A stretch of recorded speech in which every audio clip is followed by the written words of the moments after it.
Once again, good morning, ladies and gentlemen, good morning, colleagues, and welcome to this program, to our seminar 2023, under auspices of Faculty of Education, collaborating with Teaching and Learning Center, our TLC. It's a pleasure to welcome you to this seminar in an effort to unearth and to forge a way forward in terms of a new trajectory in our education system in South Africa, to see how best we can do things differently and how best we can embed our values in the education system so that we humanize pedagogy. Today we are going to have this seminar not only face-to-face, but also online, because we've got colleagues who will be presenting online, and who know very well that there are a number of participants who will be watching this event all over the country and most possibly over the world, because the advert has gone throughout, advertising this program and advertising this event. So once again, I want to welcome you. We've got guests from various universities, various institutions who are present here. There are delegated colleagues who will be doing the introduction of those guests who are here. We've got our keynote guest as well, who will be talking to us. That will be done by my colleagues. Mine at the moment is just to welcome you and say, let's enjoy the day, let's engage, let's inquire more, and let us suck the knowledge, get the knowledge, and immerse ourselves in the discussions which are going to take place, so that we get out of this place being better individuals, being better pedagogues, being more informed and driven to totally decolonize our education system in South Africa. Without waste of time, we've wasted a bit of time this morning. I will take this opportunity to call upon our Dean, Professor Mncube, to come forward to welcome you all. Professor Mncube, over to you, sir.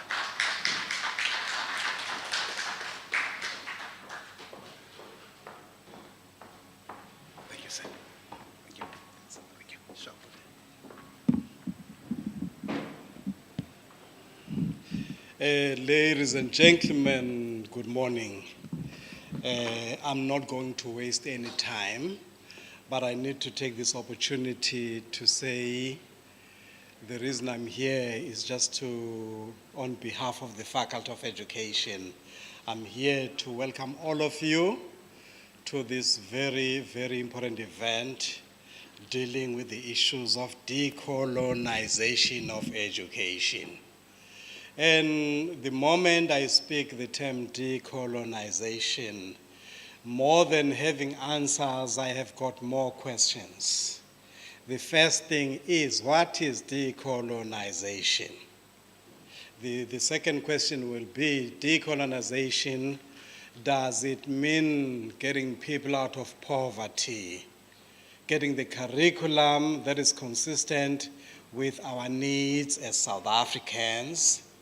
Does it mean going back to basics, for example, sticking to our own vernacular languages like isiXhosa, isiZulu, when we deal with the issues of communication and correspondence in education? Does it mean we stick to our vernaculars, forget the other international languages? Another question will be, how do we then connect with the outside world if that is the case? Another thing, there's quite a lot of questions. Another one is the issue of the IKS, Indigenous Knowledge Systems. Does it mean we now embark on the issues of making sure that our IKS, the Indigenous Knowledge Systems, are actually put into operational in full force? So the reason for this conference or this workshop is to try and elucidate and deliberate on the issues that concern the issues of decolonization.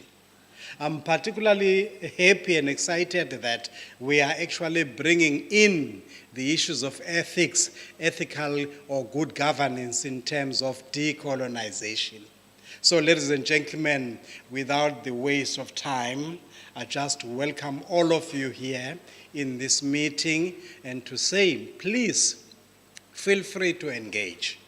Feel free to engage so that by the time you leave here, you actually know, at least you know what decolonization is all about. Not necessarily that meaning that you get on the books and stuff like that.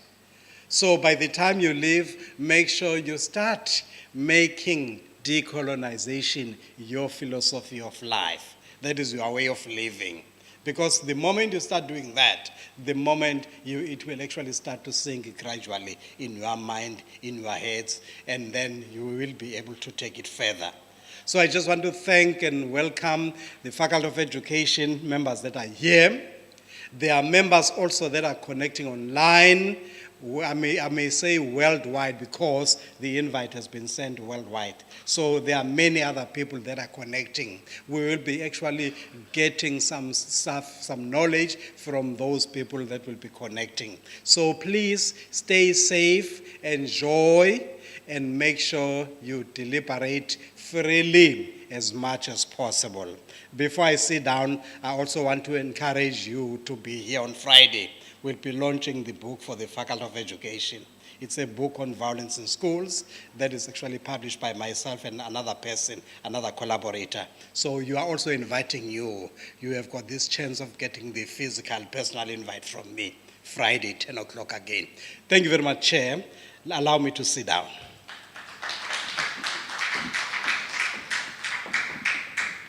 Thank you very much, Prof, for the welcoming word. Colleagues, we have officially started occasion, and now we are going to start in full force. And one thing I've noted, Prof Mncube, is that as we speak about decolonization, but when you look at the tables, we are colonized. We are sitting in terms of our own units, our own faculties. Let's decolonize so that whatever we're going to talk about is not theoretical, but it's also practical. Let's decolonize. Can I give 2 minutes for colleagues to decolonize? I see TLC together.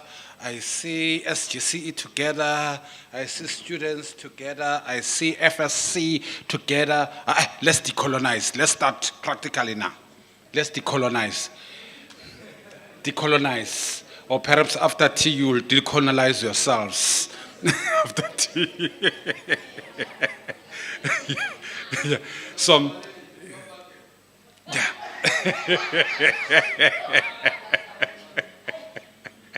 All right.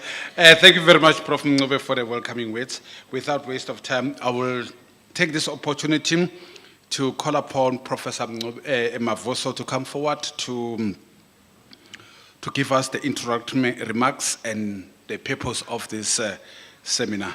Over to you, Prof.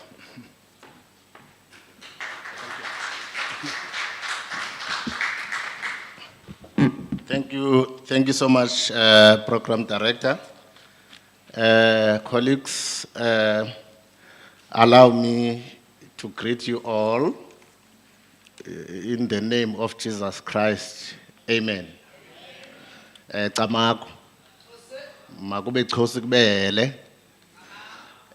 Colleagues, as I greet you, I will start with the Dean, Professor Mncube, who has welcomed us in this very important occasion, and most importantly to our guest speaker or keynote speaker, Professor Mthiyane, to colleagues, to the presenters gathered here, and all those who have managed to join online, to members of various academic formations who have managed to join, to students who have joined, to student formation, including SRC members who might have find time to join, and without mentioning everybody, colleagues, allow me, Program Director, to say all protocol observed as set by you.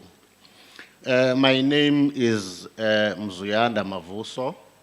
I am Associate Professor in the Faculty of Education, and I'm also a Dow Fellow 2020-2023, that is Teaching Advancement at the university.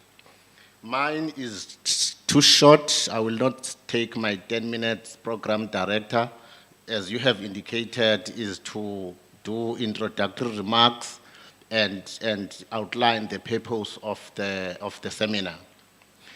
Ladies and gentlemen, as I do the introductory remarks, allow me to say that the study of what decolonization entails for education has increased, but less theorizing has been done regarding decolonization, what decolonization can mean for education in terms of policy formulation, policy implementation, curriculum implementation, pedagogy, and practice.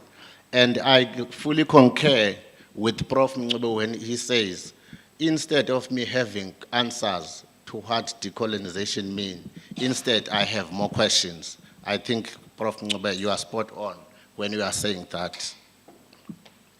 So it is essential to engage practically in discussions that try to critically evaluate what it means to decolonize education in South Africa and abroad.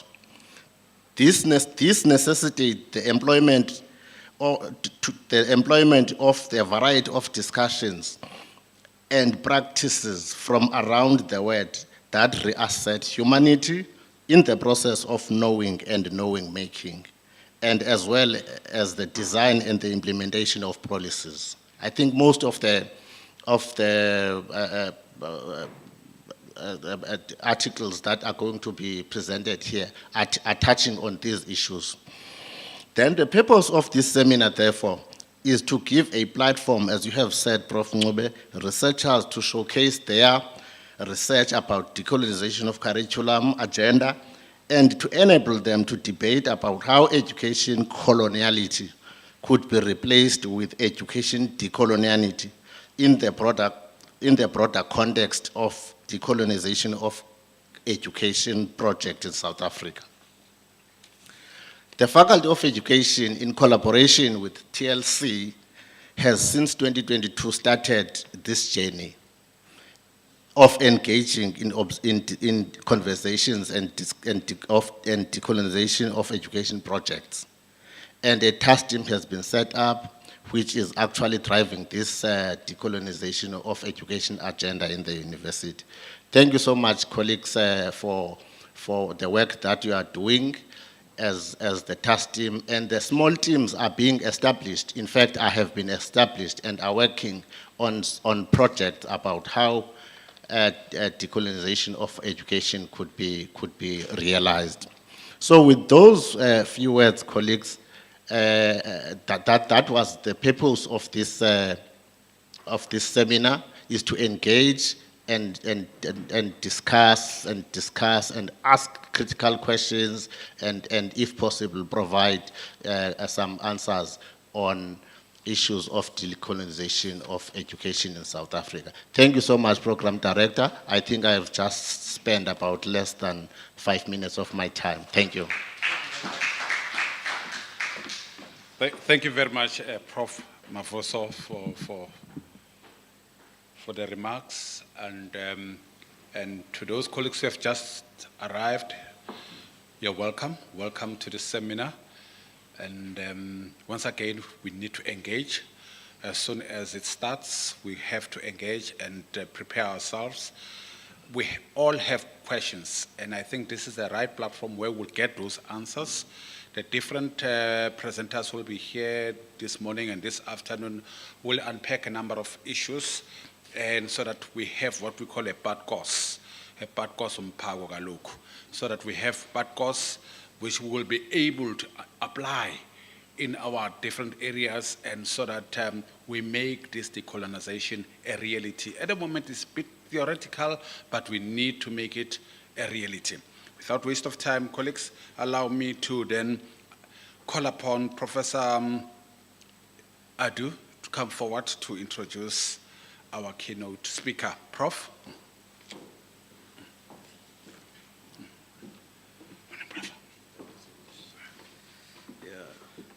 Good morning, colleagues. Oh, I can't hear your voice. Good morning, colleagues. Good morning, Prof. We are not in a mortuary place. Can we make it lively? We really need to decolonize our voices too. Good morning, colleagues. Saubona. Muleni. Okay, it's good to see you. Let me appreciate the Dean of the Faculty first and foremost, and all the organizer, the program director, all other protocols duly observed. Thanks to you, Professor Mavuso, because I will take that of your 5 minutes to add to mine before I read the short profile of the guest speaker. Professor Ngube mentioned something here about decolonization. She mentioned some part of the decolonization, like in terms of the language, in terms of the curriculum, delivery, and so on and so forth. I really wish that we go to an extent of looking at decolonization of our mindset in whatever we do. Don't you think so? To decolonize our mindset. You know, when you are decolonizing everything comes from the mind. In addition to that, can we decolonize digitalization in this 21st century? Can we have ICT that speak our language? Can we do something like that? Let us brainstorm on this when we are discussing so that we know that decolonization is very, very broad. It's very, very broad. The principle of Ubuntu in South Africa, are we really practicing it? Or Africa as a whole, are we big brothers? Are we big sisters? Let us change, let us have a paradigm shift of decolonization in whatever we do at different level we belong to. Because decolonization starts from you, it starts from me. It starts from our sitting arrangement, it starts from who we talk to in academics forum, it starts with conferences attendance, it starts with everything. So that is why I said, let us look at decolonizing our mindset. The person sitting down beside you, who is she to you? Who is he to you? We need to look into that. That is very, very important. Today, we have an important guest, August visitor in the month of March, and he will surely do justice to this program for today. We were both together a Sahara executive member in 2014, South Africa Education Research Association. We are together there. And since then, we've not been communicating till now. So when I saw him this morning, he was asking, where have I been?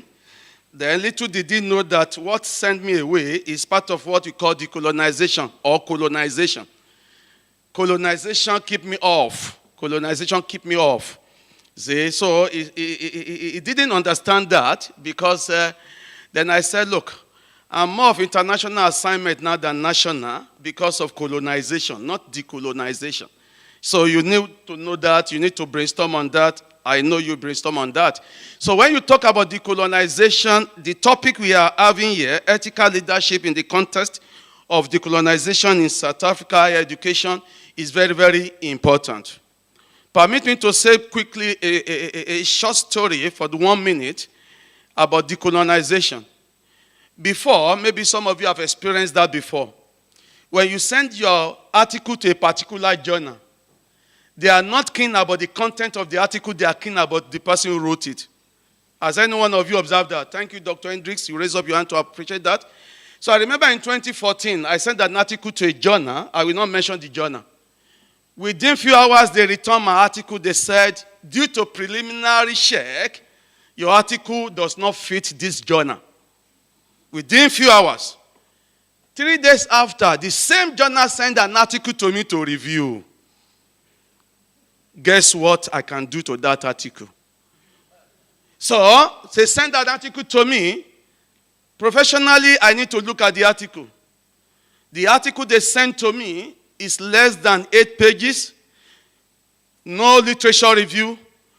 No purpose of this, the objective of the paper. Nothing, no findings. Then I was wondering if they can reject my article and they can send this one to me. Do you see where we started decolonization from? Then I now replied them. I said, are you sure this article passed through preliminary investigation? No. I said, by now I will take you up on this. They sent series email pleading, begging. These are what we call decolonization. When someone does not see a name that is familiar, he pull you down. But when I see a name that is familiar, either it's rubbish or something good, they take it. We really need to go more than this level, colleagues. Academics Forum is not tribalism, it's not racism. We are forging ahead as an academics. And that is very, very important to us. And Professor Nube introduced his book shortly. I'm very sure some of us may not come to that launch on Friday because it's about book. It shouldn't be. Africa, we need to change our mentality to books so that we'll be able, and they've said it and we are still practicing it. If you want to keep anything from Africa, put it inside a book because Africa will not read. And we are talking about decolonization. Even a book published by your so African men, you still look at it with disdain. You look at it and say, this is not a book. We need to decolonize our mindset. So colleagues, without much ado, allow me to introduce the guest speaker, my very good friend. When I saw his name, I said, wow, this is a very good friend of mine. I know he will do justice to this topic. He knows how to talk very well. He observes principles and he observes protocols. Ethically, he's a man of good standing. So, Professor SE Mthiyane is an associate professor and the head of Department of Management, Educational Management and Policy Studies in the Faculty of Education, University of Pretoria. A round of applause for him. He is also the past deputy president of two big associations in South Africa. One of them is the Education Management Association of South Africa, EMASA, and the other one is the one I just alluded to, South African Education Research Association, SAHERA, where we met, we belong to each other there.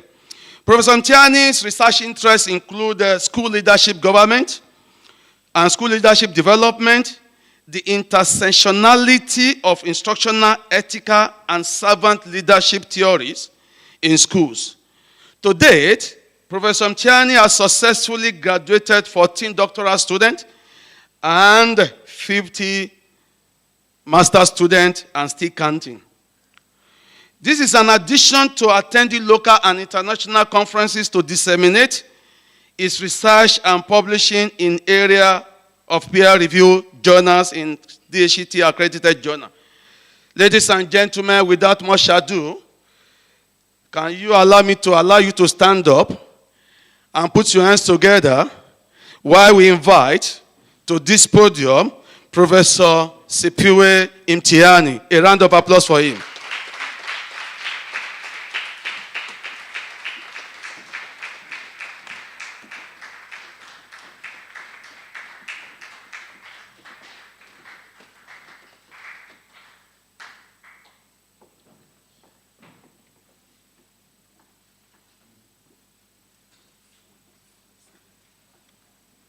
Please be seated.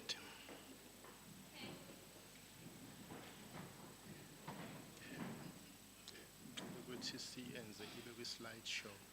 Yes, sir.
Ladies and gentlemen, good morning. My name is Prof SE Mthiyane. I come from Durban, but I teach at the University of Pretoria in the department called Education Management and Policy Studies. I'm pleased to meet you and to present to you this morning. And thanks, Prof Mncube, for inviting me. I really appreciate the offer, and it's an honor to be here.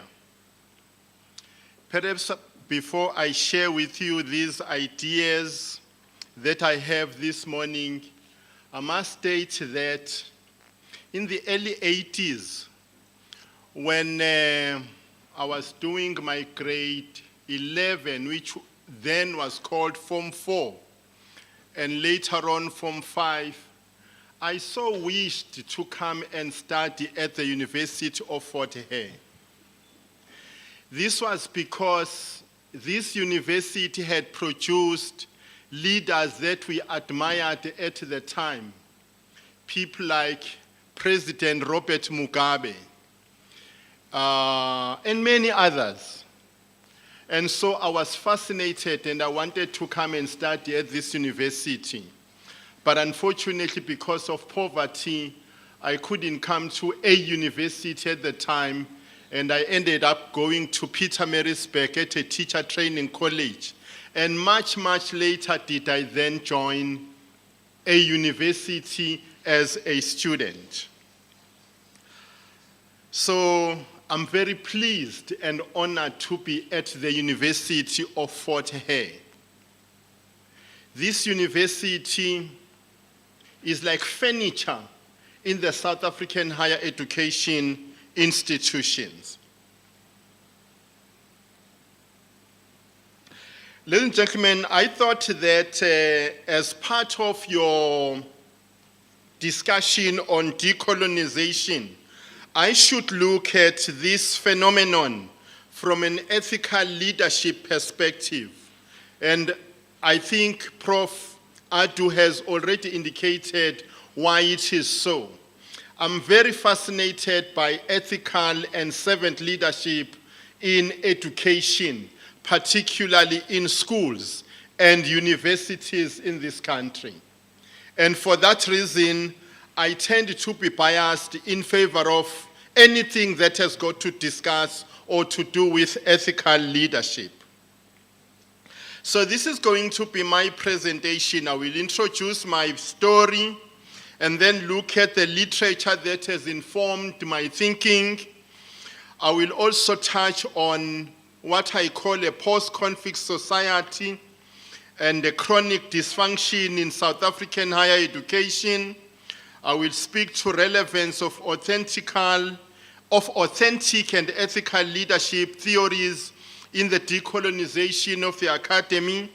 I will look at chronic dysfunction once more and what I think should be done, and then I will conclude, and then we engage in debates. Ladies and gentlemen, this seminar, I believe, it seeks to create a space for professional dialogue among academics to discuss the relevance of ethical values as we transform and decolonize higher education curriculum and the academy in general.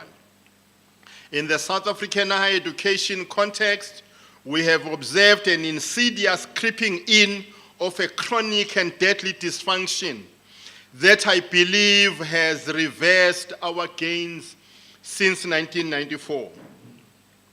This presentation will argue that this dysfunction should be thoroughly and systematically researched, theorized, and understood within the broad context of a post-conflict South African society which has been characterized as multiple wounded, multiple traumatized, and multiple mourning. The presentation, as I've indicated, will draw from Fanon, Bigo, Sankara, Ngugi wa Thiong'o, Mbeki, Memi, and Jansen. My professor at the university used to say to me, or to us as students, we need, when we engage a phenomenon, to start with literature review. Read and understand what other people have written about the subject. Read and understand what are the gaps or silences, if there are any, and then you tell your story. So that's exactly what I'm going to do through literature review. Fanon has said each generation must, out of relative obscurity, discover its mission, fulfill it, or betray it. Ladies and gentlemen, I want to make an argument here to say, in the 1960s, people like Robert Sobukwe, people like Nelson Mandela, Oliver Tambo, and many others. In fact, let me start in the 50s. In the 50s, in 1956 to be specific, we have South African women understanding that they had to discover their mission, fulfill it or betray it. So what did they do? They marched against Prime Minister Stridium in Pretoria in their thousands because they understood what they had to do to discover their mission, fulfill it, or betray it. In the 60s, I've just indicated Mandela, Tambo, Sobukwe, and many others. They understood also what they had to do. And so they discovered their mission and they fulfilled it. So I believe. In the 1970s, you had people like Tsietsi Mashinini in Soweto. You had people like Steve Biko and many others. They also understood the mission of the time, because each time has its mission. So they discovered their mission and they fulfilled it. Again, in the 1990s, as we were ushering in a new democracy, these, your Mandelas of this world, your Tambos of this world, your Mbekis of this world, and many others, they did just that. They discovered their mission and they fulfilled it. They could even betray it if they wanted to. Sitting here in this venue, what do you think is your mission? Each one of us has a mission. Especially as academics and as intellectuals, we have a mission. And what do we believe our mission to be? Further, Fanon, citing Sekou Toure, states, and I quote, "In order to achieve real action, you must yourself be a living part of Africa and had thought. Be a living part of Africa and her thought." What is Africa's thought today? In the 1990s, you had people like Thabo Mbeki speaking so much about the African Renaissance. In 2023, what is Africa's thought? And how can you, as an academic, sitting here in this part of South Africa called the Eastern Cape, East London, Alice, how can you contribute to that thought? You must be an element of that popular energy which is entirely called forth for the freeing, for the progress and the happiness of Africa. There is no place outside that fight for the artist or for the intellectual who is not himself or herself concerned with and completely at home with the people in the great battle of Africa and of the suffering humanity. This is what Sekou Toure says in the 1960s. It is as if he is saying this in 2023 in Africa. Similarly, Biko and Sankara, they have called for diligent and conscious citizens. A diligent and a conscious citizen. Ladies and gentlemen, when you are conscious, you know what is expected of you without being told. So you are conscious. There is this consciousness in you to say, I can't do this, and you know why. Or I should do that, and again, why. So these two authors or thinkers, they speak of a diligent and a conscious citizen to take charge of Africa's destiny and development. So, the first thing that we need to do, according to Biko and Sankara, is to be conscious. Are you going to be corrupt when you are conscious or when you are a conscious leader?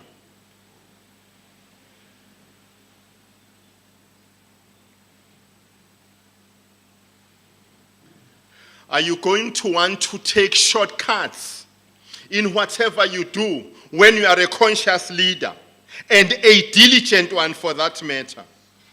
Understanding that you have got a national responsibility. That national responsibility is to develop, is to free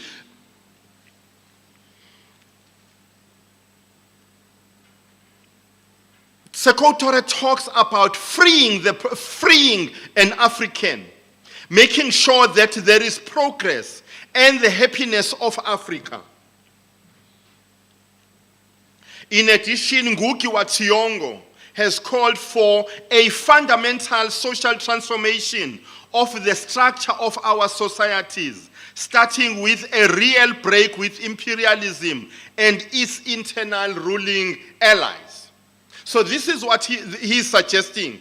He's suggesting a complete break, a transformation of the structure of our society. That is what we need to do first. And then we also need to have a complete break with imperialism and its internal ruling allies. We have leaders who are supposed to be for us, but they are against us. These are the leaders who side with the former oppressors. And they oppress the people. Who are the people? We, the masses. And who is doing this? Our so-called leaders. When they steal from the people, when they steal the wealth that belongs to the people. Wat Thiong'o also laments the behavior of some African intellectuals who have fallen victim, a few incurable so, to the scheme that imperialism is still the root cause of many problems in Africa, and are unable to see the divide and rule colonial origins of explaining any difference of intellectual outlook or any clashes in the terms of the ethnic origins of the actors. He has also called for the decolonization of the mind. Someone here, I think it was Prof Adu, who spoke about the decolonization of the mind. Ladies and gentlemen, a number of us are damaged intellectually. And therefore, there is a need for the decolonization of the mind. How do you explain that you as an intellectual, you don't understand your mission working at a university? You think you are there to oppress the students. When you are in a management position like Professor Mncube, you don't understand that you have got a responsibility to support your colleagues in the faculty so that we can all grow. Instead, what do? You are there to oppress rather than to free and to develop the colleagues that you work with. Similarly, Memi has also criticized the third world intellectuals for having failed their societies. Ladies and gentlemen, we here, sitting here, all of us, are intellectuals. We work in a university space. Memi says we have failed our societies. What do? We seem to have been afflicted by the same paralysis of thought and action that has afflicted everyone. But we are different. We are intellectuals. We have been to universities. And because we have been at universities, we should know better and we should do better. But what do? We behave like the masses. The masses have not been to university. The masses have not been imbued with the kind of knowledge that we here have. And for this reason, we should be behaving differently. The most common excuse in the past and even today is the so-called solidarity. We subscribe to the political parties of the time, even if they do things wrong. There is massive corruption in our country, and we keep quiet about it. We don't want to write about it. There are killings taking place in our country, and we keep quiet about it. Yet we call ourselves intellectuals.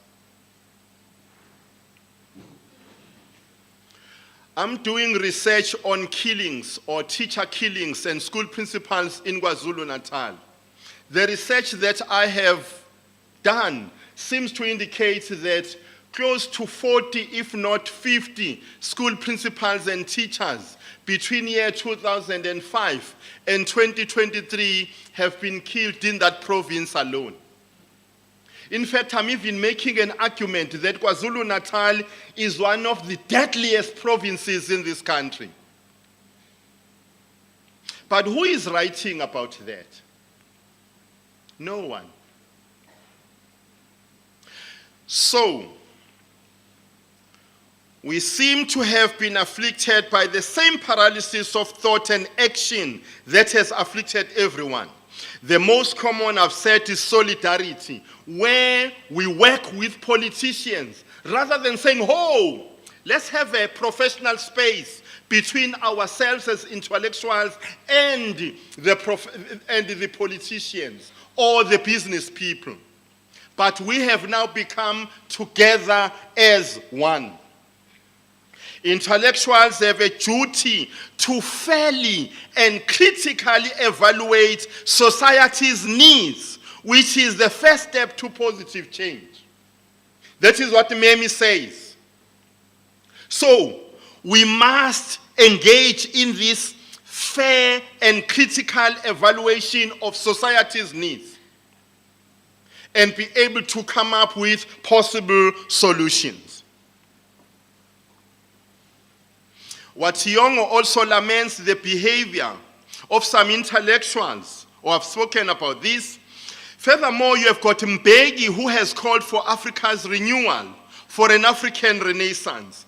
He has called for a rebellion against tyrants and dictators, those who seek to corrupt our society and steal the wealth that belongs to the people. So what Mbeki is saying here is that we need to be rebels. We need to be intellectual rebels and rebel against those that seek to corrupt our society, that seek to steal from the people. Mbeki has called on politicians and business people, youth and women activists, trade unionists, religious leaders, artists and professionals from Cape to Cairo, from Madagascar to Cape Verde, those who are sufficiently enraged by Africa's condition in the world to join the mass crusade for Africa's renewal. So, until you are conscious, until you are sufficiently enraged, you are angry. You need to be angry. But then you channel your anger properly. That is what Mpegi is saying here. We need to be sufficiently enraged. Are we enraged? Ladies and gentlemen, this is not a rhetoric question. It's a real practical question. Are we enraged? You don't know. What are you saying, sir? You are comfortable with the status quo. You are complacent. And that's a problem. Likewise, Mamdani has argued that there can be no African Renaissance without an Africa-focused intelligentsia. That intelligentsia is you. If you are not Africa-focused, if you are not South Africa focused, then we have lost the plot.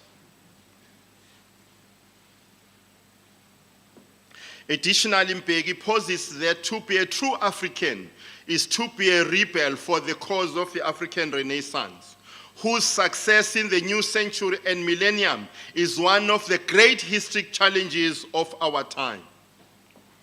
Given the above introduction, this presentation seeks to demonstrate that higher education institutions require diligent, conscious, high-impact and innovative academics, administrators, and leadership that is authentic, that is transformational, and that is value-based, and shows resilience and emotional intelligence if our institutions are to truly achieve the goals we have set for them. Thus, leadership is a key and highly valued commodity. However, Moeletsi Mpegi has identified leadership as one of the key factors holding African states back. Our leaders, they steal from us, and we applaud them. If you read some of the richest people in the world, it is our leaders. The richest is from here, from Africa. But where do they enjoy their loot? They go to Dubai, they go to Europe, and they go to other places, especially in the east of late. They don't want to develop Africa. So what do? When they fall ill, they go to London, they go to Paris, they go to India, or to Russia. You are correct, my brother, or to Russia. Yet they fail to develop our hospitals. They fail to develop our schools. How do you explain that in 2023, you still have kids dying in the latrines, in the lavatories in this country? In KwaZulu-Natal, I'm told in rural areas of Msinga, Prof Mncube, there are kids who still attend schools under trees. How do you explain that in a country as filthy rich as South Africa? As I was flying into East London Airport yesterday, King Palo Airport, I saw these informal settlements, and I was wondering, where is this aeroplane going to land? In an informal settlement. I couldn't believe it. We have failed to build decent houses for our people. This is a disaster. Ladies and gentlemen, I am positive now. We are not sufficiently enraged as citizens and as African intelligentsia. And for me, that's a problem and a serious challenge. Ladies and gentlemen, I want to make an argument that South Africa is a post-conflict society. And therefore, the chronic corruption and destruction of our economy and society must be understood in that context. Post-conflict societies are those that have experienced civil strife, such as that of apartheid violence conflict, which afflicted South Africa before 1994. These societies inherit a devastated political system, a fragmented society, and a shattered economy. A general feature of a post-conflict society is a pervasive antagonism, lack of faith, lack of social cohesion, lack of dignity and trust among former political adversaries, lack of mistrust among various race or ethnic groups. Let me share this with you, even though I'm not proud about it. Where I come from in KwaZulu-Natal, when you go to rural areas and perhaps urban areas as well, you have people who believe that they are superior than any other ethnic group in the country. And that's dangerous. When I go to my rural area of Umbumbulu and I talk to people, they will tell you that it was good that we obtained freedom in 1994, but they would argue that it was wrong that it came through the leadership of a Xhosa-speaking president. They would have loved Mandela to be a Zulu and not a Xhosa. You can see how damaged we are, or some of our people, how damaged they are. So there is this mistrust among various ethnic or race groups, massive unemployment, high levels of nepotism and corruption, and many other features of a post-traumatic nature. In addition, the notion that South Africa is a post-conflict society with most of the above characteristics has been echoed by a number of researchers. Now let's look at corruption, especially in higher education. Historically, corruption has been a major challenge for every society seeking development. In reality, corruption is inimical to the systemic existence of any polity. It is by far a socio-political, fiscal, and ethical malaise which could permeate and cripple the nerves of any polity.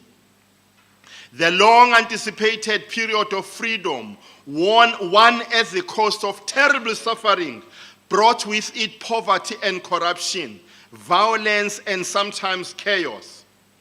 The slogans of national unity, heard at a time when everyone felt as if they were members of the same family, have been extinguished, and the faces we see are the pale faces of egotism. In Africa, corruption has played a major role both in the impoverishment of the region as a whole and specifically in the alienation of the people from basic amenities capable of ensuring good life. Basically, its effects on Africa are, to say the least, incalculable. These effects are detrimentally pronounced on her social, cultural, economic, and political foundations, as well as on her economic and social developments and efforts to eradicate poverty. More generally, if it were necessary to classify nations, the nations of Black Africa would come on top for the destructive combination of poverty and corruption. You want corruption? Come to Africa. You want nepotism? Come to to Africa. You want endless conflicts and wars? Come to Africa. But we need to also to understand the hand that is behind that violence, that corruption, and so on. Apparently, since independence, most African states have been grappling with the issue of national development. Admittedly, the most disturbing challenge in the quest for development and nation building has been corruption. The situation is so alarming that the bane called corruption is not only frustrating efforts aimed at building a world-class continent, but also threatening the corporate existence of most nations within the continent.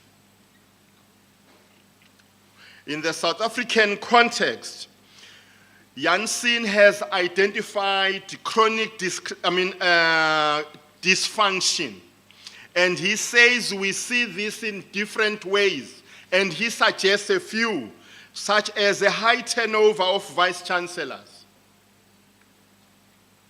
A vice-chancellor is usually in office for 5 years. And if he or she has performed well, he will get another 5 years. So within a space of 10 years, we should have 1 vice-chancellor or 2. But in some of these dysfunctional institutions that we have in our country, you have vice-chancellors after vice-chancellors. Just like the chaos that is from the city where I'm coming from for now, which is Pretoria. It's crazy. It's crazy what is going on there. In the last year, and Joburg as well, I don't know how many mayors have we had. And we think this is funny.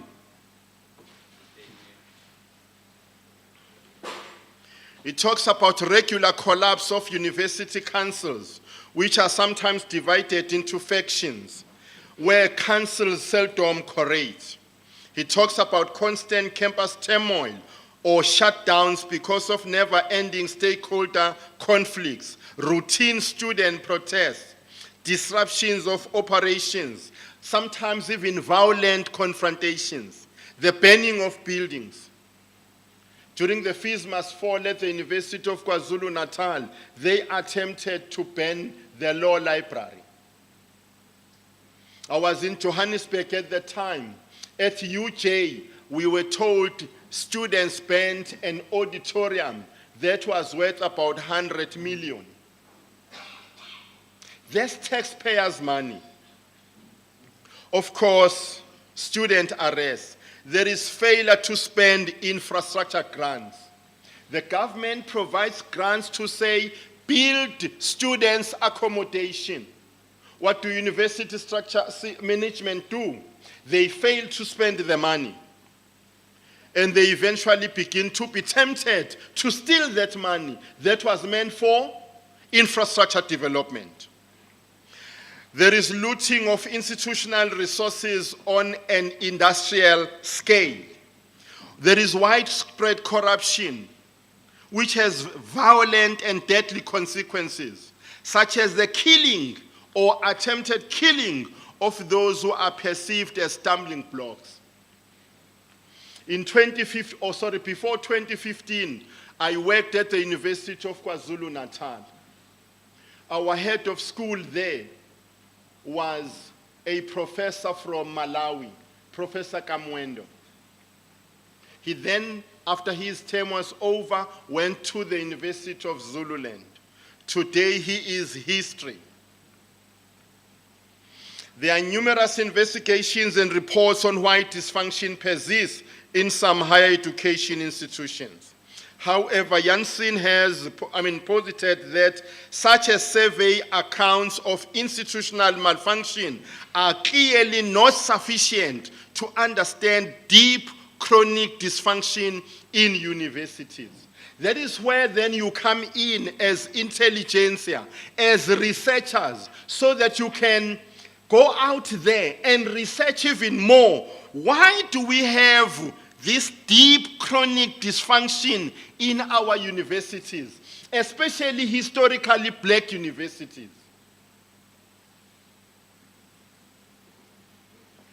The cause of dysfunction are serious and enormous. Valuable teaching time is lost when we've got conflicts in our universities. Funders withdraw. Research is sidelined. Leading academics leave to more stable institutions. Some, they even go overseas. Your Habib is no longer at Wits. He went to London. The gentleman, I forget his name, but he's from Venda, who was in charge of UJ until recently. Yes, he has just left and gone to Japan.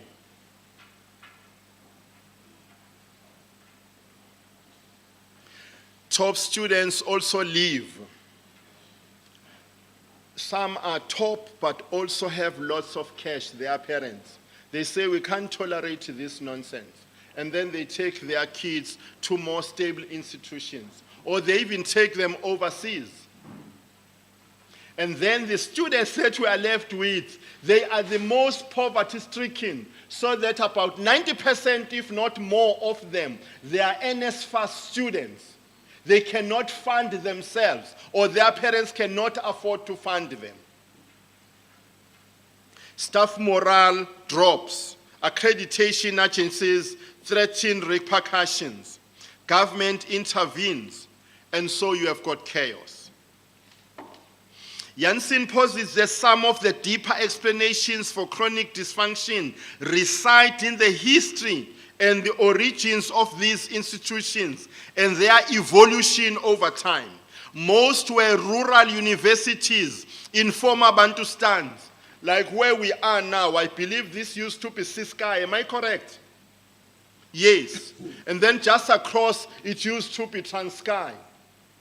And then further up the road, it used to be KwaZulu, and so on and so forth. So, they were geographically isolated from the major urban centers of the country. They had a history of deprivation, financial and intellectual. This should contribute to our understanding of the phenomenon of chronic dysfunction. In other words, ladies and gentlemen, all we are arguing here is that we need to do research and more research. Why this phenomenon persists, why it continues, why are we stepping ourselves in the back?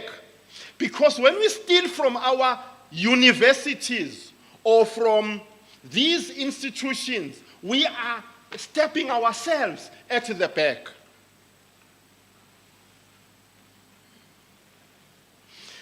Janssen has also noted a lack of what he calls institutional integrity.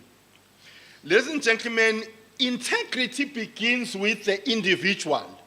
When Mthiyane decides, I am going to be honest, right? I'm going to be a man of integrity. Then this spreads to all of us here, and we become an institution of integrity. So, Janssen here is suggesting that there is no institutional integrity. And he makes an argument that strong functional institutions are held together by a set of core values which those who work there and study there subscribe to. In other words, both academics and students should subscribe to the core set of values. For instance, that we are not going to cheat in our institutions. No matter what, you are just not going to cheat in your institution at a personal level and at a professional level. For universities, the academic project lies at the center of their commitment to values. Those values reside at both the personal level and collective levels. There can be no institutional integrity without its campus citizens. Every governance decision has in mind the core functions of teaching, of learning, of research, and civic engagement. That is what is expected of us as academics in an institution like a university. Are we teaching? Yes. Are students learning? Yes. Is research going on? Yes. Is there civic engagement? The answer must be a big yes. Every critical decision is framed by what is in the best interest of the student and the university. What is in the best interest of the student and the university. Ladies and gentlemen, I also believe that we need to be schooled in authentic leadership. And authentic leadership focuses on whether the leader is genuine or real. I'm going to skip that because of time. People's demands for trustworthy leadership make the study of authentic leadership timely and worthwhile. I'm going to skip this again and focus on ethical leadership.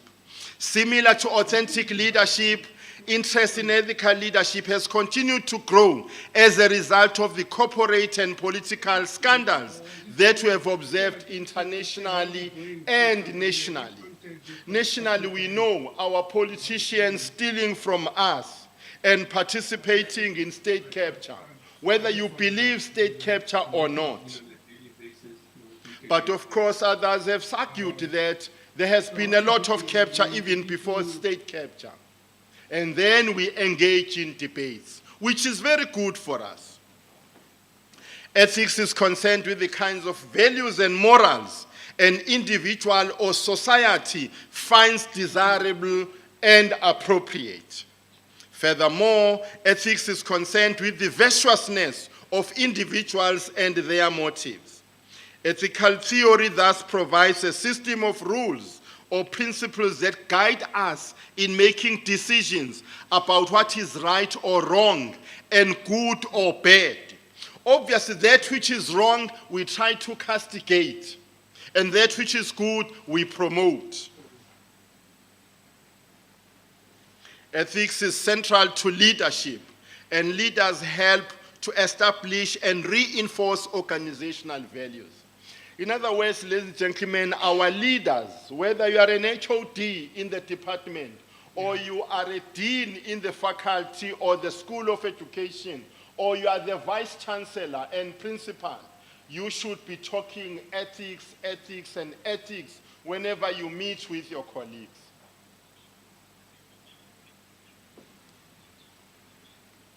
Shapiro and Stefkovich, they argue that ethics are the heart of any organization. Let me raise another point.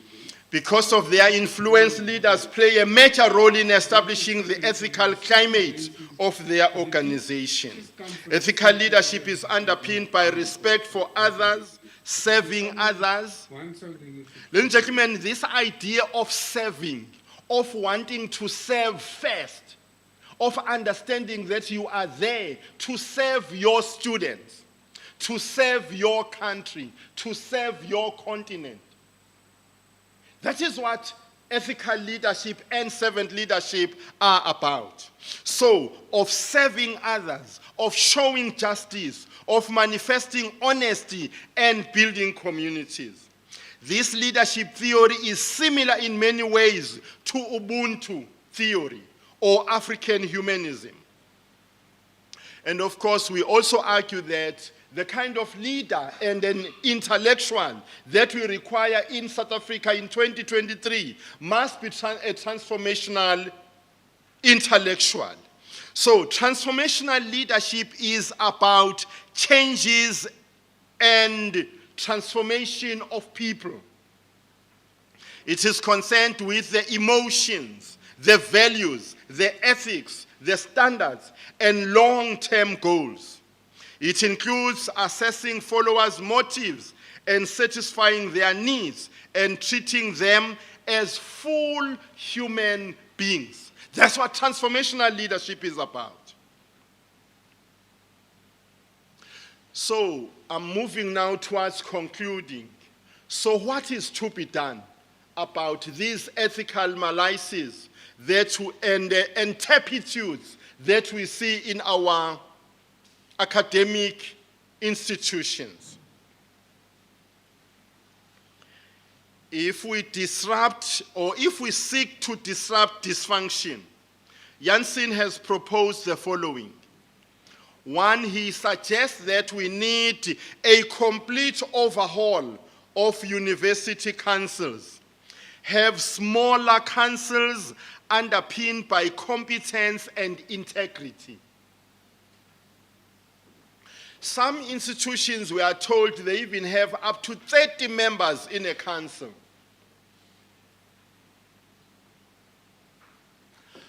Prof Mncube, how many do you have at Fort Hare? Do you know? Less than 30. Okay, thank you. Thank you. So, if you have got a big group, I'm not going to call them a team. If you have got a big group of people, they become unwieldy. They become too difficult to manage. So, a suggestion here is made of smaller or lean councils. Have stringent criteria for appointment to the council. These could include demonstrated competence in a relevant field.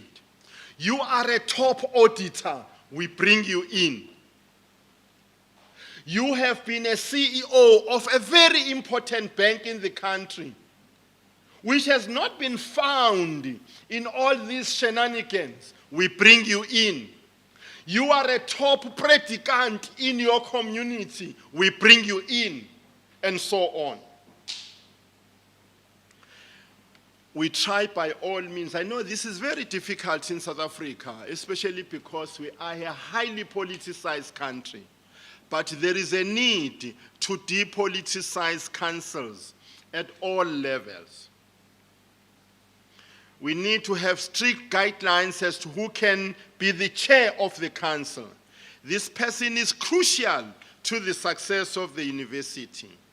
The university resources and the power to influence their distribution have proven to be at the heart of institutional dysfunction. In other words, people want to loot the university resources. So what must we do? There is even a suggestion here that we should exclude students and unions from the tender processes and perhaps bring them in as observers to the process. May I share this story with you, ladies and gentlemen, but I'm not going to mention names. A former colleague of mine shared a story about his brother. He was very active in the SRC at one of these at one of the universities in KwaZulu-Natal.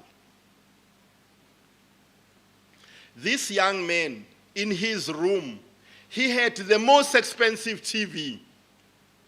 He had the most expensive music system. He was a student, but he also had a decent second-hand car. And the brother who was working asked, "My brother, where do you get all these resources to buy yourself this kind of a television? This kind of a car? And to even afford a car being a student?" He knew it was because of the tenders that he was involved in at the university. Now, this young man is now a counselor. He has since left the university. He is now a counselor in the local community. My question to you is, what do you expect? The perpetration of the kind of behavior that he learned at university.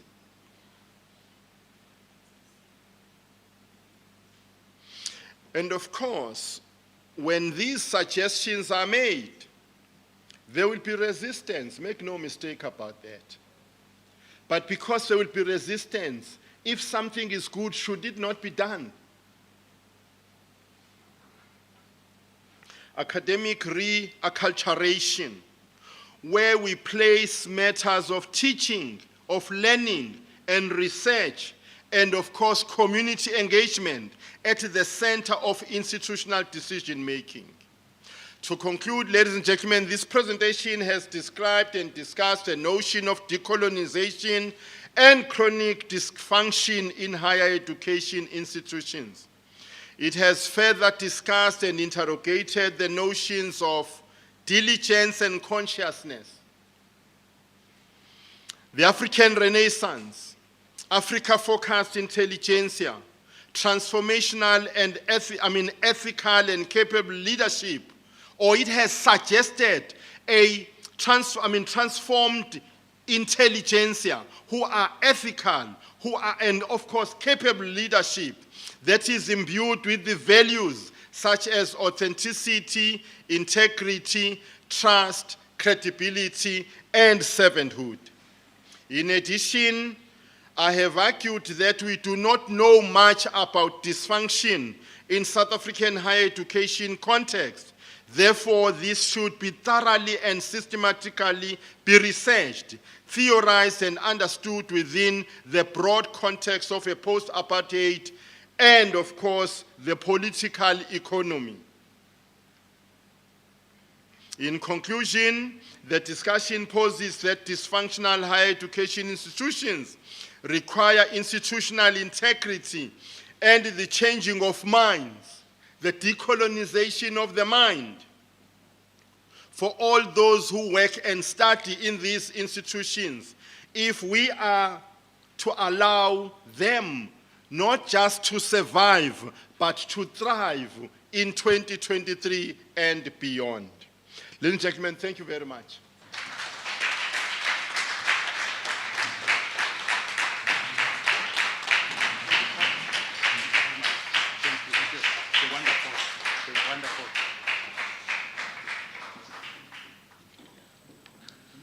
Please be seated. I will now take questions.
Thank you.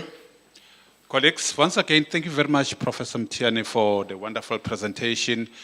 Wow, we have shaken us to the core. We have shaken us from our comfort zones, and I think the core message was that we should be enraged about what is happening in our institutions, in our schools in particular. We should move away from our comfort zone and begin to see what is happening out there. And I'm reminded of our former president, Jacob Zuma, when intelligentsia started to question and ask questions about what is happening, and we're all labeled as clever blacks. You remember that term? And unfortunately, the clever blacks or clever intelligentsia, they were silenced. And some of them were embraced, given better positions, promoted to directorships and all that, and it became silent. But today, Professor Mthiyane has reminded us and has tapped on our consciousness that we should be enraged. We should rise up again, and we should be rebels, the rebels of the mind, and decolonize ourselves and say, this is not us. This is not for us. This is not for our generations to come. And it is upon us to research. It is upon us to raise those questions, not only to ourselves, but also in our lecture halls, that we need to raise these issues very loud and clear, because we know very well that as intelligentsia, we should not be selective, that this is happening in my political party, therefore I should not ask. We should not be overlooking, because sometimes we're deliberate in whatever we're doing. And also, we should avoid at all cost to be manipulated into the system. As a result, we become silent. Without waste of time, colleagues, may we have the hand? I think there was a hand from the gentleman over there. Dear colleague, the gentleman over here had a question. Any other question? Can raise your hand. Over to you, say, you will be the second one. and Professor Mavoso, and Sir over there. I've got, okay, in that order, I'll come to you, gentlemen. Colleagues, over to you, sir. Oh, thank you very much, Program Director. Thank you, Prof, for this wonderful presentation, even though I caught it halfway. And greetings to everyone in the house, all protocol observed. My question, Prof, is simple, but it's nuanced in a way. And it goes like this. Given the political character of SA or South Africa and the historical mission of transformation and decolonization, won't depoliticizing councils and excluding unions, excluding student leadership, who are essentially stakeholders in the very same institutions and in the process, in fact, of driving the mission of decolonization, won't that hamper the process? As we've seen in UCT, there was a strong fight back against the former Vice Chancellor, Prof Phakeng, by a cabal of white supremacists that used to enjoy the privileges of whiteness when they were under the tutelage or under the leadership of Professor Max Price. So won't it hamper the process when we depoliticize councils and remove the content of what the historical mission is? Because we know that the historical mission, when it comes to the higher education sector, as stipulated in the Freedom Charter, as stipulated in the People's Manifesto of the Black Consciousness Movement, are clear that the institutions of higher learning must be reflective of the will of the people. Thank you. Thank you very much. I think, Prof, I will allow you to respond at the end. Let's get the next question. There was a question. Where was it? Somewhere here? Okay, over to you. Thank you. I would like to greet everyone who's here, and thank you, Prof, for a wonderful presentation which you have declared to us. So thank you again for also providing some historical insight when you were mentioning the likes of Robert Sobukwe. My question is, in terms of the historical figures like your O.R. Tambo, your Nelson Mandela, if you may look back, you find that they never feared to be unique. In terms of Robert Sobukwe, prior being part of the PAC, was once a member of the ANC, the likes of Ubutele Zisheng and so forth. But at that time, in their mind, they were still decolonized. I would say their mindset was decolonized, although they were not of the same maybe political movement at that time. So my question would be, what has changed right now? What is it that what is it that made them so to be not afraid maybe to be unique? You know, as much as it was the ANC in 1994 that became maybe a governing party, but you find that before 1994 there were different movements, but we can say as much as they were not agreeing maybe in certain ideologies, but they were decolonized in their own right. So I just wondered what is lacking right now in the politics or yeah, thank you. Thank you. Professor Mavoso. After Professor Mavoso, do we have another hand? Over, okay. Thank you so much, Professor Mthiyane, for this exciting presentation. I have a short question, but before I make that question, I think I will need to commend you for having enlightened us in terms of ethical leadership and decolonization. Until you made this presentation, I wasn't aware, and I thought it's not going to be possible that ethical leadership could be linked to decolonization of curriculum. So from your presentation, I really has become enlightened in terms of that, and therefore excited about your presentation. My short question now is, if we say all what has happened or has not happened in terms of advancing our country or African countries, if you like, can largely be attributed to the politicians. Can we still rely on politicians in terms of advancing the decolonization agenda, particularly the decolonization of education in South Africa and elsewhere? Do you think we can rely on them and trust them with the decolonization agenda, given, especially in South Africa, that we are now 29 years away from 1994 or into the democracy, but we still see all the ugly things in terms of our education system?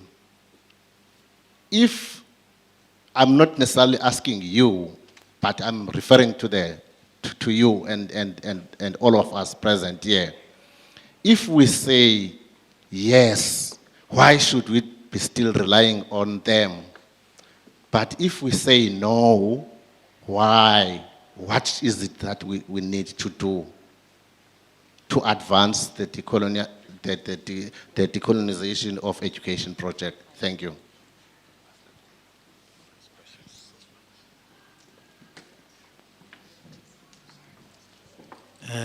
Thank you very much. Greetings to the Dean of the Faculty, Prof Mncube, all members of senior management, professors and doctors here with us today, student leaders, students, all protocol observed. My name is Liza Mfana, and I would like to begin by also following in the footsteps of the latter speaker by commending you, Prof. I think this is what we can really refer to as a keynote address. Yeah. I will try by all means to be succinct and straight to the point, because I have quite a number of things that I want to touch on. So I will ask that the program director please indulge me in that regard.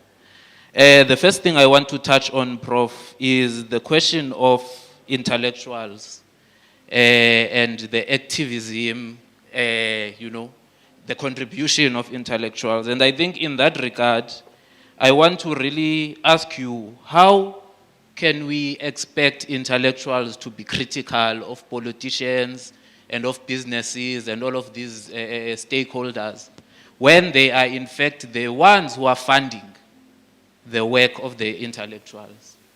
Can we then, Prof, really expect a situation where researchers and other intellectuals and administrators are able to openly and genuinely criticize their funders? Is that even a possibility?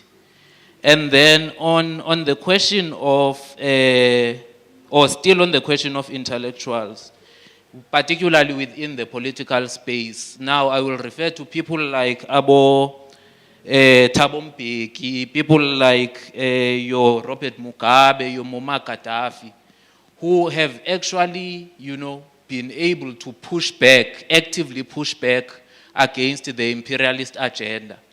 And I think we saw what happened to them when they tried to be brave, right? With Tatu Thabo Mbeki, we saw a situation where he was ridiculed and reduced to an anti-thinking person on the question of HIV and AIDS.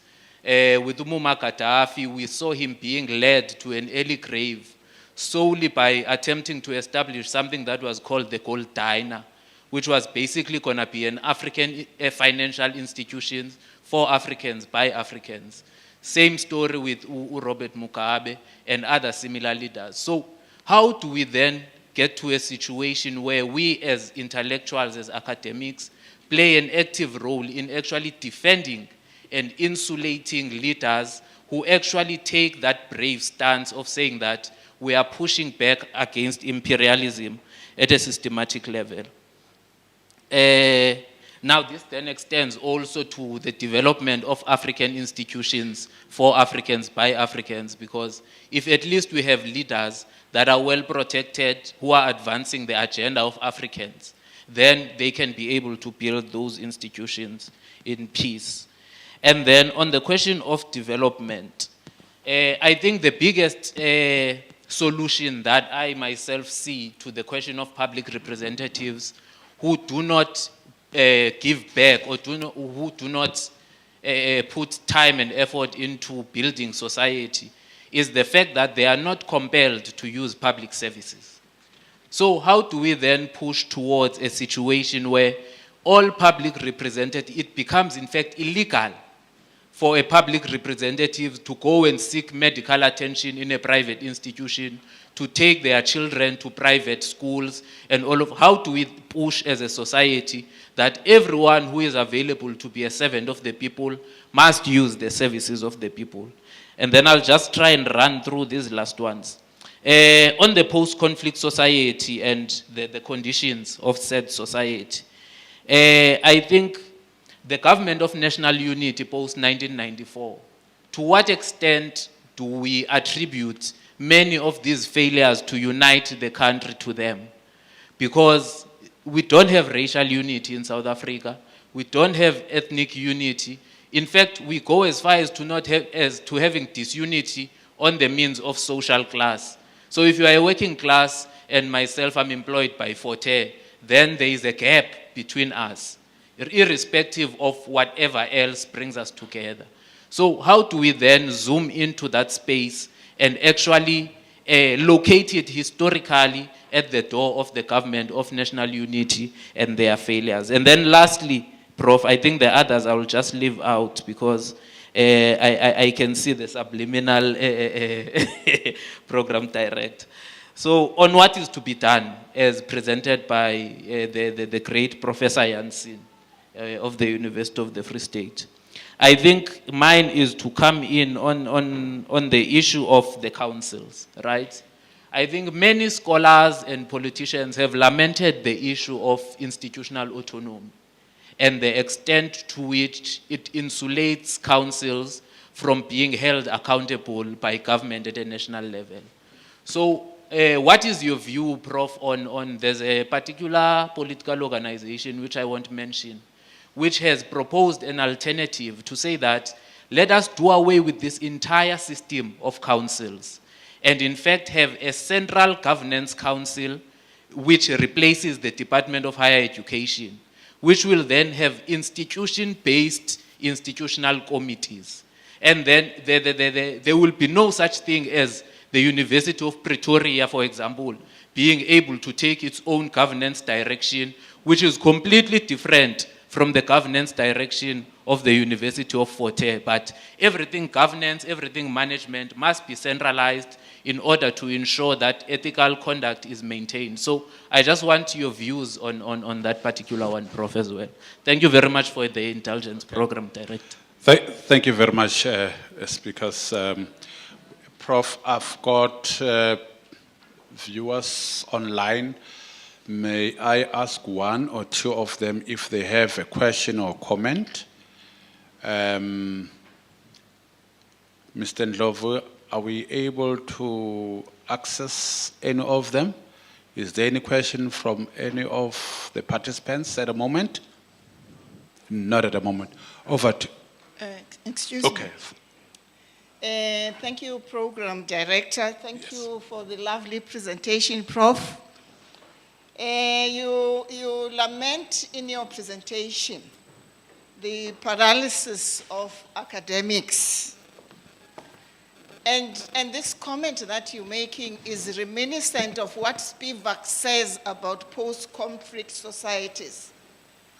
That people who come out of those societies are cognitively damaged. That's the phrase she uses. Now, my question to you is, we renew curricula. Say, for example, after every 5 years.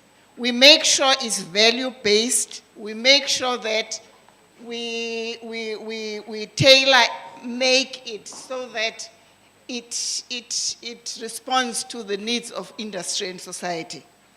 However, we continue to produce professionals who seem to be completely clueless about ethics.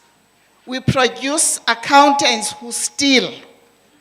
We produce people who can still stand for election knowing fully well that they have this record.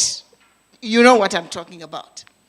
Now, my question to you is, what else, other than renewing our curricula at the universities after every 5 years or so, what else needs to be done to ensure that we produce students who don't indulge, graduates who don't indulge in white-collar crime? Thank you very much. Thank you very much, colleagues.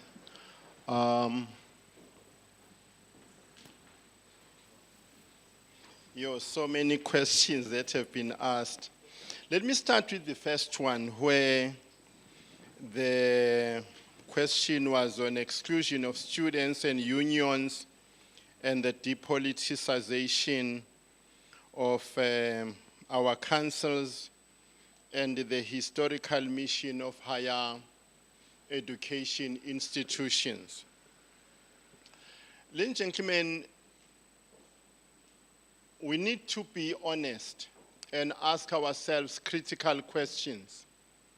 Why do students come to universities? My understanding is that they come to study. That's their historic mission, if you like. They come to study. So when they are involved in tenders and tender rigging processes, are they supposed to be there? The answer is no. Our understanding, or my understanding, is that students have SRCs to represent the interest of the students. First and foremost, they are not there to be sitting in university councils so that they are attracted or they are bewitched, so to speak, by these big and unscrupulous businesses who do the kinds of things that I was talking about, referring to my former colleague and his brother. Where, as students, because you are known to be poor, you are going to be easily bribed. And then you forget your historic mission, why you are at the university in the first place. So my stance then is perhaps similar to Janssen, to say, we need to protect our students. And how do we protect them? By making sure that they don't sit in these structures where issues of tenders are discussed and adjudications are made. That should be the preserve of the people who work there, who manage those students, those processes. But students and other stakeholders must be observers so that the process is believed to be fair to everyone that is supposed to benefit out of that process. So, if we want to restore order in our historically dysfunctional institutions, we need to start there. We cannot be institutions where we are developing students who are going to become corrupt leaders in the future. Just like this young man that I'm talking about. He is a counselor now. But he already has been socialized in a particular way. By what? By the business class. The second question was about unique leaders and decolonize. What has changed now? Ladies and gentlemen, I think we've got to be honest here and understand that politicians are politicians. They are not the know-it-all. Some of them don't even have a matric. Or some of them only have 1 degree. But you here, you are different. You are different in the sense that you are scholars. You critically engage with ideas. I usually say to students when I train them and say, you know, at a university, we don't fight through physical means. Instead, we fight using this. You have got to use your mind. You have got to use your brain. Something that was said by Bishop Tutu many years ago, he said, when you lose a debate as a student, what do? You don't shout at the top of your voice. You go back and read more so that next time there is a debate, you are able to win that debate because you have got what? New ideas. So we engage through ideas at universities. Do taxi people outside do that? Do taxi people outside do that? I was talking to a colleague of mine who lives in Durban, and I was shocked by what happened at Tongaat last week. You know, just outside of the new airport in Durban, there is a place called Tongaat. I know that place very well because I had a Miss Mabaso who used to be my colleague when I was still school-based, and she lived in that area. Now, to see people being shot at and killed at Tongaat, it reminded me of Miss Mabaso. That is her township. But again, in the city center, there's a place in Durban called Piria. And then there is the Piria Center, if you have been there. Again, there were 3 taxi bosses or drivers that were killed there. We don't do that at universities. Or we shouldn't do that at universities. We should engage in debates, intellectual debates, using our brains until we are red in the face, without raising a voice, without raising our fists. But if we allow these insidious kinds of practices, where we now begin to see students fighting, throwing chairs at each other, or even fighting physically, just because this one happens to be EFF, Student Command, and this other one happens to be SASCO, it can't be on. It can't be on. So, what has changed now? In the past, we had leaders who understood their mission, their involvement in politics, that it was about liberating our people. The politicians that we have these days, they are not the same politicians that we had yesteryear. These are there, or most of them are there to line their pockets. They say we are here for 5 years. We must steal as much as we can. And if you stand on our way, we will eliminate you. And they do eliminate you. I was addressing another seminar about 2 weeks ago with the University of the Northwest. Someone asked me a question, Mthiyane, why are you doing this kind of research? Are you not afraid that you will be killed? I said, no, I'm not. And honestly speaking, I'm not afraid. I'm not. Because I understand that I have a contribution to make to society. And that contribution is bigger than this body that you see. So what has changed? The kind of politician that you have today is not the same as your Sobukwe. In January this year, I was in Cape Town. I went to Robben Island, and I saw that little house in the corner where Sobukwe was isolated. I saw the other prison cells where Mandela and others lived. Ladies and gentlemen, without saying much, I'm tempted to say Sobukwe was the most tortured, was the most problematized politician that this country has ever seen. Yes, your Mandelas, they suffered, but I doubt if he suffered as much as Sobukwe. When I look at what happened at Robben Island.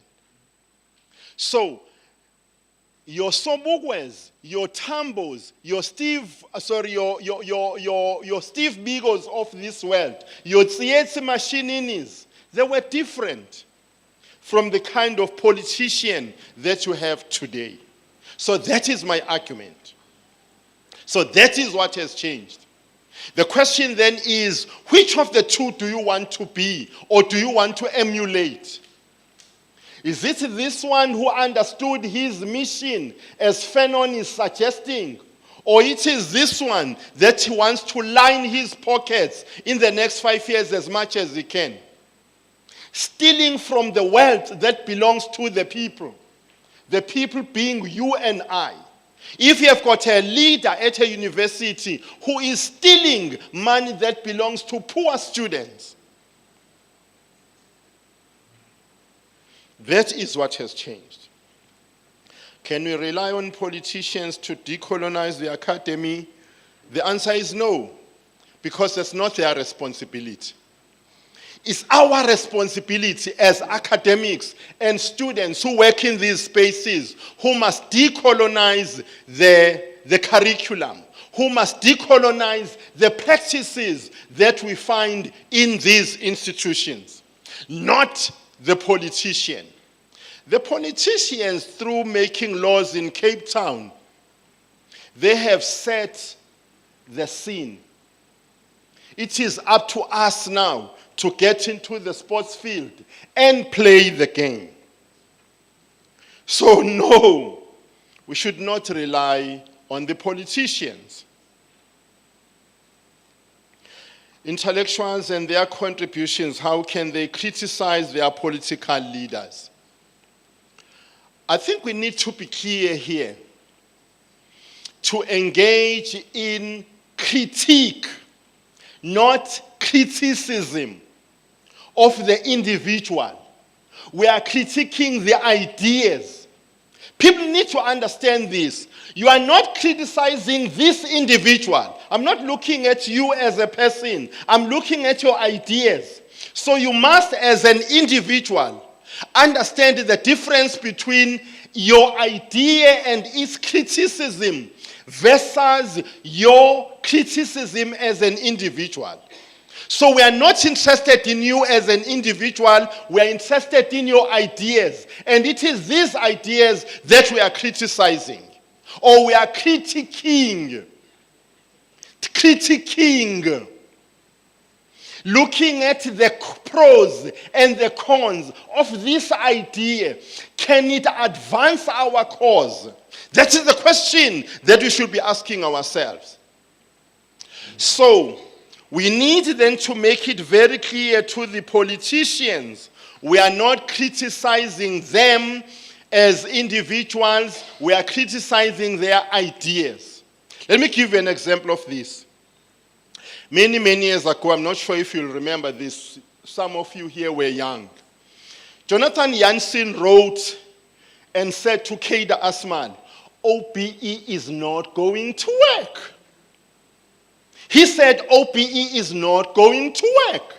He was not criticizing Keida Asman, the former Minister of Education, as an individual. He was criticizing the idea, this notion of OBE. Do you understand, ladies and gentlemen, where you separate the idea from the individual? So that you don't get so angry because you think people are criticizing you. They are not. They are criticizing your ideas. So, are we criticizing leaders? The answer is no. But we are critiquing their ideas. We are critiquing their policies. They come up with policies and we read about them. Ladies and gentlemen, let me say this, and I want to be very clear to you, especially young people that are sitting here. You must read. I tell my students all the time, read and read and read. I teach school leaders and aspiring school leaders in my department. And I tell them, if you don't buy books on leadership and management of your institutions, you don't have to come to university and study. Buy books, read them, think about what they are suggesting, and begin to practice those ideas. And then you are moving somewhere.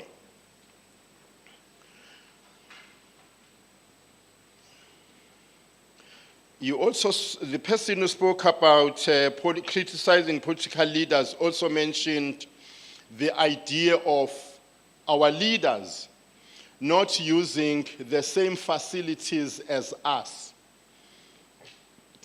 I'm thinking of the Nigerian president, this gentleman that has just left office. I don't know how many times he would go to London for medical treatment. Then I was asking myself, Nigeria happens to be one of the best countries, at least economically, in Africa. Why don't they develop their own hospitals? We know a number of our leaders, like your former president Mugabe in Zimbabwe. He would go to Singapore. Someone said here, our former deputy president would also go to Russia. And so on and so forth. Ladies and gentlemen, I want to say this to you. You may agree or not agree with this one.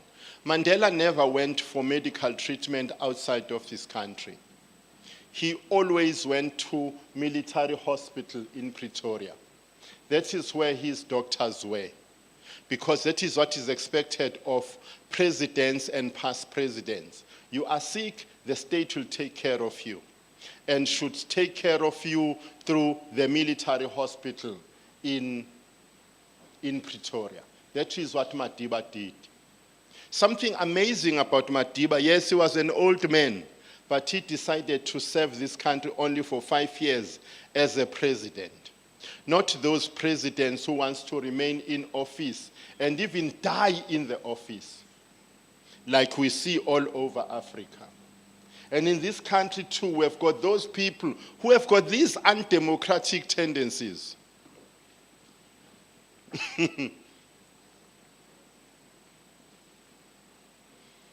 Do you know of any other person who has been the president of the UDM other than Bantu Holomisa? And how old is the UDM? Do you know of any president, real president of the IFP, other than Chief Buthelezi? No. Even today, he is still called the emeritus president. People listen to him more than they listen to Mr. Shabisa, who is the current president. Perhaps we need to begin to ask a question as well. Who has been the president of the EFF other than Mr. Julius Malema? Those are hard questions that we need to ask ourselves, even if we ask them in the corners. And then we engage, and engage openly.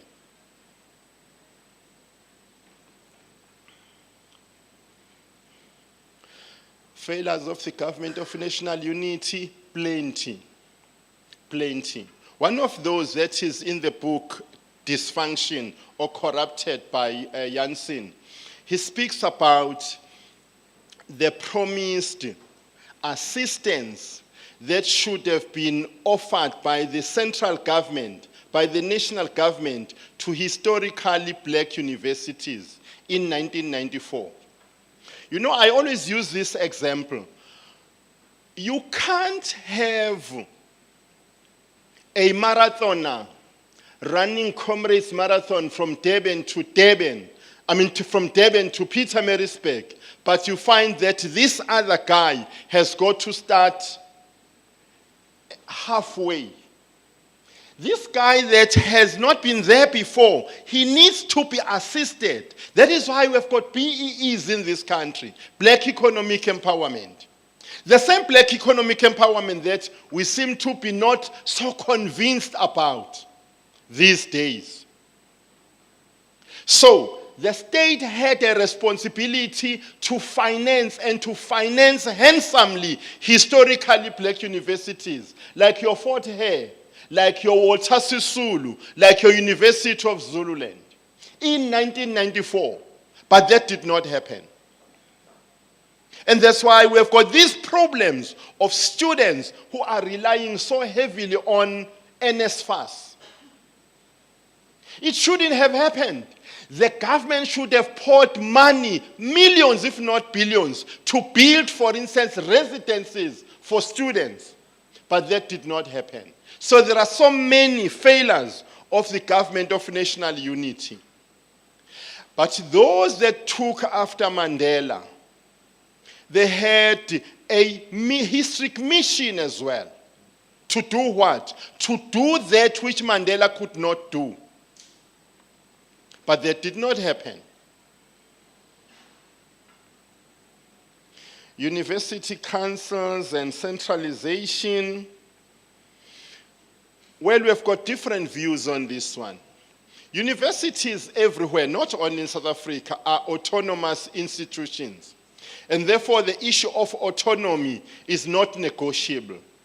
That's why each university has got a law, an act of parliament that establishes the University of Fort Hare or the University of the Transkei, which is now called Walter Sisulu, and the University of Zululand, University of KwaZulu-Natal, blah, blah, blah, blah, blah. Each university is autonomous. So what must we do? We can't interfere with that autonomy. But what we can do is to identify the weaknesses in the system and address them honestly.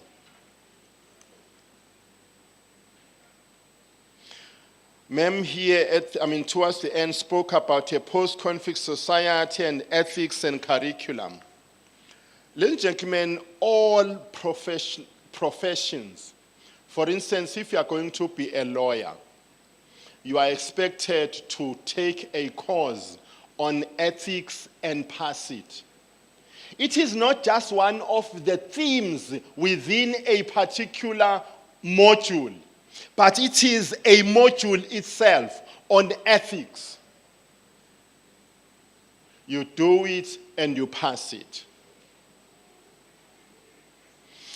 I'm not aware of any university that has a program on ethics as a program, as an offering, like they do in law, in auditing, and these other professions. So my view is that we need to develop such programs, even in our faculties of education, so that we know when our students leave us, they are ethically grounded. They are ethically grounded. When our leaders come and do the ADSL, the Advanced Diploma in School Leadership and Management, we have a separate program that deals with issues of ethics. How do you lead and manage and govern a school ethically? How do you lead and manage a university ethically? How do you as a teacher teach ethically? Because there's a difference between leadership, ethical leadership, and ethical teaching. I am Mthiyane, and let's say this gentleman is Mr. Zondo. Mthiyanes and Zondos, they are from the same clan. Zondo would be a praise name. Let's say he is Zondo, and I'm teaching him. And every time there are benefits in my teaching, he accrues them. It can't be correct. Because I'm now biased in his favor.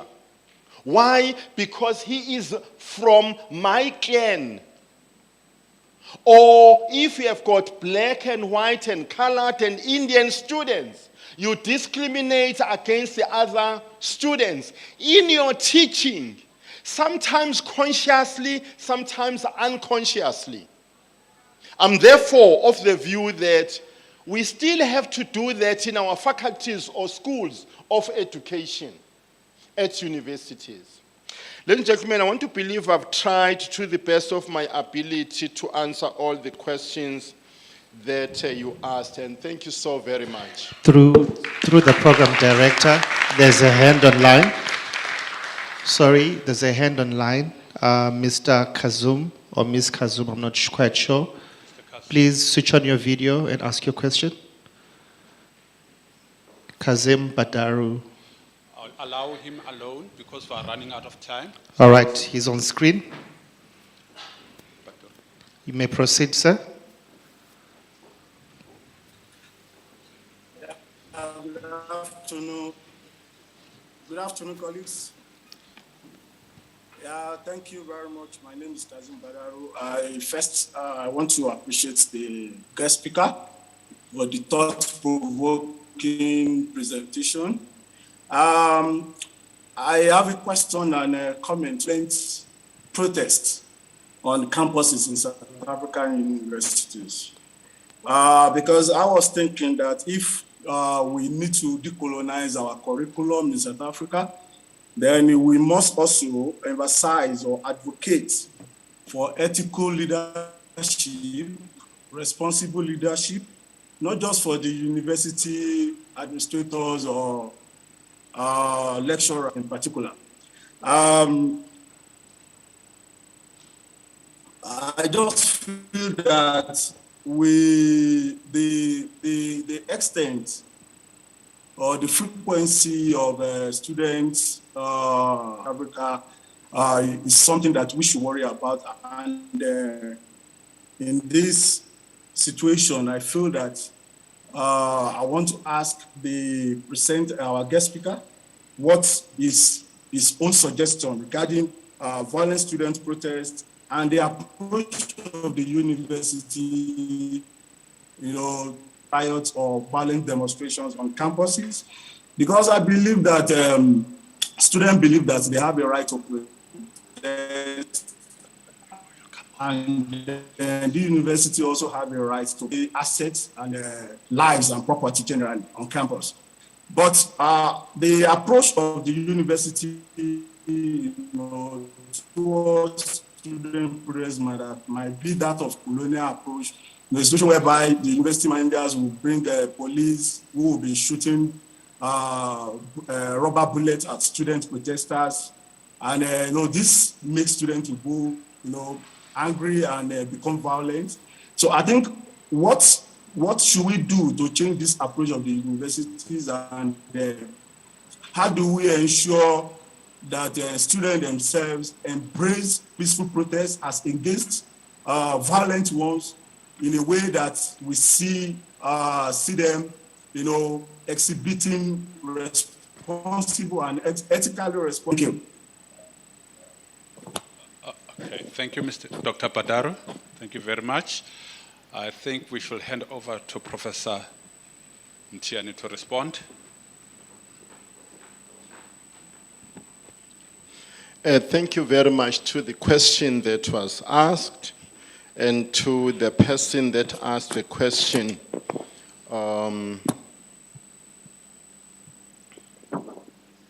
Let me address the issue of student protests, especially those that turn violent. I have said this to my students, and I'm saying it also here to anybody listening. Teachers at schools want to participate, and therefore they must be given an opportunity to participate in decision-making of their institution. The very same thing applies, in my view, to students. Students have a voice through the SRC, and they must be given an opportunity to be listened at. The problem in some of our institutions, it is because we are reactive rather than being proactive. We allow things to fester until such time that they become violent when they explode. I have made this suggestion in some quarters where I say, what is wrong with you as a dean? In your calendar, in your office, it be known that on January 15, you have a meeting for an hour with the SRC. Somewhere in February, you have another meeting. Or even more meetings, especially at the beginning of the year, when students are coming into the institutions. Once the admissions are over, then you can have meetings perhaps every 2 months. The idea here is to show the students that you respect them, that you value their input. Now, what do they do instead? They wait until students demand meetings, and it can't be on. That's number one. Number two, we need to listen as leaders. We need to develop a skill of listening. My view is that in most cases, we don't come to meetings to listen.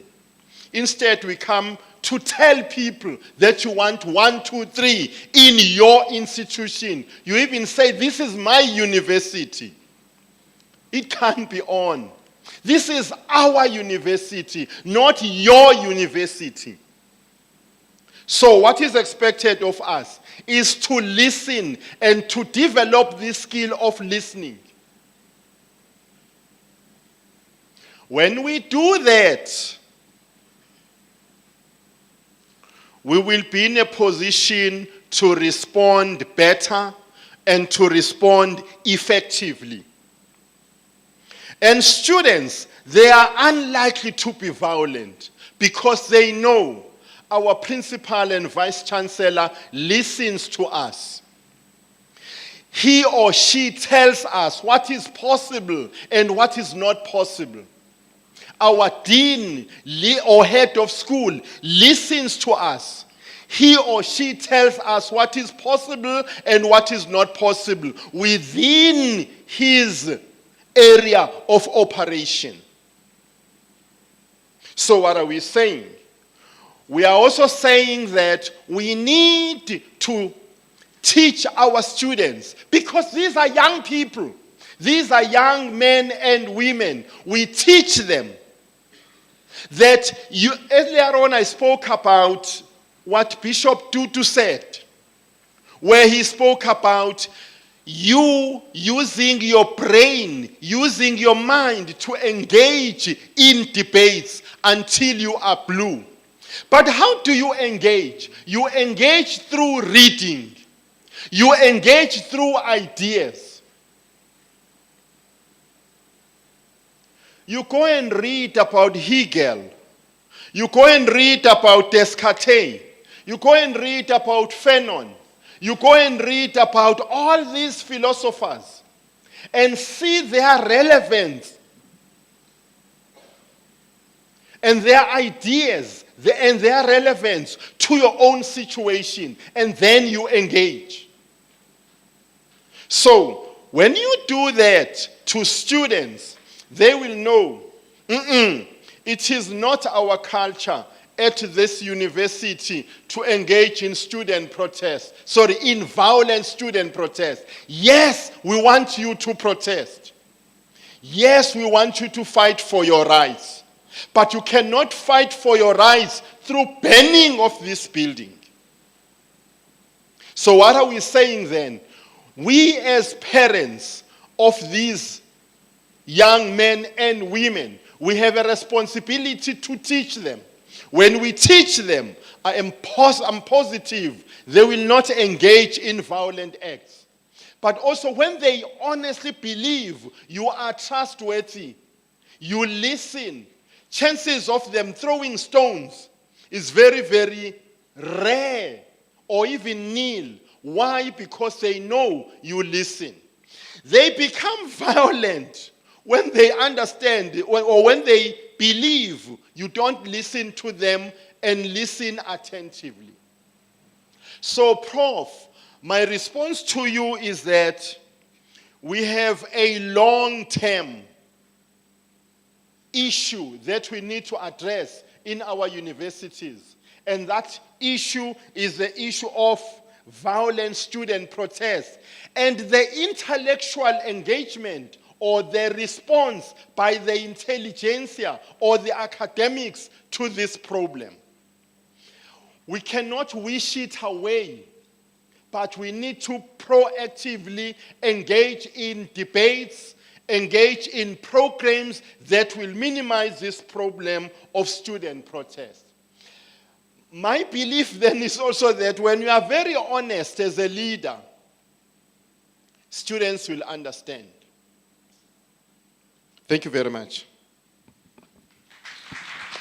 Thank you very much, Prof, for the response to all those questions. It was truly a mouthful and to the point. Colleagues, we are running out of time, and we have to squeeze our program so that at the end of the day, whatever is written in those programs, we all benefit. Without waste of time, colleagues, I will hand over to Professor Mthiyane, the Dean of our faculty, to say a word or two. And immediately thereafter, we're going to have the first presentation. We're going to have Professor Dugu presenting. So we'll juxtapose a little bit the program just to make sure that we fit as many people as possible. And we appeal to your patience. And we have been that way. So we're not going to have a comfort break. If you feel you need that break, we can just go to the ladies and men's whilst we proceed with our program. We'll only do so when it's lunchtime, when it's being served outside. Otherwise, we're going to disrupt the whole process. Thank you very much. Over to you, Prof. Thank you very much, Dr. Mkomi. Ladies and gentlemen, I'm sure you will agree with me that Professor Mthiyane did justice to his lecture. Can we clap? Thank you very much. In most cases, I can actually say he did not disappoint us.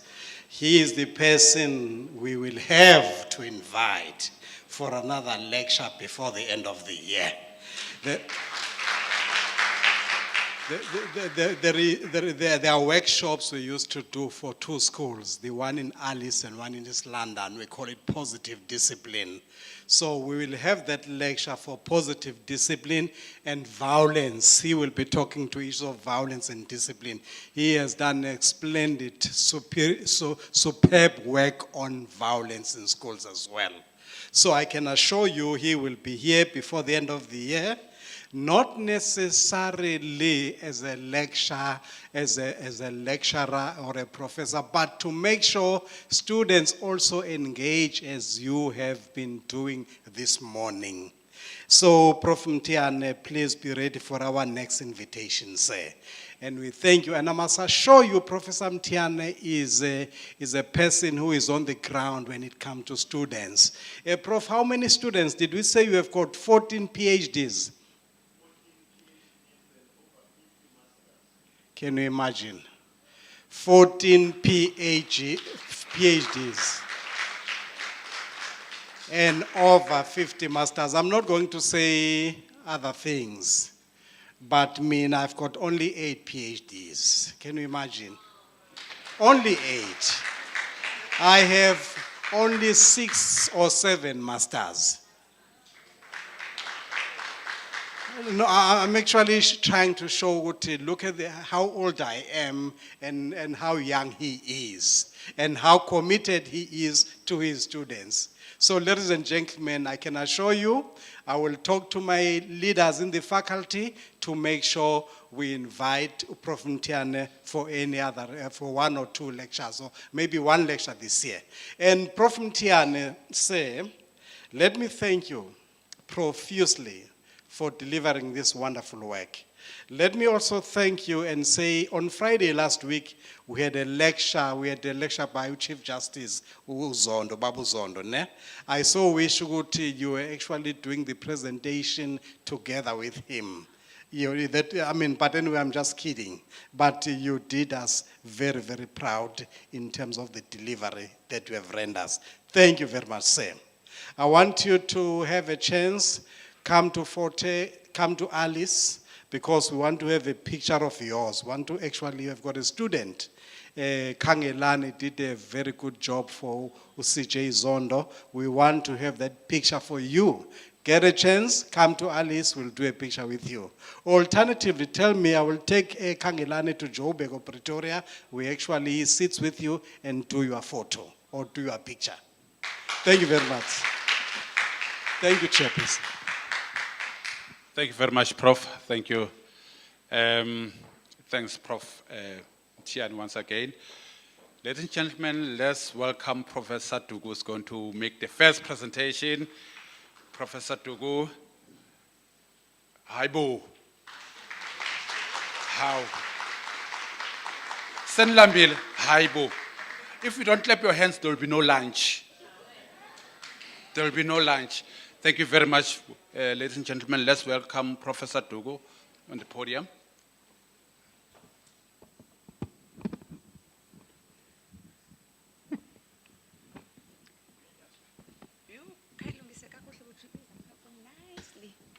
Thank you.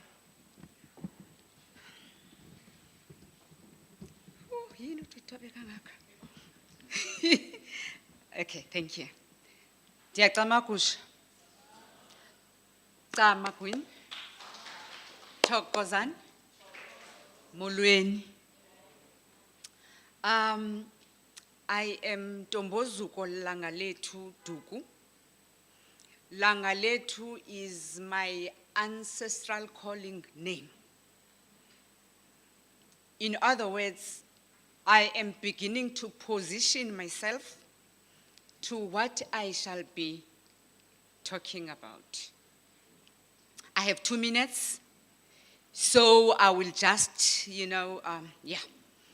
The title of my presentation is Towards Ubuntu, Sensitive Leadership and Policies to Support South African Learners with Ancestral Spiritual Calling.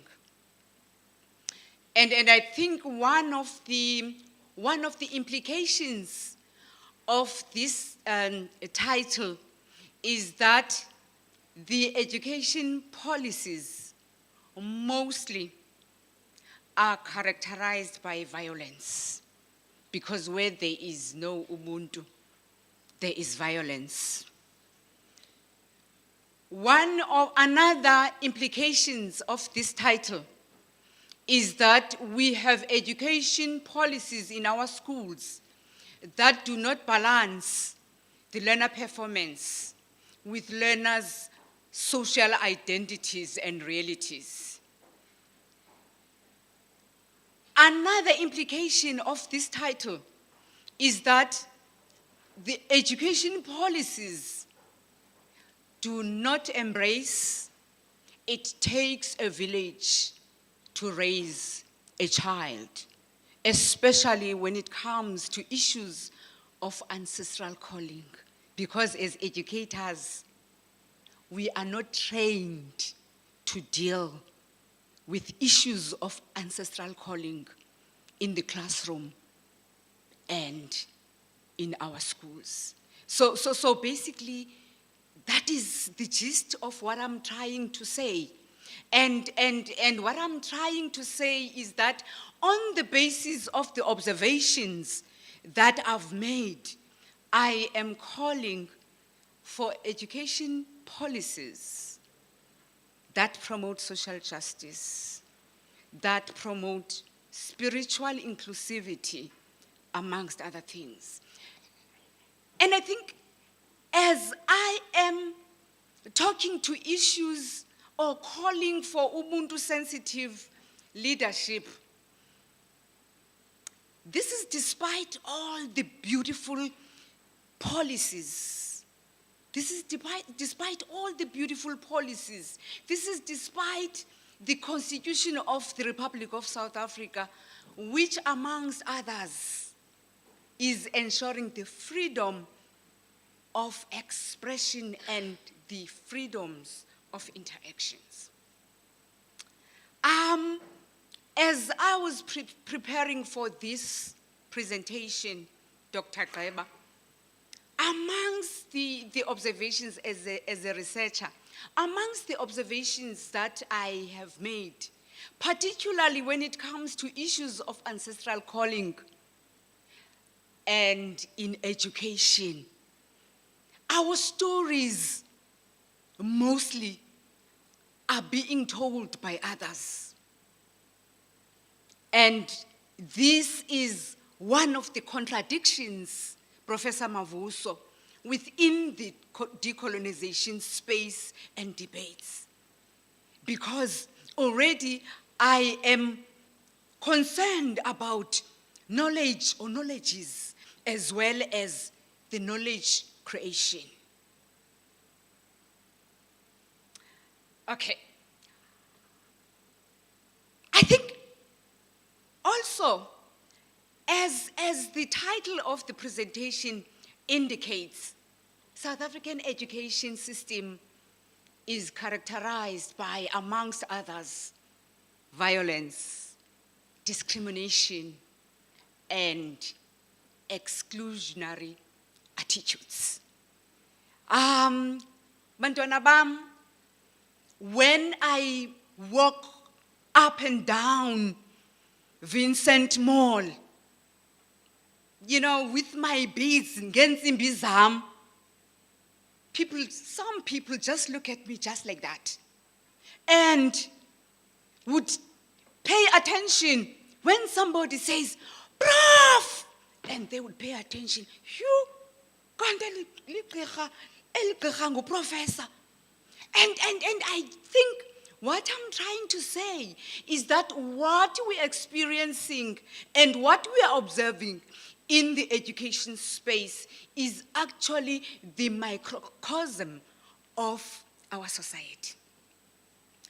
I don't have time, colleagues, but one of the issues that perhaps I could talk about is the fact that I have indicated beautiful policies that are aimed at encouraging and promoting inclusive education and diversity. In one of the publications that I came across is, if learners cannot learn the way we teach, then teach them the way they learn. And another beautiful expression that I've come across is, each and every learner is a star that needs opportunities from the society, including the educators, in order to show how much they can shine. Yeah, but what is this ancestral spirituality? Others would refer to it as ancestral calling. It is a journey of becoming. It is a journey.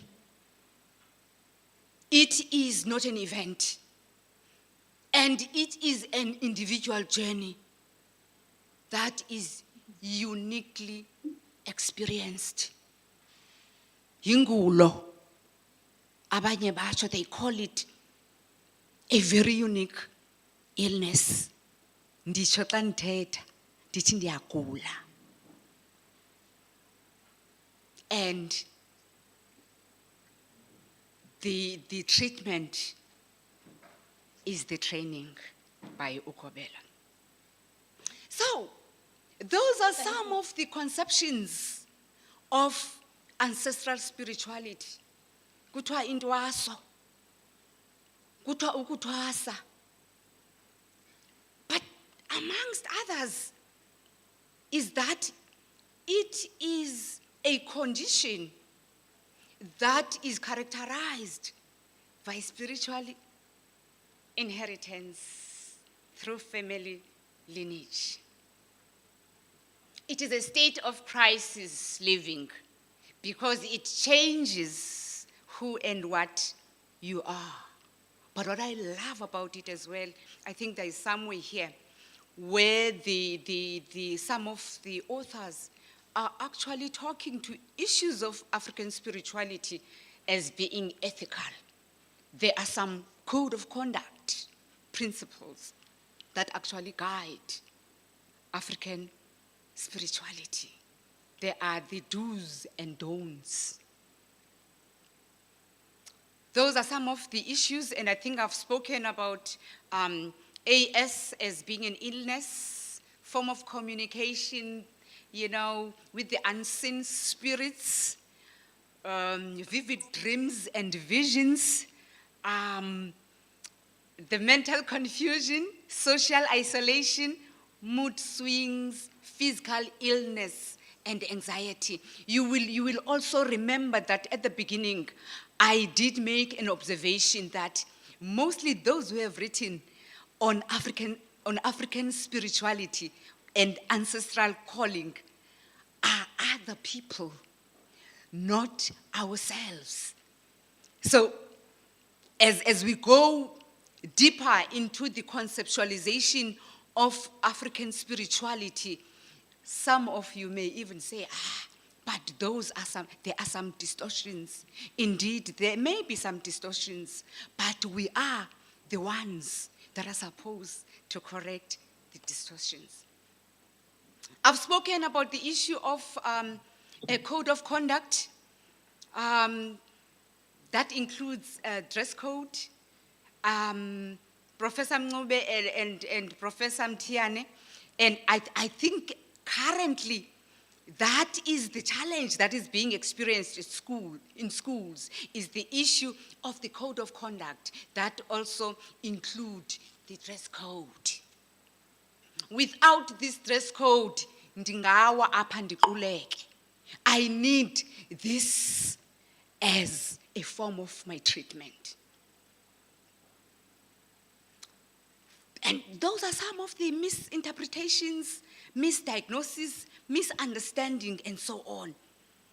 That we are demon-possessed, that we're depressed, that singamaxelegu, we careless dressers, and we just careless generally. And we are in denial of a particular chronic illness, psychotic, schizophrenic. Those are some of the misinterpretations and misdiagnoses around issues of ancestral spirituality. Quickly, what is happening in the school context? One, Uqeba is here. Udukuma Vuso Umkomi and other colleagues, Kewu. We have observed that school policies are silent on issues of African culture that include ulwaluko and ancestral calling. We have also observed that there is bullying of minority learners that include those that have AS. And therefore that there is no connection between the school policies and the learners' realities. Okay, I can see Dr. Mkomi is calling time up. Colleagues, but then what else do we know about schools and AS?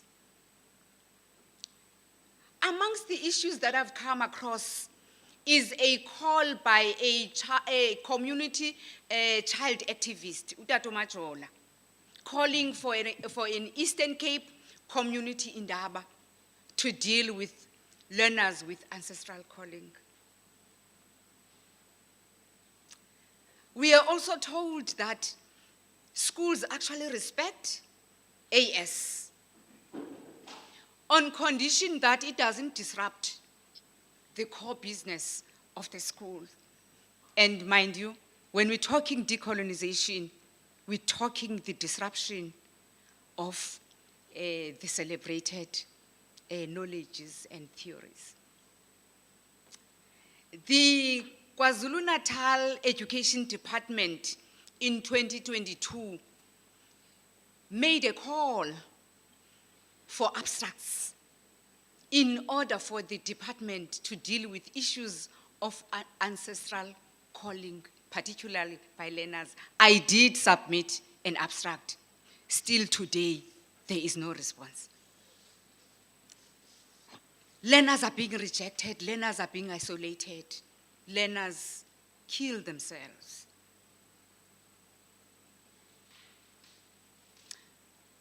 This is the problem statement. A South African classroom is characterized by different forms of diversities, of which ancestral calling is one of them. However, the response to issues of ancestral calling include dislike, fear, avoidance, rejection, exclusion, denial, physical, emotional, intellectual, and spiritual violence, as well as spiritual prejudice. And despite this, there seems to be reluctance and resistance in education broadly to address the issue of African spirituality. Those are the research questions. That is the justification, the issue of a decolonized space. And that is the theory that I shall be using, Prof Brenner's ecological system. And amongst the key questions with regards to ecological systems is how does the world around the child help or hinder development? Hence, we're calling for a social justice, Ubuntu-sensitive policies. In conclusion,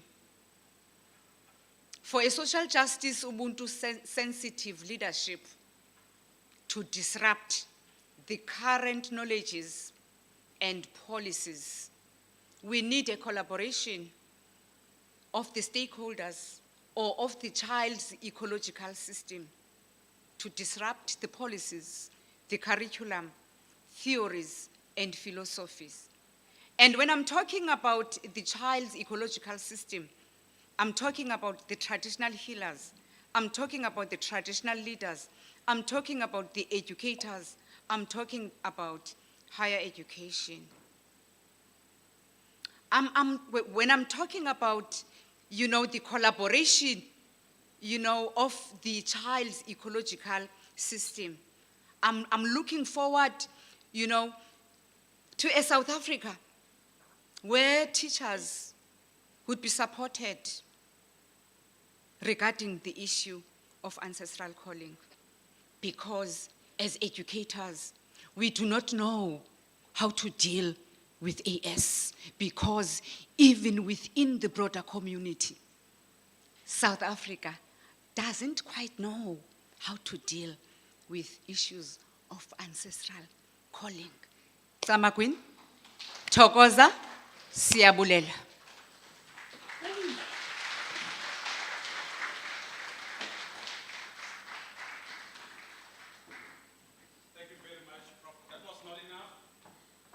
Not enough colleagues.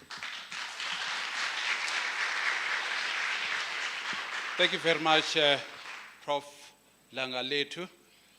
The Chaisilengoku, time up from now. I'm going to call Miss Tsipa Boy to take over.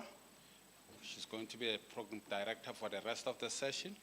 Thank you very much for the working relationship we had. Over to you, ma'am.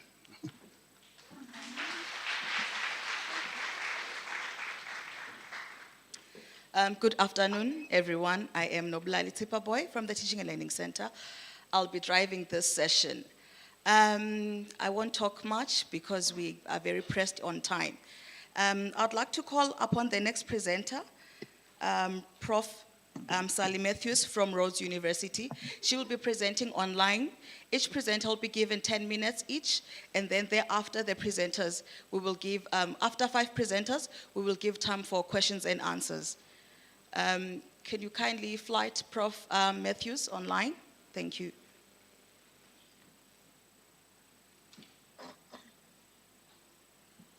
Hello everyone, can you hear me? Yes, Prof. Okay, and let me just share my screen and then we can begin. Okay. Okay, I think everyone can hear me, and let me also start the timer because I have 10 minutes. Thank you very much. I'm glad to join you. It's a bit strange to join you in this way when most of you are in the room, but I think some of us are on Zoom, so we can join you anyway.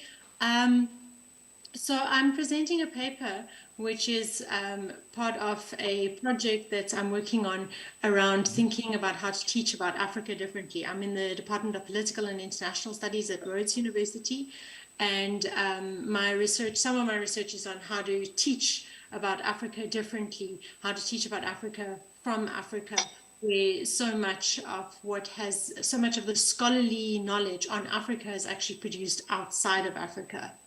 And so this particular paper engages particularly with the concept of the colonial library. And when I'm talking about the colonial library, that is connected to Viwa Mudimbe, who's a very important scholar, an African philosopher who thought through how we can write differently about Africa, given the problems with how Africa has been presented in the past. So I just, I've got 10 minutes, so I'm not going to be able to share the whole paper. So I'm just going to tell you a little bit about what the paper is about. And then if anyone's interested, I'm very happy to share the paper. So basically, I'm trying to use this idea of the colonial library and think through some of the difficulties my students have when trying to think about how to decolonize African studies. So this idea of the colonial library from V.Y. Mudimbe, we can sum up, in the words of Zubaru Y, we can sum up this idea of the colonial library by saying that it's an abstraction for the immense body of texts and system of representations that has over the centuries collectively invented and continues to invent Africa as a paradigm of difference and alterity. So what people like Viwa Mudimbe and Zubaru Y, working in his tradition, are thinking about is that if you look at the origin of the scholarly study of Africa as a whole, of this discipline of African studies, like many other disciplines, it has colonial origins. And so when we talk about the colonial library, we're not just talking about the books, the texts that have been written on Africa during that colonial period, but also the whole system of knowledge and ideas that presents Africa as being kind of different to the rest of the world, and that contrasts Africa typically with Europe. So what Viwa Mudimbe does is he notes that in many ways, African thought is basically a product of that of Western writing on Africa, and emerges in response to it, using the same categories and the same engaging in the same system of knowledge as that colonial library. And so he shows that although Africans participate now more in producing knowledge about Africa, in many ways the knowledge that is produced in Africa now still fits into that tradition and that paradigm. And he shows that even the most rigorous challenges to the colonial library are possible and thinkable only insofar as they actualize themselves in those same intellectual fields. So there's some music there. I don't know, it's coming from somewhere else.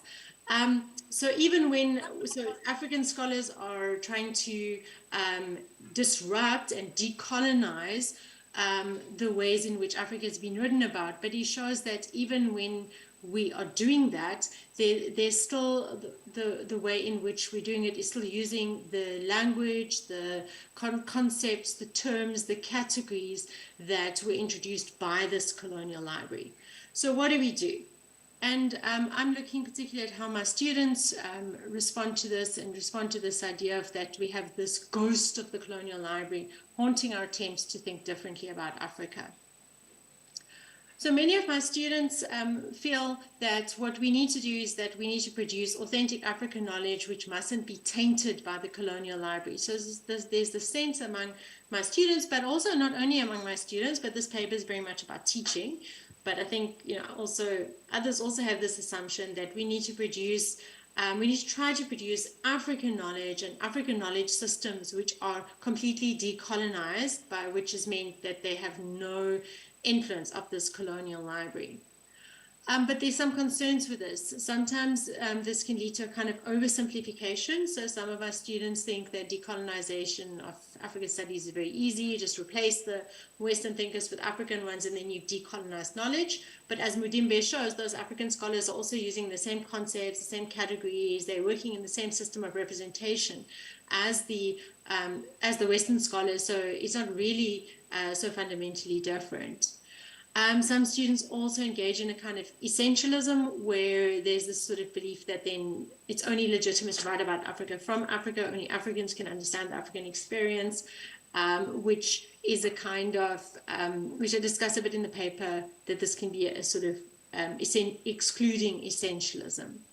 But then there are other students who feel kind of defeated or despairing because they understand Mudimbe's point, and they feel that that Africans are also trapped in this colonial library and cannot escape it. And so that can also be a problem that students have when they're trying to think about how to decolonize African studies. And so in the paper, I just briefly discuss Mudimbe's approach and then how I try to use this approach in the classroom.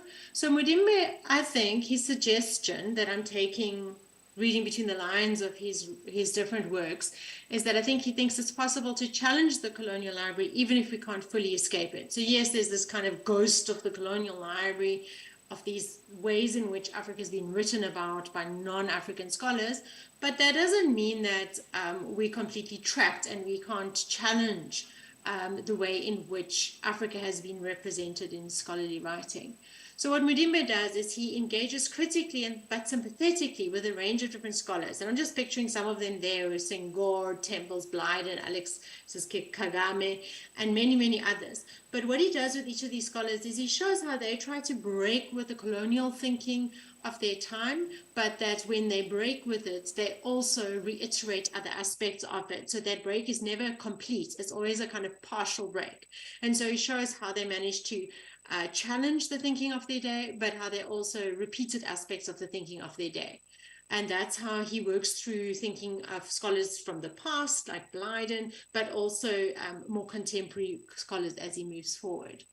And so what Mudimbe says is that what is important is not so much that African thinkers can produce true accounts, which can then be contrasted with the falsehoods of Eurocentric discourses, but rather that's what's important when thinking about decolonizing is that an African thinker has the freedom of thinking of himself or herself as the starting point of an absolute discourse.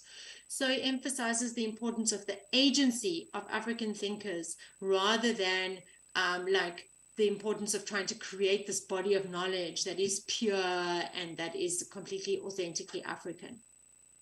So using this approach of Mudimbe, I'm trying to think through what do you do in the classroom where my students at Rhodes University are very keen to decolonize the curriculum. They're not really resistant to that. Maybe there would be students in other places that would be, but they sometimes produce this exclusionary essentialism where they think that what we must just do is get rid of all Western thinkers, and then we just rely on African thinkers who they think can just produce this decolonized knowledge. And so so in the paper, I discuss a little bit Bell Hooks's response to this kind of essentialism and how she approaches it by understanding where students are coming from and affirming their presence in the classroom and their right to speak, rather than trying to undermine that by a very critical engagement with those essentialist views. And so I talk about how I try to do this in the classroom, also as a white educator, that becomes more important because it can look like I'm a sort of representation of the West shutting them down. So I try to use a lot of peer discussion in the classroom and try to make the classroom an affirming space for students. Okay, I've got 1 more minute. So the other thing that I try to do is I try to see that that there's no need to despair when we see how resilient the colonial library is and how implicated we are in these colonial discourses and how difficult it is to escape them. That doesn't leave us with no room to move. And so I'm trying to show students, try to have complicated course structures where they expose to lots of different views so that they don't get this idea that it's either a colonized discourse or a decolonized discourse and the two can be clearly separated, but rather that there's all different ways of engaging and challenging and undoing certain ways of thinking that are kind of complicated, and that's an exciting and a creative way to engage with knowledge production on Africa. So yeah, that's my 10 minutes. I'm very happy. There's my email address. I'm happy to share the paper and I'm happy to hear what others have to say. Thank you very much.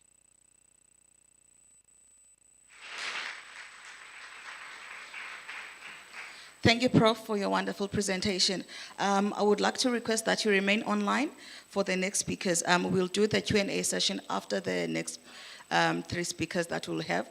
Next up, I'll call upon Prof Mavuso to do his presentation, a physical presentation. After Professor Mavuso, it will be Prof Farisai from UNISA. Thank you.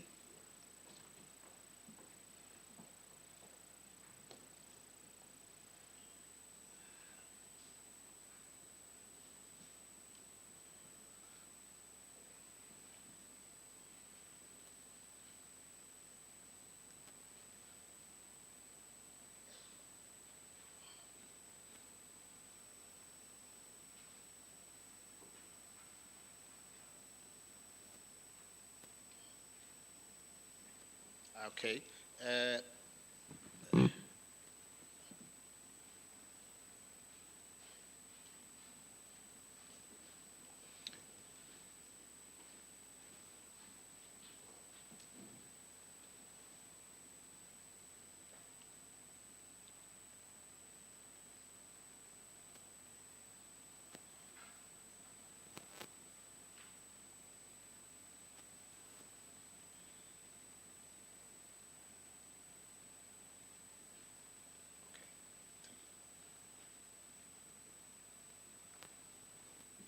It's gonna show now, eh?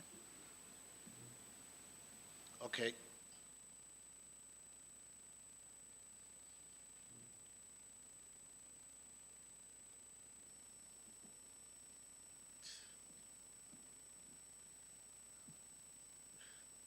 Yeah, it's one of those things, eh?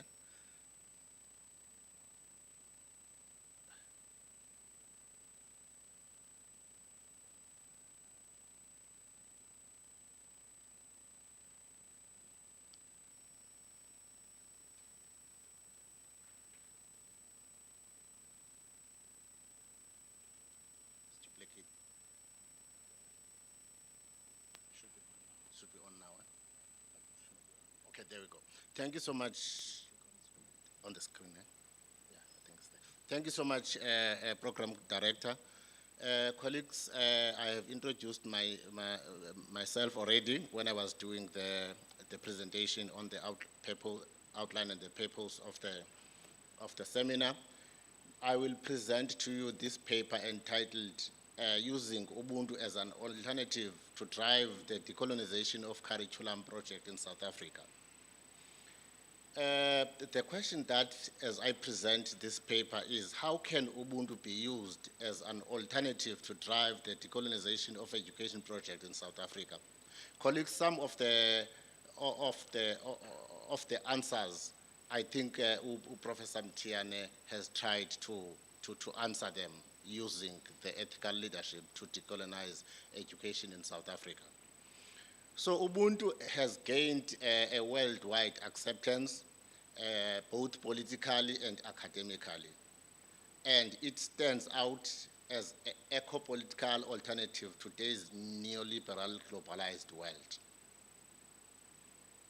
So what is it that we need to do to ensure that through ethical leadership, policies formulation, policy implementation, pedagogy, epistemology is based on the principles and the values of Ubuntu. This is what I am arguing for in this paper. Ubuntu is the type of knowledge that improves humanity. Then if we can embrace Ubuntu in our education system, will it not achieve the agenda of improving this society we are living in? So this paper, therefore, argues the relevance of using Ubuntu philosophy to decolonize education in South Africa. Okay, thank you. So decolonization can be broadly understood as a term for various efforts to combat the separate but connected processes of colonization and racialization, to implement transformation and redress the negative effects of colonialism. This is according to Zambilas 2018. So this means, therefore, that, as I have alluded earlier, for societies to succeed in terms of human growth and development, they should strive to engender Ubuntu. Since education is a crucial vehicle that is used to change people's mindset, attitudes, Ubuntu should be occupying a significant amount of space in the South African education system, be it at the level of policy formulation, as I have indicated, at the level of policy implementation, at leadership level, as Professor Mthiyane has indicated, at classroom level, at school level. So if we embrace the principles of Ubuntu, I think we should take this society of ours upward or to upper heights. Currently, there seems to be inadequate effort to instill and integrate the values of Ubuntu in the South African education system, be it at curriculum level, policy level, management level, leadership level, and so on. Yet, Ubuntu, as an African philosophy of education, can be used as another alternative to decolonize South African education system in all spheres. As I make my case for embracing Ubuntu as another example or alternative, which we may use to decolonize education and attempt to position it as an alternative to decolonization project, I discuss the philosophy of Ubuntu, its relevance to education, and use it as a theoretical lens for this conceptual paper. I also argue for how it could be used to decolonize the education system in South Africa. Okay, no, I still have a lot of time. I'm about to finish. I also argue, like my one scholar by the name of Aviwe, that alternative educational paradigms that are less positivistic, non-Eurocentric, and non-individualistic than what has come to be a standard of today are needed. I don't necessarily advocate for the complete rejection of what has already been put there, but I believe that engendering the values of Ubuntu into the current education policies, leadership, practices, teaching, and so on, can also assist in terms of the taking forward the decolonization of curriculum agenda. I think, colleagues, Ubuntu, without wasting a lot of time, is a principle that appears in many African communities, and it simply refers to Ubuntu, ngumuntu, ngabantu. If, for argument's sake, we were to use Ubuntu principles when we are teaching collaboration, respect, ethics, compassion, social cohesion, I believe that we would be able to advance this decolonization of education agenda to upper heights. Even though it is pronounced differently, but it promotes interaction and otherness amongst the people. Umuntu, umuntu, ngabantu. It is based on humanism, so therefore, as I've indicated, it is relevant that it is emphasized on the education system. This implies that for countries to strive in terms of human growth and development, as I've said, we must embrace Ubuntu. And in Africa and around the world, there is a role for Ubuntu ideology in education. Although decolonization has various dimensions, including political, economic, cultural, material, and epistemic, it can be broadly construed as an umbrella term for varied effort to resist distinct but intertwined processes of decolonization.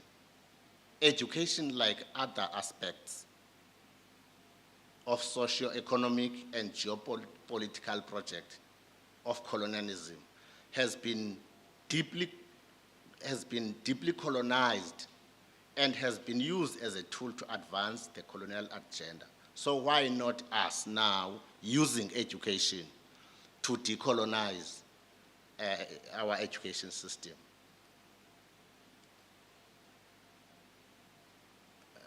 I will not dwell much on this slide, but here I was trying to show you that this issue of decolonization, it's not something that is new.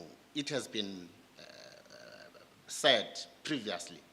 And the fees must fall of 2015 was actually the culmination of the debate and the narrative for the decolonization of education in South Africa.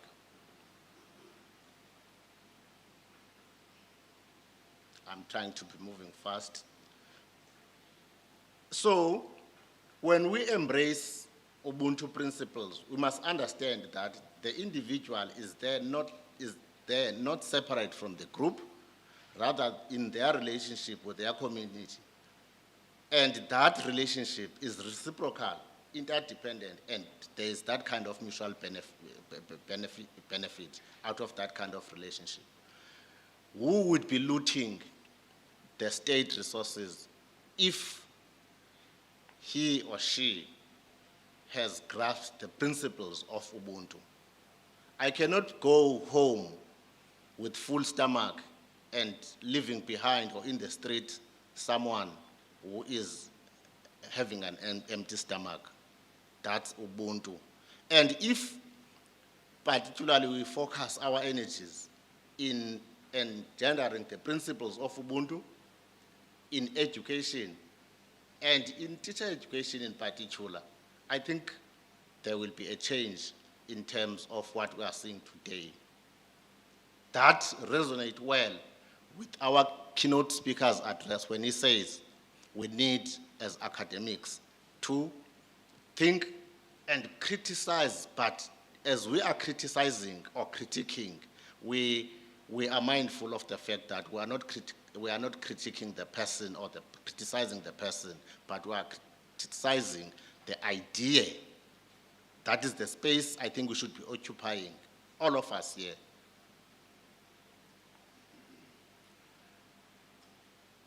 a significant percentage of education should be committed to the Ubuntu philosophy because it is about modeling the next generation of citizens and is a crucial tool for altering people's mindset and attitudes.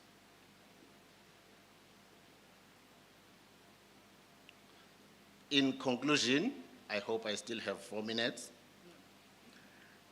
The incorporation of Ubuntu in schools is long overdue, or in the schooling system is long overdue, and offers numerous advantages, including the assurance of teamwork,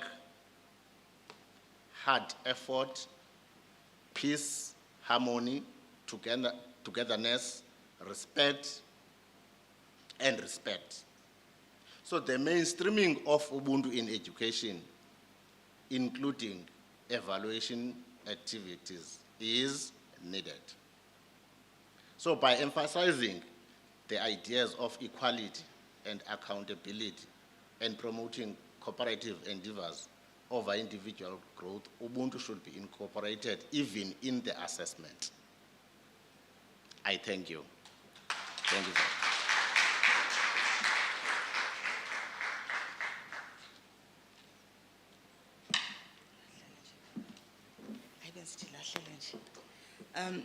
A round of applause for Prof Mavuso once again. Thank you. Now I'll call in Prof Candace Livingston from CPUT, who will be presenting online, seeing that Prof Farisai from UNISA is not online. I think she might have network problems. So could you kindly flight Prof Candace Livingston to present?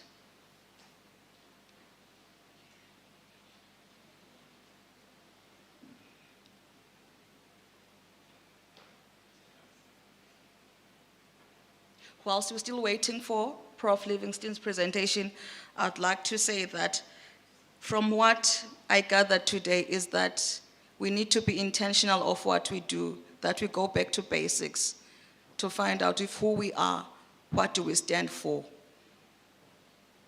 as part of the principles of Ubuntu. Prof is online. You can share your presentation, Prof. I am sharing. Thank you. Just hasn't come up yet.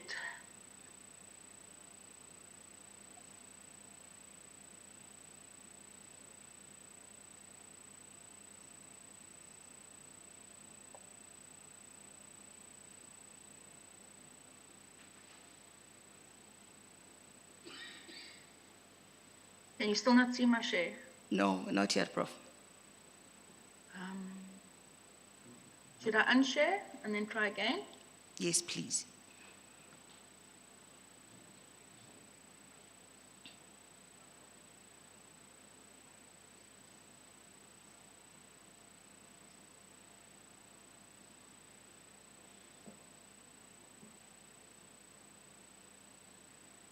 It says on my screen, participants can see my, oh, there we go. Now we can see it. Thank you, Prof. Okay. You can start. Thank you so much. I'm just going to start my timer. Good morning, everybody. I'm going to be approaching the discussion of decolonization from a slightly different angle today. I am by trade an English teacher who then moved into higher education. And in 2015, when the call for decolonization of the curriculum came to the fore, my question was always, how do you do it? So since 2015, I've been playing around with my students and other academics, looking for a way to decolonize what is essentially a colonized language. I mean, English is the colonizer's language. And I have done it over different ways, but today I'm going to present to you the one that sticks out to me that we have found that really works. And I'm choosing to speak about fairy tales because we do teach fairy tales in our course simply because we teach foundation phase teachers to be teachers, pre-service teachers, and also because we use the European fairy tale to teach structuralism and categorization of folk tales and things like that. So it's just one small part of the curriculum that is very Eurocentric that we are now trying to change. So that's where I'm coming from. So as I said, this discussion around decolonization has been going on since 2015. I just wanted to give you an idea of the current state of the curriculum where we are. We have been working on it for a very long time, but we still have a very Anglophilic canon. We also acknowledge that many people think that if you want to Africanize a curriculum or decolonize a curriculum, all you have to do is add a few novels or short stories from African writers. This is now specifically in English literature. But transformation is not only about the content, it's about the pedagogy too. How do you teach it? And what I found works quite well is that looking at the tenets of decolonization, Laini is a very prominent decolonization scholar who works out of Hawaii, and he talks about awakening and recovering our students' cultural voices and language identity, and interweaving of the epistemic notions that underlie the philosophy of Africology in the curriculum. So it's all about giving the student a voice in the English curriculum. So the way that I've approached it, I have taught all of these three things, or tried to implement all of these things in different research projects. But now I've decided that to bring it all together and interweave all of these aspects. So I call it my 3 A's. It's my focus on Africa, my focus on autobiographical learning, and then of course the focus on authenticity. So the focus on Africa or Afrocentricity relies specifically on a research concept that I've sort of stolen because it's a research concept around using Afrocentricity as a research paradigm, but it is called Ukweli, which is you're striving to represent the truth of people's experiences. So this, we need to just keep that in the back of our minds. It's all about people's experiences. Because it interweaves with the other aspects. So I am focusing on student voices, amplifying student voices, and amplifying specifically the concept of Ukweli, which will look at personal experiences within education. Then I have autobiographical learning, and the easiest way to describe autobiographical learning is to call it what they call storytelling the curriculum. It's all about the autobiographical narrative and how we learn from one another's stories, how we embed and embody the process of learning so that we have, it's all about cultural competence as well, of increasing cultural competence. So you can see there's a strong leaning on experience, stories, and of course, lived experiences. Then when it comes to authenticity, I have used authenticity as the approach from the aspect of language learning or using it within language. And I've relied heavily on Pinner's work, who speaks about the fact that there is no definition of authenticity in learning that anyone can agree on. But what he calls it an alphabet soup. But what he does say is, and I just want to get my notes, he says that authenticity within the framework of language learning needs to be flexible, and we need to move away from the reductionist view of authenticity and rather focus on contextually situated individuals, because learning is both personally meaningful and socially relevant to each individual within their own context. And he speaks about creating a culture of authenticity within our curriculum. He speaks about authenticity of purpose, where you have the 3 dimensions of authenticity, which is the authenticity of language in use, the creation of authentic texts, and then of course the creation of authentic tasks. When it comes to the creation of authentic texts, this is what my project deals with, is giving the students the ability to create their own texts, but using the archetypes that are presented in the structural study of fairy tales. I'll show the example now, but they create their own texts, which are then used as stories within their curriculum, or they can use it in their classrooms or so on. Authenticity in language use. I'm a big fan of translanguaging and allowing translanguaging to negotiate meaning. Now, I get a lot of criticism about this because I teach a language. So how can I allow students to do assignments in Afrikaans and isiXhosa, or to discuss concepts in class that in a language that isn't English if I'm trying to teach them English? But it's not about learning the language so much as what it is giving them epistemic access to the knowledge. I mean, it's very difficult to teach Shakespeare to second language speakers. So we try, I really do like the idea of translanguaging. Then, as I said, to bring it back to context, the idea of in-person context where knowledge is used to reflect real life lived experiences. So authenticity is quite a big focus in my work. We also talk about the creation of authentic tasks. Using translanguaging in particular and rewriting stories and looking at stories from an African perspective, changing the focus of what we look at. So for example, there's just some examples I've given you. I've done it with Shakespeare. I've done it with the study of graphic novels using the African Kwezi superhero. And we've looked at retelling of fairy tales from an African perspective, like Rapunzel, rather being called Refilwe. It's a lovely book, by the way. So here is some of the findings that we found in our study of fairy tales when we asked the students to recreate their stories within their own context. So obviously all my students come from Cape Town or the surrounding areas, and we definitely saw the transplanting of the stories into Cape Town or into local contexts. I'm just using the fairy tale of Cinderella just to explain some of the things that we saw. Students were able to tap into their own experiences of a ball, which is mostly matric farewells, and also ballroom dancing and things that have value to them. What was very interesting was that suffering as a trope was highlighted in their work.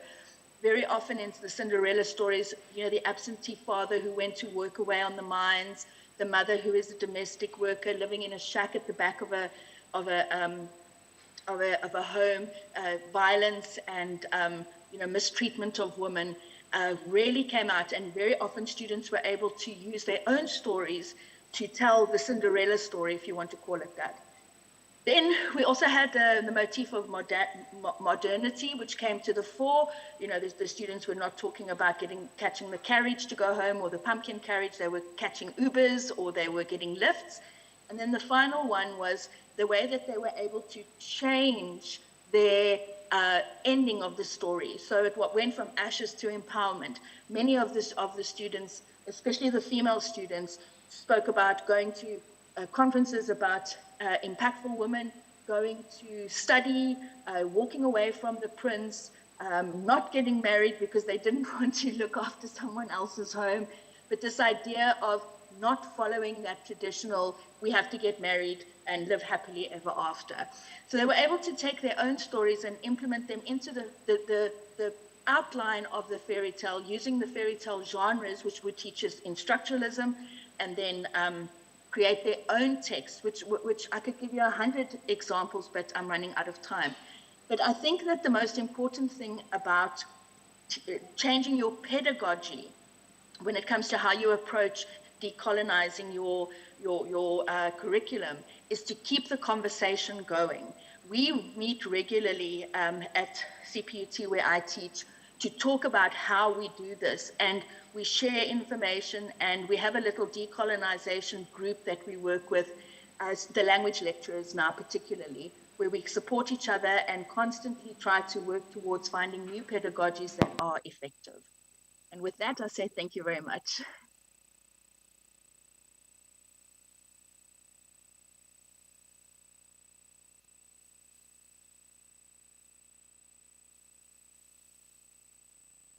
went over time a little bit.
One, two, two, two.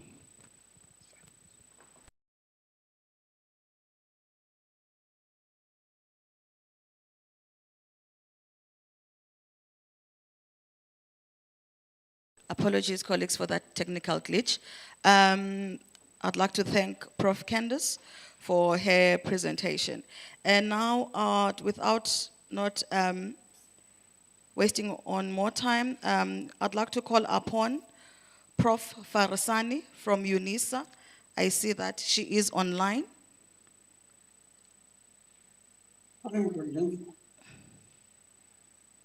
Could you kindly flight your presentation, Prof?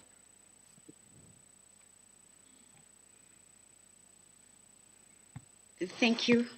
Thank you. Good afternoon. Can you see my presentation yet? Is in the background. Not yet, Prof. It's not there.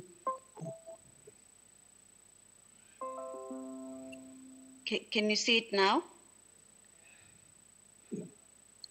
No, not yet. Yes, now we can see it. Oh, you can see it. Wonderful. Yes. Good afternoon, colleagues. I've had a bit of a tough afternoon. Just as I was about to present earlier, my Sorry, laptop Prof. decided. Before you Yes. start, could you kindly switch on your video so that we can see you? Apologies. Yes.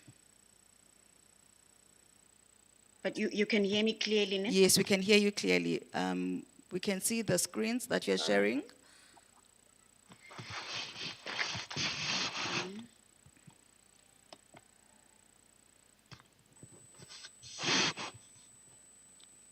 You've stopped sharing now. Did I stop sharing? I'm trying to switch on the video. Okay. There we go. Can you see me? Yes, we can see you, but not the presentation. Okay. Not the presentation. Okay. Can you see the presentation now?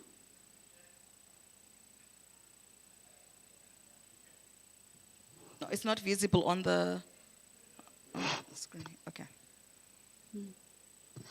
Yes, we can see you and the presentation now. Can you see both of us Yes. now? Okay. Thank you. Good afternoon, ladies and gentlemen. I won't waste any more time. As I've said, I had glitches when I was supposed to start a little bit earlier. My topic is contextualization as a strategy to decolonize education. Basically, institutions of higher learning in Africa have a colonial history that we are all aware of, but what is the effect of this curricula, which is Eurocentric? Matola and others state that Eurocentric views and ways of knowing and understanding theories and methodologies have dominated the higher education landscape in South Africa. And then Kebine Sibanda observes that this Eurocentric curricula contains thought and epistemological practices that are alien to the Black African experience. Mthiyane states that the curriculum is the principal vehicle of knowledge reconstruction in higher education, which is very important.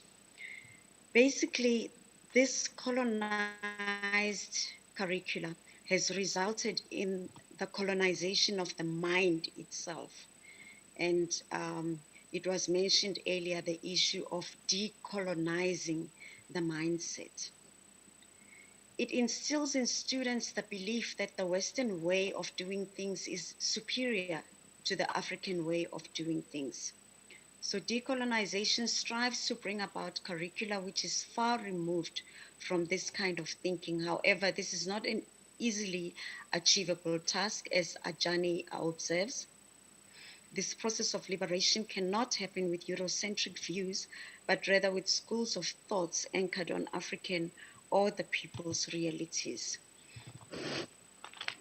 It's almost 30 years now into democracy. We're on the eve of the 30th year. However, we're still grappling with curricula which does not really prepare our students for the context in which they find themselves. Curricula which our students are exposed to while studying at university doesn't take into account the African context. And as I'm coming from a law background, that is the curricula that I'm going to focus on in this particular presentation. Ajani's view is that South African students need to receive the type of education that interconnects with the society.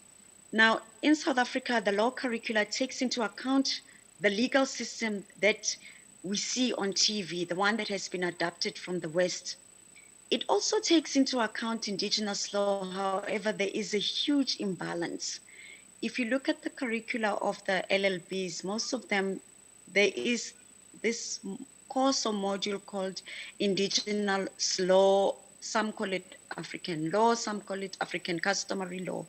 It's a 1-year course out of the minimum 4 years for the LLB degree. Because the vast part of the curriculum being predominantly Western, the students are only exposed to that little knowledge regarding indigenous law or African law, which they pick up during that particular year when they're doing this course. So we come from these universities which are in Africa. However, that is not taken into account. And then what happens? It becomes very embarrassing. You have a dispute that arises out of the estate of a deceased celebrity who was married through African customary law. Apologies, I'm just gonna put that on silent ring. My apologies. So when this plays out in the public arena, it becomes extremely embarrassing when you see that there is actually a lack of expertise. However, there are so many people who have been trained in law. So this is an anomaly. I mean, we are in Africa, and as an African country, we cannot be training legal practitioners who have scant knowledge about the law within the context in which they operate. As far as the legal discipline is concerned, many students qualify as legal practitioners, and then they open up their practices. Some go into the rural areas where there are traditional courts and where some disputes are resolved through the application of indigenous law. Moreover, these students find themselves having to offer legal advice to people who may be illiterate and who may not have been exposed to the Western way of life. So the curricula that we teach to our law students definitely has to be decolonized. And this should be done not only as a way of redressing the wrongs of the past, but also as a way of addressing the the observation made by Kibine Sivanda that the alignment of curriculum to student demographics engenders success. So these, together with the outcry made by students in the hashtag Fees Must Fall movements, make it clear that decolonization is a must and it should be given priority by South African universities. As mentioned earlier, there is this huge imbalance in our law curriculum. You have indigenous law or African customary law, which is usually done during 1 year out of the minimum 4 years.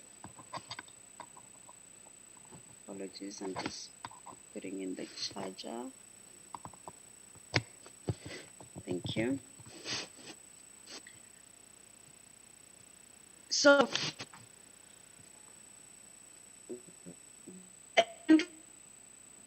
that we have students who are exposed to a curriculum which is prominent, and this curriculum can be decolonized through contextualization. For instance, in civil procedure, students shouldn't only be taught about the formal courts, but should also learn about the procedures in the chief's kraal, etc. They should be taught about how disputes are resolved in such contexts, and they need to leave the law school being in a position to offer full-rounded advice to anyone, and that is anyone who wishes to know about dispute resolution in South Africa. The same applies to labor law. Students should be taught about the possibility of an employee being absent and returning to work with a note from a spiritual healer, which explains why the employee missed work. It's not enough to learn just a few pages about such possibilities in that one module or course that has been set aside for teaching customary law. Stockfells in banking law, I can mention quite a number of examples. But what is important is that most areas of law have aspects which are dealt with under the Western court system and aspects which are dealt with under the customary law system. And it's quite shameful that in spite of our universities being located in South Africa, we are producing students who have scant knowledge about the African legal ways and who cannot provide helpful legal advice due to this lack of holistic training. So these are issues that we need to emphasize. Of course, we have academics who battle to understand the need for change, and there is a need to make sure that they understand this. They need to be trained in such a way that our students become assets to the entire society, and it begins with us as academics. We should release graduates who are able to address issues holistically, regardless which areas of expertise they choose to focus on. I'm trying to move a bit fast here. I'll just move to the next one. So what impressions are we giving to our students when we retain the status quo? Basically, we're saying to them that the Western legal system is superior. It's more relevant than any other system. We're teaching our students to look down on the African culture, which the majority belong to, and to look down on the African legal system. We're creating the impression that in some cases, such legal system is actually non-existent, or it is irrelevant, and definitely it's inferior. We actively fostering the belief that before Westerners arrived in Africa, there was lawlessness and a lack of order. We're saying to our students that law and order was brought by Westerners into South Africa. We are teaching African students to look down upon their own culture. And this is an injustice to our students. And as academics, we need to change our mindset. We need to decolonize our mindset, Professor Mthiyane, which will enable us to educate our students in such a way that they are equipped with the full knowledge of the law in all areas of the law and in all areas of South Africa. So an approach whereby emphasis is on contextualization of the curriculum may lead to the embracing of the process. This is now with regard to academics who are resistant, who have this fear of the unknown. So perhaps instead of focusing on the semantics, and saying decolonization, etc., we may find these academics being open to change when we speak to them about contextualization and making them aware of what to contextualize is. And that is because the term contextualization doesn't carry the same stigma that has been imputed onto the term decolonization by those, of course, who are totally against the idea. So a contextualized curricula goes further because it's going to force us to use certain indigenous terms, and this will require glossaries of legal terms for students to make use of. And in this way, we are further entrenching the concept of contextualization as our students become familiar with the legal terms, which they would otherwise not even understand, in spite of the majority of them being Africans. So sometimes this fear is induced by the words we use and by the lack of explanation of what it is that is being redressed and how that is being done. Semantics don't matter, but it is the end result that is important. So whether we refer to the process as decolonization or contextualization, what matters is that with specific reference to the South African law curricula, the result will be a decolonized curricula, which enables South African universities to produce fully rounded legal practitioners who are able to tackle both Western and African aspects of our legal aspects. You've got less than a minute, As I Prof, to mentioned, conclude. is my time up? Okay, I'm almost done. As I mentioned earlier, we just a year into the, towards the 40th year of our democracy. And we need to make sure, the 30th year, and we need to make sure that by the time we reach the 40th year, we are now talking of other things. We need to have moved away. We should have been decolonized by that time. So a contextualized curricula will lead to a healthy learning environment in which students pride themselves in their legal system, and we will produce practitioners with relevant expertise. Ndolibuwa, I thank you.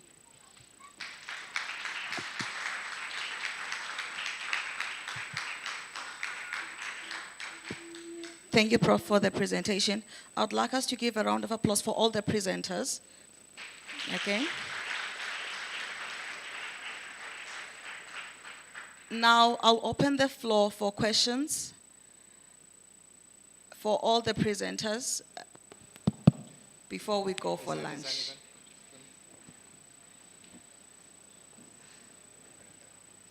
Yes. After the discussions, we will go for lunch and then come back for another set of presenters. By a show of hands. Okay. There's one here. 1, 2, and 3. In that order. Okay.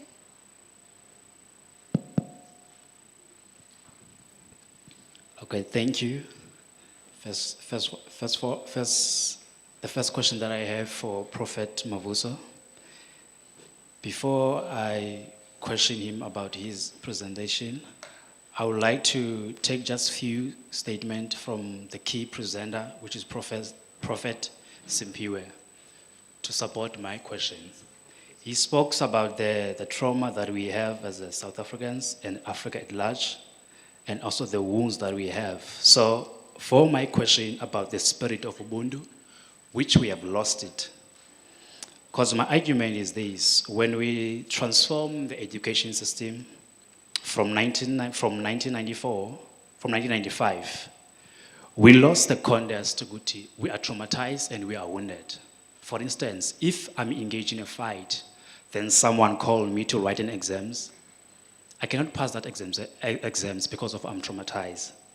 So the question is, during the transformation of education, which is failing us now, as we have witnessed, so what programs that we have put in measure as a tertiary institutions and all the, and individuals in South Africa to address the issue of a trauma that we have? Because if I come to university, I study whatever career that I've chose, and I'm traumatized. whatever lesson that I'll acquire in university won't apply to me. Because first of all, I'm traumatized and I cannot identify I cannot identify my career. So if I cannot identify my career, I will miss the point to identify the mission that I have in this generation. So that spirit of Ubuntu, how can it help us in the society to improve us better? Because, for example, if you look to the schooling system, the schooling system speaks opposite to who we are. As Prophet SE Mthiyane has analyzed, if we lack for Africa to live in us and to understand her thoughts, there's nothing that we can produce. So my question is to Prophet Mavuso, how can we use the spirit of Ubuntu, as you have outlined, as a driven force to decolonize the education system while we're still in a trauma? Okay, thank you. I'll give to another speaker for a question. No, it's the gentleman over there, please. Thank you very much. Sorry. Thank you very much, Chairperson of the session. I have 3 questions in the main. I think I have a question for Prof Duku. I'll start with her, and then Prof Matthews, and then Prof Mavuso. But, and also Prof Livingston, yeah. But I want to start with the question with regards to Prof Duku. How can Africanization of our schools be fast-tracked, given the fact that we have a weak-kneed legislative body in the form of the National Assembly, where radical acts that seek to Africanize or decolonize the schooling space, the higher education space, are proposed time and time and again, but you have people who will talk about investor confidence and credit rating agencies. So how can that Africanization be fast-tracked, given the fact that we have capitalists who already have a sword at the neck when we immediately propose decolonization?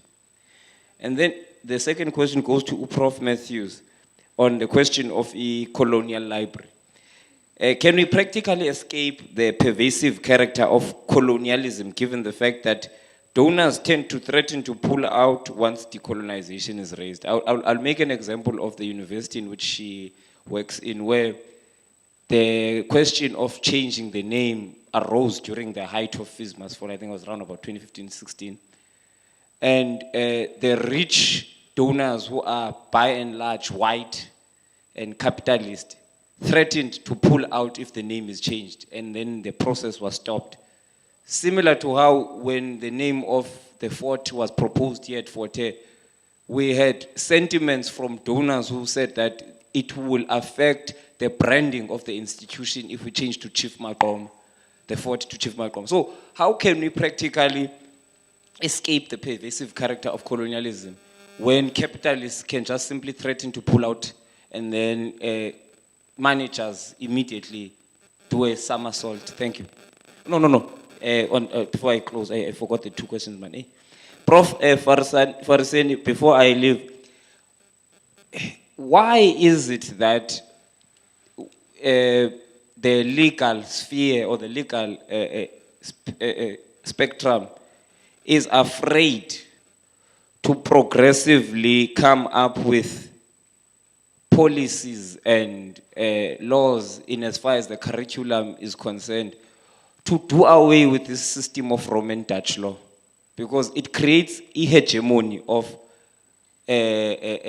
European legal systems over indigenous legal systems, which when we look at the balance of scores, were much more humane than the Roman Dutch law, which subjects people to a dungeon called prison, instead of rehabilitating them. As a result, people are escaping and claiming to be dead. And then to the last one, to Prof Livingston. It's on the question of the language. How can we progressively amend Section 185, which speaks of the protection of cultural and linguistic groups, when the contradiction of that law particularly sustains and maintains the hegemony of the English and the Afrikaans language. Take for an example, in the University of Free State, due to student pressure during fees must fall again, the University of Free State decided to scrap Afrikaans as a medium of instruction and use one language, which is English, still a disadvantage. However, AfriForum, the new Nazi group, which claims to be a white minority interest group, went to court and won because the constitution protects Afrikaans, even though Afrikaans has a hegemony, a cultural hegemony, and a political hegemony, and a linguistic hegemony, and superiority for that matter. So how can we practically deplatform English and Afrikaans, particularly English, as hegemonic languages and promote indigenous languages, given the fact that we will have these academics who come from the right wing who will tell us that our languages are not scientific in character, which is a lie. So how can we fix that contradiction? Thank you. Thank you. Now I'll give to the presenters to respond because it has been a mouthful of questions. And then we'll take then another round of questions again. I will start with Prof Mavuso. Thank you so much, Program Director. I think I have two questions posed on my presentation. I hope I got them correctly. Our other one was preamble by the fact that we are traumatized. And how can we then begin to decolonize our curriculum, given the fact that we are injured of the past injustices of the colonial agenda. I think what, in line with other scholars, who are actually advocating for the engendering of Ubuntu as a philosophy that could be used as an alternative to drive the decolonization of curriculum agenda. I am proposing that, I think I've alluded that in one or two of my slides, that if we can embrace the Ubuntu principles at the level of policy formulation, at the level of policy implementation, at the level of leadership, at the level of pedagogy, that is classroom level, assessment, including epistemology, and all what we are doing is in line and built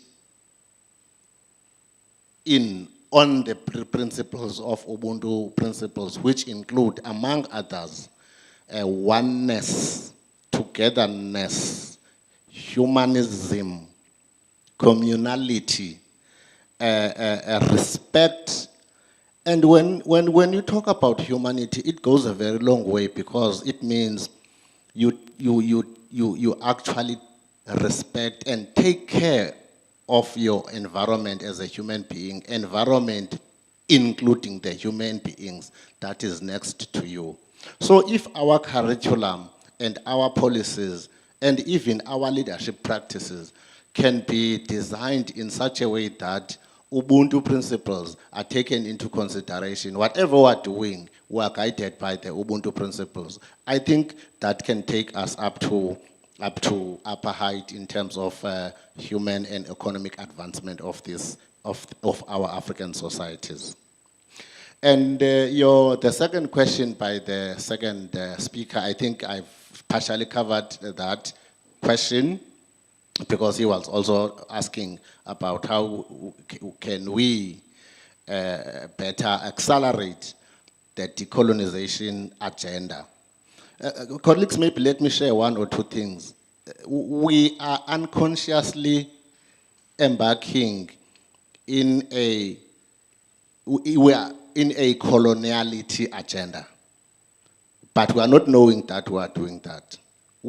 Yes, we are a product of the past, which was based on colonialism, but we are continuously colonizing the practices and all that, the policies and everything, including the issues of leadership, as alluded by Professor Mthiyane. We are colonizing. This is here in the mind. But now I think we need to engage on decoloniality. Then once we engage on decoloniality, that is undoing what has been the effects of the colonialism, then I think we will be able to achieve the decolonization agenda in terms of our education system. I'm not sure if I've captured you, the sponsors of the questions. Thank you. Thank you, Prof. Now we'll hand over to Professor Duku to respond. Okay.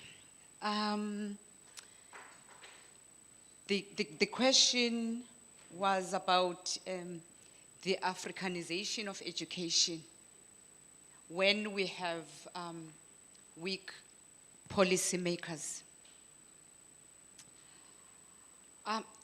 I guess the first thing that I could talk to is the fact that when we're talking issues of social justice is everybody's business, and it's an everyday business. And as I'm saying that, I am reminded by what Professor Mthiyane said this morning. He spoke about African-infused intelligentsia. And when I simplify that, I talk about each and every one of us being an activist in his or her little corner. I am also reminded that platforms such as these, the University of Fort Hare Faculty of Education in particular, engaged in debates around decolonization of education, and in particular, the professionalization of indigenous languages that include isiXhosa. And last year, and as a result of such debates, such as this one, the Faculty of Education developed a B.Ed program that is bilingual, that is in isiXhosa, English, bilingual program. And such did not come from Parliament. It was a debate that came from below. And I'm thinking that, for instance, there was a call or a challenge that as academics, we need to be uncomfortable and irritated enough to make a noise. And I am one of such. In my small corner, in my small way. For instance, as I was talking about the Eastern Cape Indaba on learners with ancestral calling, I immediately called the child activist, Utato Majola. And I said to him, Dada, ndiphakamise isandla sami. Ndingu-Professor Duku. And he said, okay, siyakufuna Prof. Ndathi ngicela nindifake. And Budi, as I was engaging with him, I also discovered that ngizawuhamba umnqantsa, because part of what he was saying to me was the issue of the protection of the school uniform, which in fact is neither here nor there, because school uniform, sorry, Prof, is not legal. So I'm saying those small platforms that we are going to be participating in, fortunately, some of us live this Africanization and the humanizing of the policies and pedagogy. I thank you. Thank you, Prof, for the response. Now I'll give to our online presenters to respond. I will start with Prof Matthews. Kindly switch on your video, Prof. Hello, I'm here. Can you hear me? Yes, we can hear you. Okay, I just had one question from, which was about the pervasive character of colonialism, and the example was given, you know, how donors withdraw funding when there's an attempt to decolonize something, such as trying to change the name of my university. And yeah, I think, I mean, that is true. Those with money protect their interests. So I think that's true. I think the interest that I have in my paper is how the pervasive character of colonialism is not only seen in those kind of, in the sphere of politics and economics, where I think it might be a little bit more obvious how that operates, but it's also in the sphere of knowledge production, where the existing system of knowledge and the concepts and categories that form part of that are quite resilient. So they keep on coming back, and they're not so easy to just dismiss and get over. So that's also the interest. But yes, I agree that it's also in the sphere of, one could say, political economy, where this pervasive character of colonialism is seen. Thanks. Thank you, Prof. Now I'll hand over to Prof Farasani to respond. Kindly switch on your camera, Prof.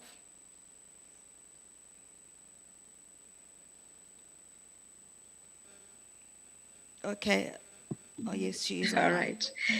Thank you. Please excuse the background noise. I'm at home in the rural areas, and the children practice the traditional music every afternoon. That's why I wanted to present in the morning, so there's no noise. Thank you for the question that has been asked, which is why the legal spectrum is afraid to do away with the Roman Dutch legal system. My answer to that would be that we need our mindset to be decolonized. We are still largely colonized. Our legislature seems to have fear, in my opinion. I'll give you an example.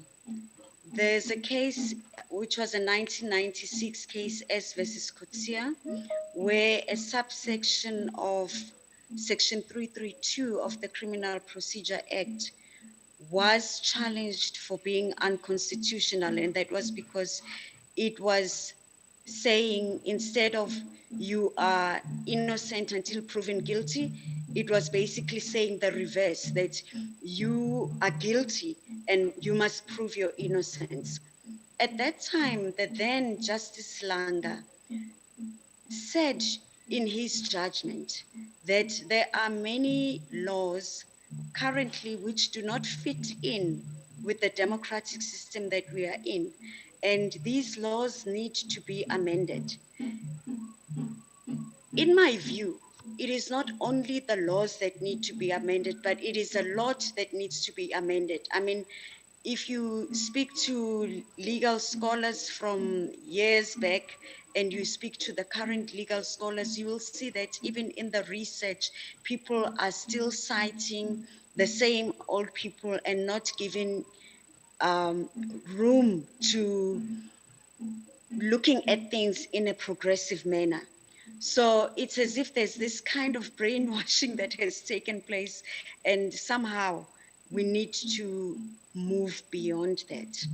And my thinking is that if the curriculum can be decolonized, can be contextualized, then the hope is that we are now grooming individuals, future leaders who will be progressive thinkers and who will be able to challenge these things and really remind us that we are in Africa.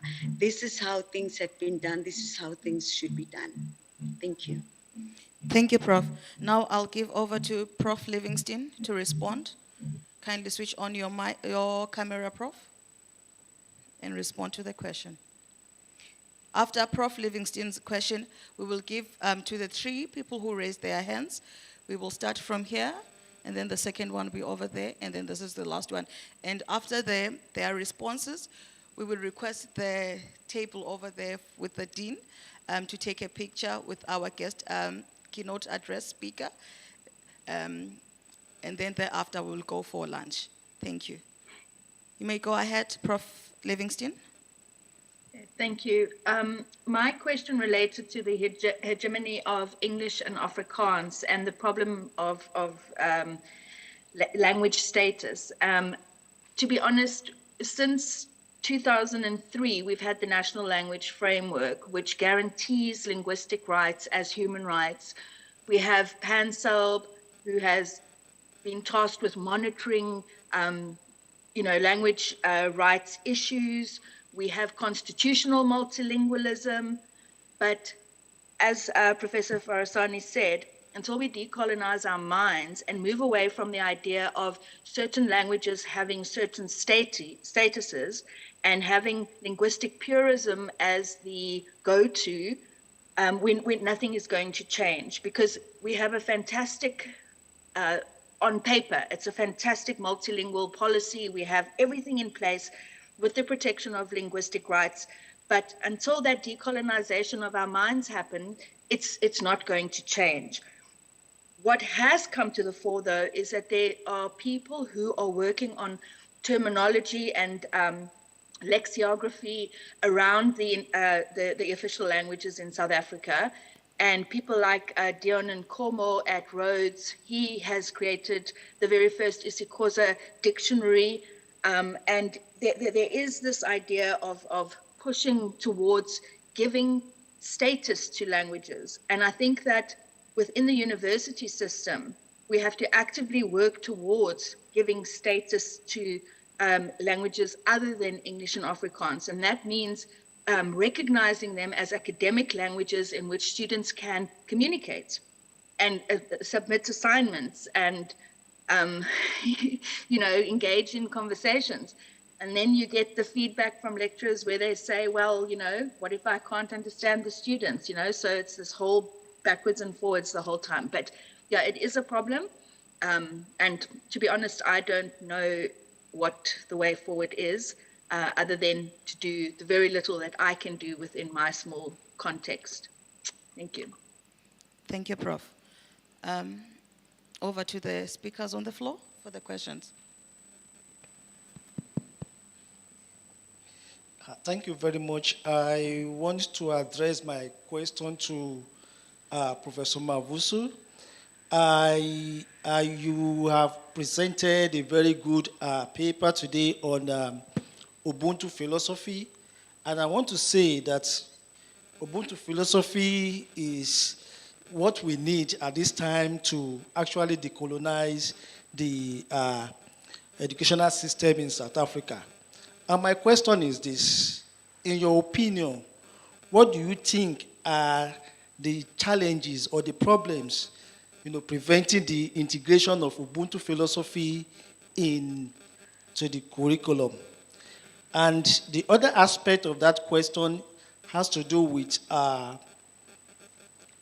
in your view, what do you think are the ways that the Ubuntu philosophy can assist in addressing some of the problems that are associated with the curriculum, the pedagogy, and teaching and learning in the classroom? I hope my questions are clear. Thank you, sir. Thank you. Next question. Thank you so much. My name is Masande Kumba. I think, firstly, I'm going to start by saying that I think my discussion is going to be based mostly to a presentation that was done by Prof Duku. You know, Prof Duku, I'm a final year LLB student. So next year I'm expected to go and practice law that is anti-African but Eurocentric.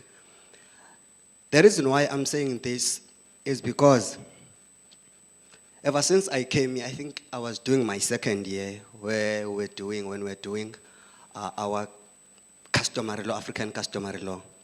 So in customary law, they do not teach you the customs, but they teach you how are these customs contravening the Constitution of South Africa. That's what they teach. So that's what they will say that ukutwala, it's abduction, you know. It's ukutwala, it's a custom. No? And I think you mentioned also, I think, let me first touch the part of ulwaluko. You know, when I was in high school, so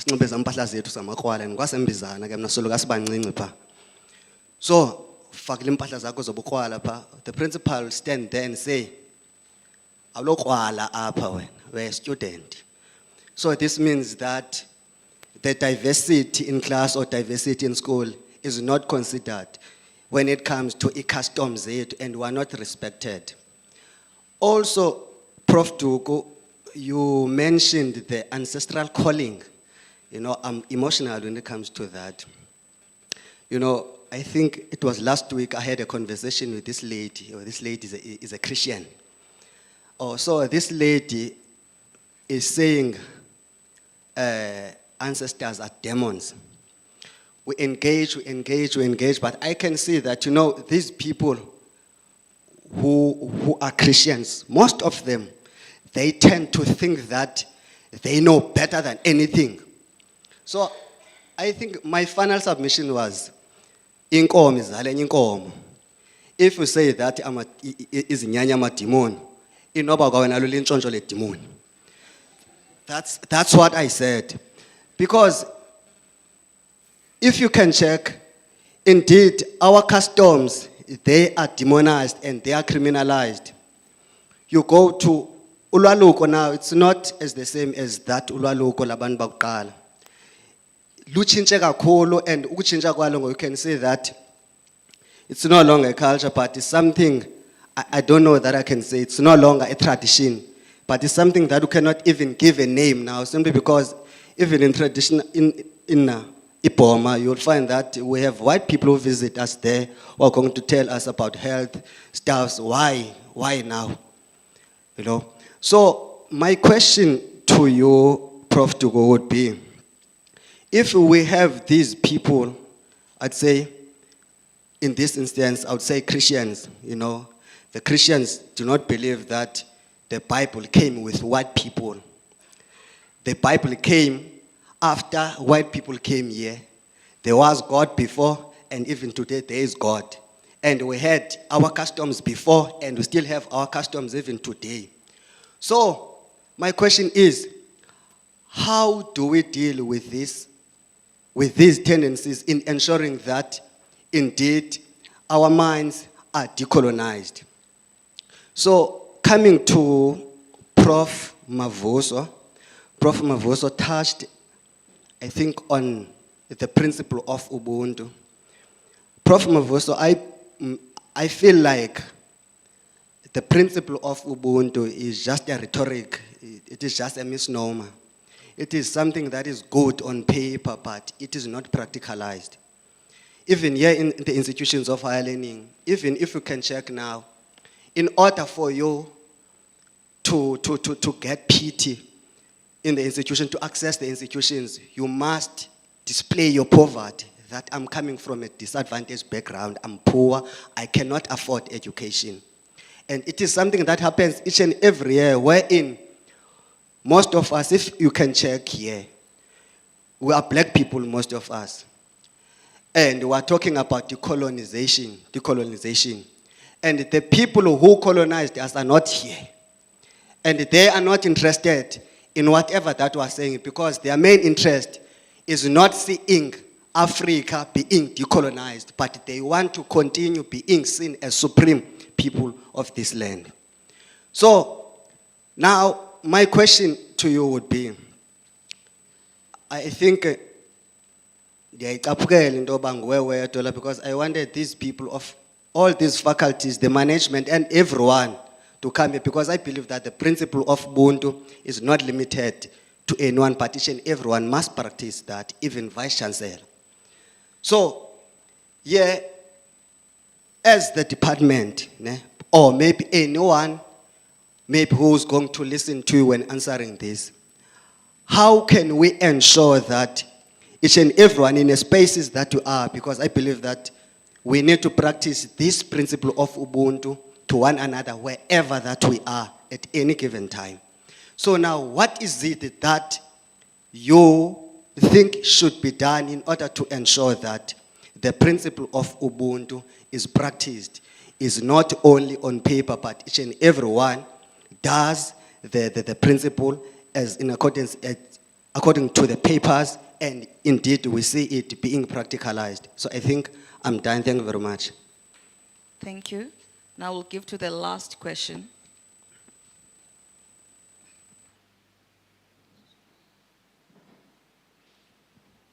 Thank you very much, Program Director Liza Mfana, once again. I'll try and be brief as possible, but mine is just a submission surrounding just the general demeanor of decolonization in this country.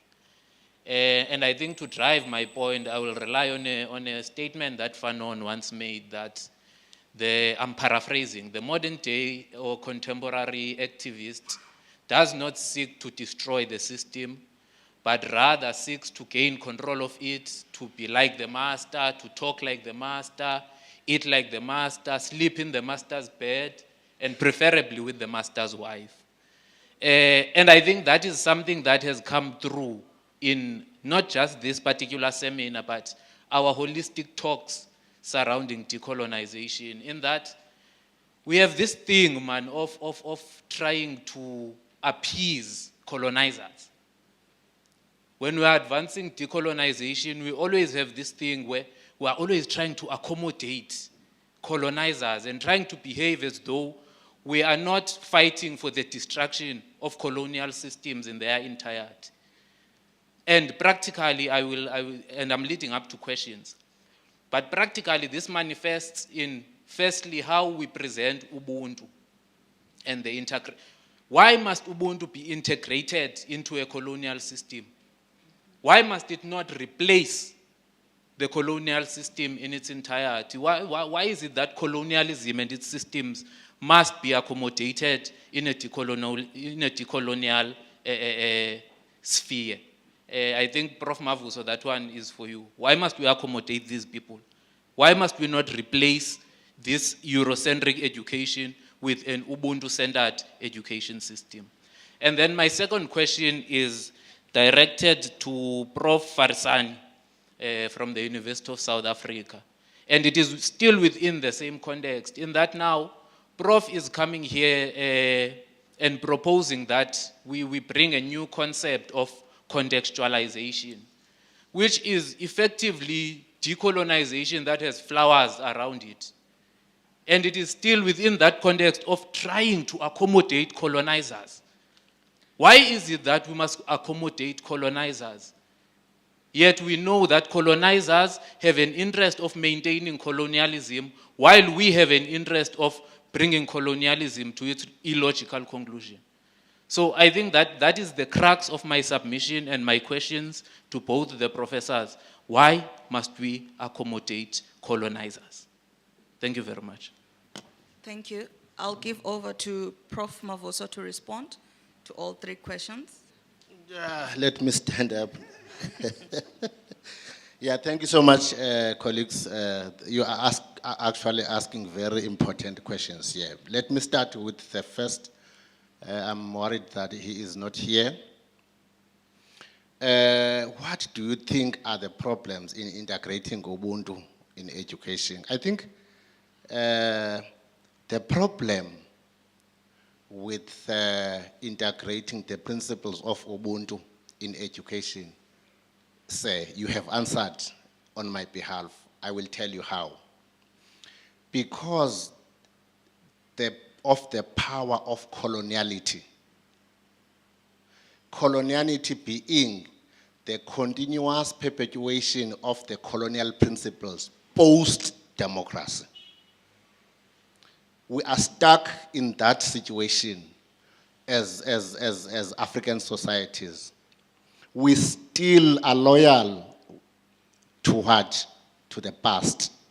And as we are still loyal to the past, that is actually disturbing our agenda of decolonization of education, because we want to still appease our colonizers.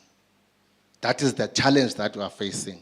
Two, the problem that we are having in terms of integrating and fully embracing Ubuntu is that there is no political will. Yes, you might find that there are some pockets of decolonization in policy and perhaps in practice, but there is no political will. I'm not necessarily referring to the politician, but I'm referring to us sitting here, for us to ensure that we are actually doing away with the effects of colonialism. I think my paper there is what is trying to address in terms of us ensuring that we are actually embarking on this decolonial agenda. I think we will achieve that. And I think that's was the first question. How can it assist in solving the problems? Ubuntu, as I have alluded in my presentation, is an axiom or a philosophy that is accepted worldwide because of its good principles. Humanity being one of them, togetherness, critical thinking in interaction with the others, belongingness. So I think if we can embrace those principles of Ubuntu in teaching and learning, then why should we not be able to achieve our decolonial project or our decolonization project? So, and if we consciously are engaging on that decolonization project and internalize the principles of Ubuntu as it used to be pre-colonial era, then there will be no people who are suffering. There will be no people who are more than others. There will be no people who are independent of others. All of us working together, we will definitely put this society of ours, African society of ours, to a upper height in terms of economic advancement and otherwise.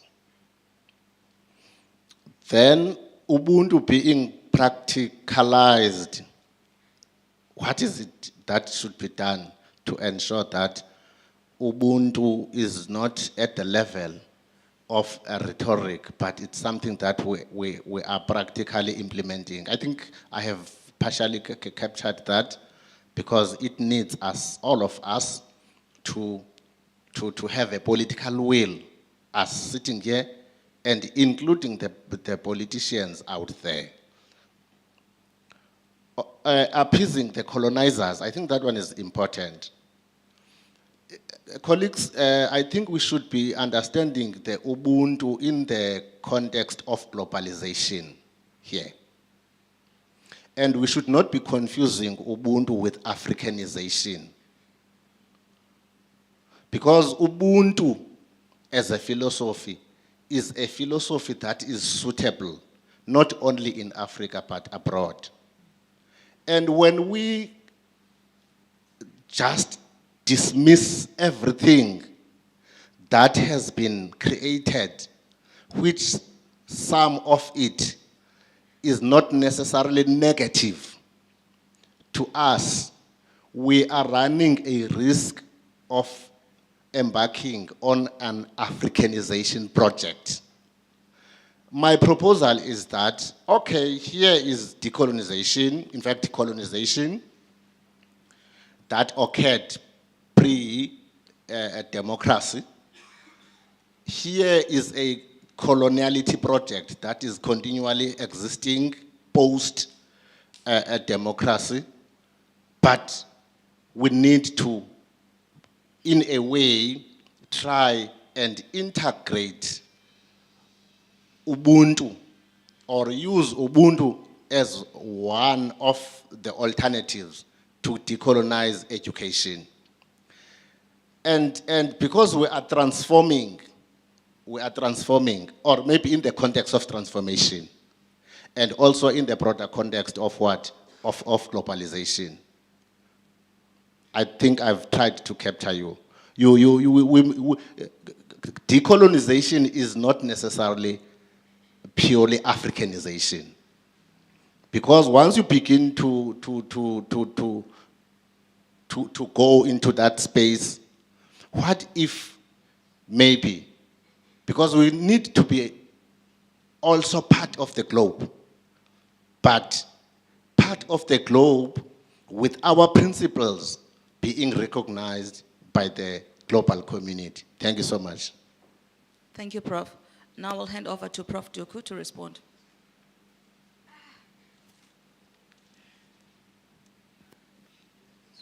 Okay. There was a comment and a question around what I call the embracing of Intwaso as an undesirable stepchild. I think when I'm responding to the issues that were raised regarding the issue of Intwaso or Ukutwala, and unfortunately, it's us, abantu abansundu, that actually treat Intwaso okanye ukuthwasa as an undesirable stepchild. But then, where to go? I think one of the issues that we are raising in my faculty, that is in the Faculty of Education, is the issue of the mainstreaming of African culture, including the African rights that include ulwaluko. And yo, andijonga la madoda. And when I'm talking about ulwaluko, I'm talking about male initiation as a social construct. I'm not talking about, the circumcision. I think under the guidance of Professor Mncube, I think the faculty is beginning to do its best. For instance, in terms of addressing issues of ulwaluko and intwaso, both in teaching as well as in research. We have Dr. Greba, I can't see her here. Oh, there she is. Dr. Greba in 2019 graduated with a PhD in education. And her PhD was actually exploring the issues of ulwaluko and how Nancoma, and how the learner code of conduct was actually accommodating ulwaluko. We have another student that is addressing the education aspect of ulwaluko without actually going into the male domain, that is the secrets that are meant for amadoda. What am I trying to say? I'm trying to say the process has begun. The process of disturbing, of distracting, which eventually will destroy the oppressive tendencies and attitudes of African culture. Phambi kokuba ndihlale, you've spoken about abazalwana. And I want us, colleagues, not to treat abazalwana as a homogeneous group. We have abazalwana that understand that I'm a follower of Jesus, but I am also embracing my culture. We also have abazalwana who during the day abafuni nokuva ngezinto zesangoma, kodwa ebusuku bayasinqonqozela ezindlini zethu besithi phosa amathambo. So I don't want us to treat them as a homogeneous group, because they are not. And the last part is the issue of icawa. Ndiyakhalela okokuba nikhe nibuze into yokokuba igama elithi icawa or icawe livelaphi. Because when the colonizers descended in the Eastern Cape, we had a special day as amaXhosa. That special day was referred to imini yengcawe. And the colonizers came and butchered ingcawe, but icawa. So when we're talking about religion and spirituality, there was religion and spirituality before the Bible came to South Africa. We believed in Kamata Umvelingangi. We believed that xa kunganethi, when there is drought, our great-grandmothers and great-grandfathers would go up the mountain to pray to Ukamata. And as they would descend the mountain, the rain will fall, because we are spiritual and faith-believing people. Yeah. So I'm saying I'm also a bit emotional about being labeled as a devil worshipper, but it doesn't bother me anymore, because I know who and what I am and my identities. Siyabule.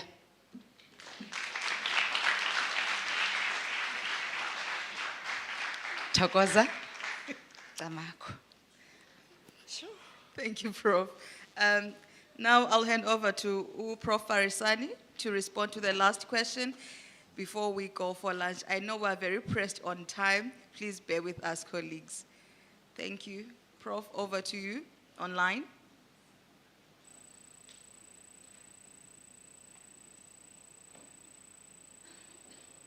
We can't hear you, Prof.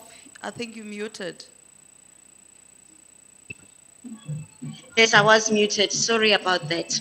I hope you enjoy the background noise. Can you hear me though, in spite of the noise? Yes, we can hear you. Okay, wonderful. Thank you for the question. Prof. Mavuso, in his response, has actually said much of what I wanted to say, because I was also going to dwell on the aspects of globalization as the lens through which this contextualization or decolonization should be seen. So yes, those aspects that do not work and that do not fit in can be reconsidered in line with what Justice Langa said about the laws that do not fit in. But I would really advise against throwing the baby out with the bathwater, and that is in line with globalization. I thank you. Thank you. Thank you, Prof.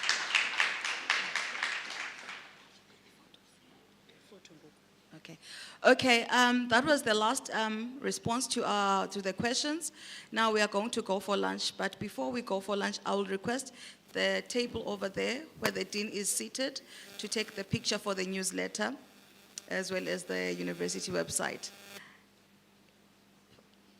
Yes, here, Prof, we'll take the picture here. And then the manner in which we'll go for lunch, we will just call on tables to go first so that we avoid the traffic. It's a buffet outside, so I've been told. So we will just, we'll start with tables and then we'll continue in that order. Thank you.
Okay. Sorry, colleagues. We'll just have to take 45 minutes for lunch, and then we return back to the venue. Please do return. I know it's going to be the graveyard shift, but please do return for the next speakers. To our colleagues online, we will return at 3:45. Yes. At 3:45. Wow, that's late. That's late.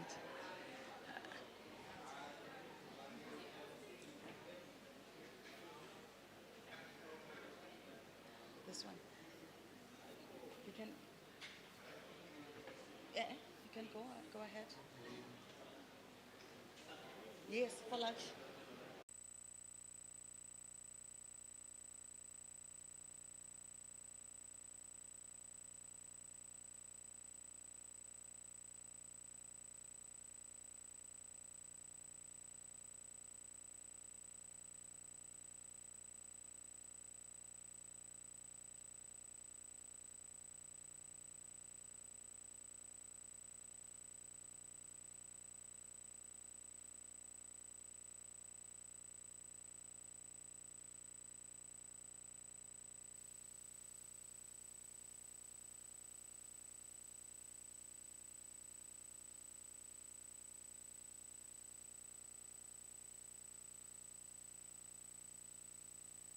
1, 2.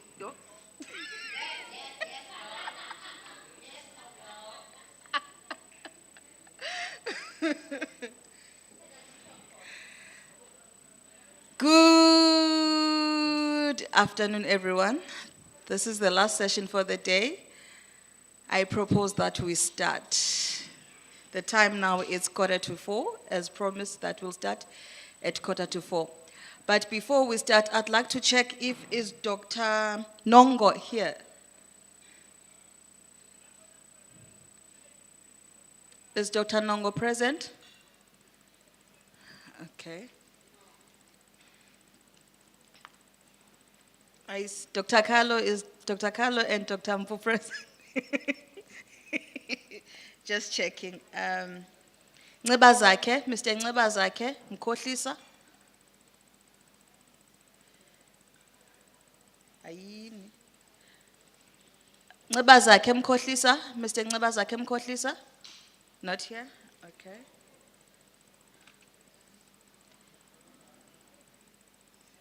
Mr. Sakhele Sololo?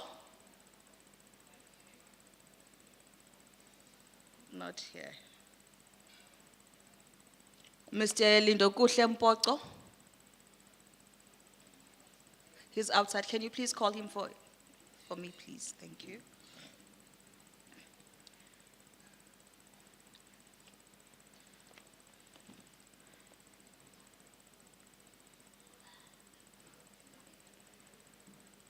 And our online presenters are not available as well. They have not logged in.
Oh, I see Dr. Chinamurindi has managed to log in online.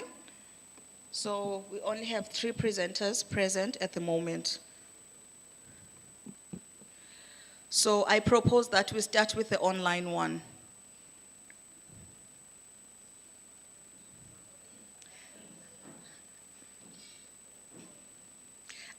Sorry, Dr. Carlo and Dr. Mpu. It's because he's not in the country, so we've got a time difference challenge. So, yeah, hence I'm proposing that. He's in the US. Yes, he's in the US. He's presenting from the US. Prof Chinamurindi, can you hear me?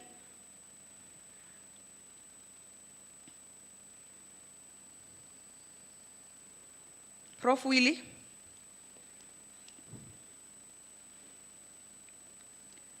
Your mic is off, Prof.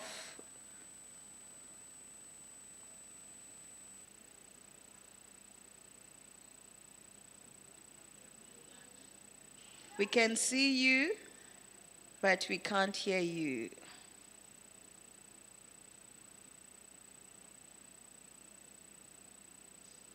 I think I can hear you, but can you hear me? Yes, we can hear you now. The light is, could you try to move a bit? Sure.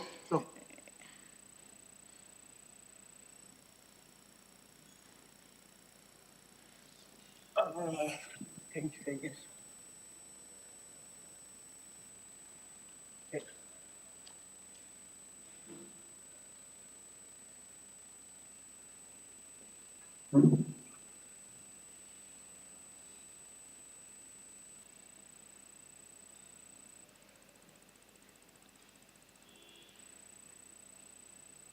Okay, that's better, Prof, now. Okay, good afternoon, colleagues, once more. We will have three presenters this afternoon. We'll have Prof. Willie Chinamorindi from the University of Forte, Dr. Carlo and Dr. Mpu from the University of Forte as well, and we'll have Mr. Lindokuhle Mpongo that will be presenting. We will listen to all their presentations. We'll give 10 minutes for all presentations each, and thereafter we'll ask questions and engage with their presentations. I'll hand over to Prof. Willie.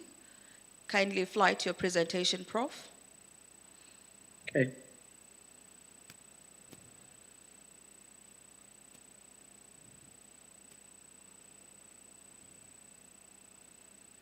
Thank you. Okay. All right. Thank you very much, colleagues. I'm actually in the Middle East, not in the US. It's approaching evening here. So when everybody was having lunch, just preparing for dinner just now. So I thought I would present to you some ideas that I've been playing around with and thinking around. And I think leading to the presentation, I've somewhat changed the title a little bit to then try and say teaching social science or management science topics using Serafina and the push for edutainment in the curriculum.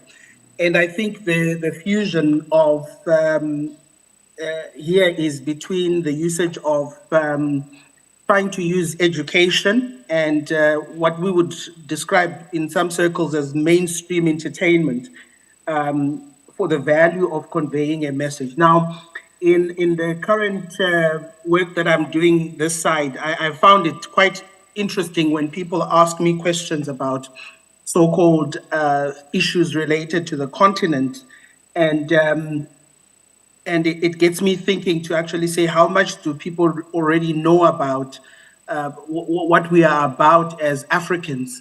And if you think of it, a few months ago, we had a case of tigers on the loose, and how much that fed into the stereotype about lions and tigers walking in the streets of Africa, as some would say. And so what I was interested in to try and play around with ideas of how can we push for the fusion of entertainment into how we teach, and reflecting also on my practice as a lecturer, and also some of the noted arguments that we have in the literature. For instance, we are aware of the challenge that we have in our higher education system, and all through the day, this has been coming out through the presentations that have been happening and the discussions that have been happening as a response to the presentations.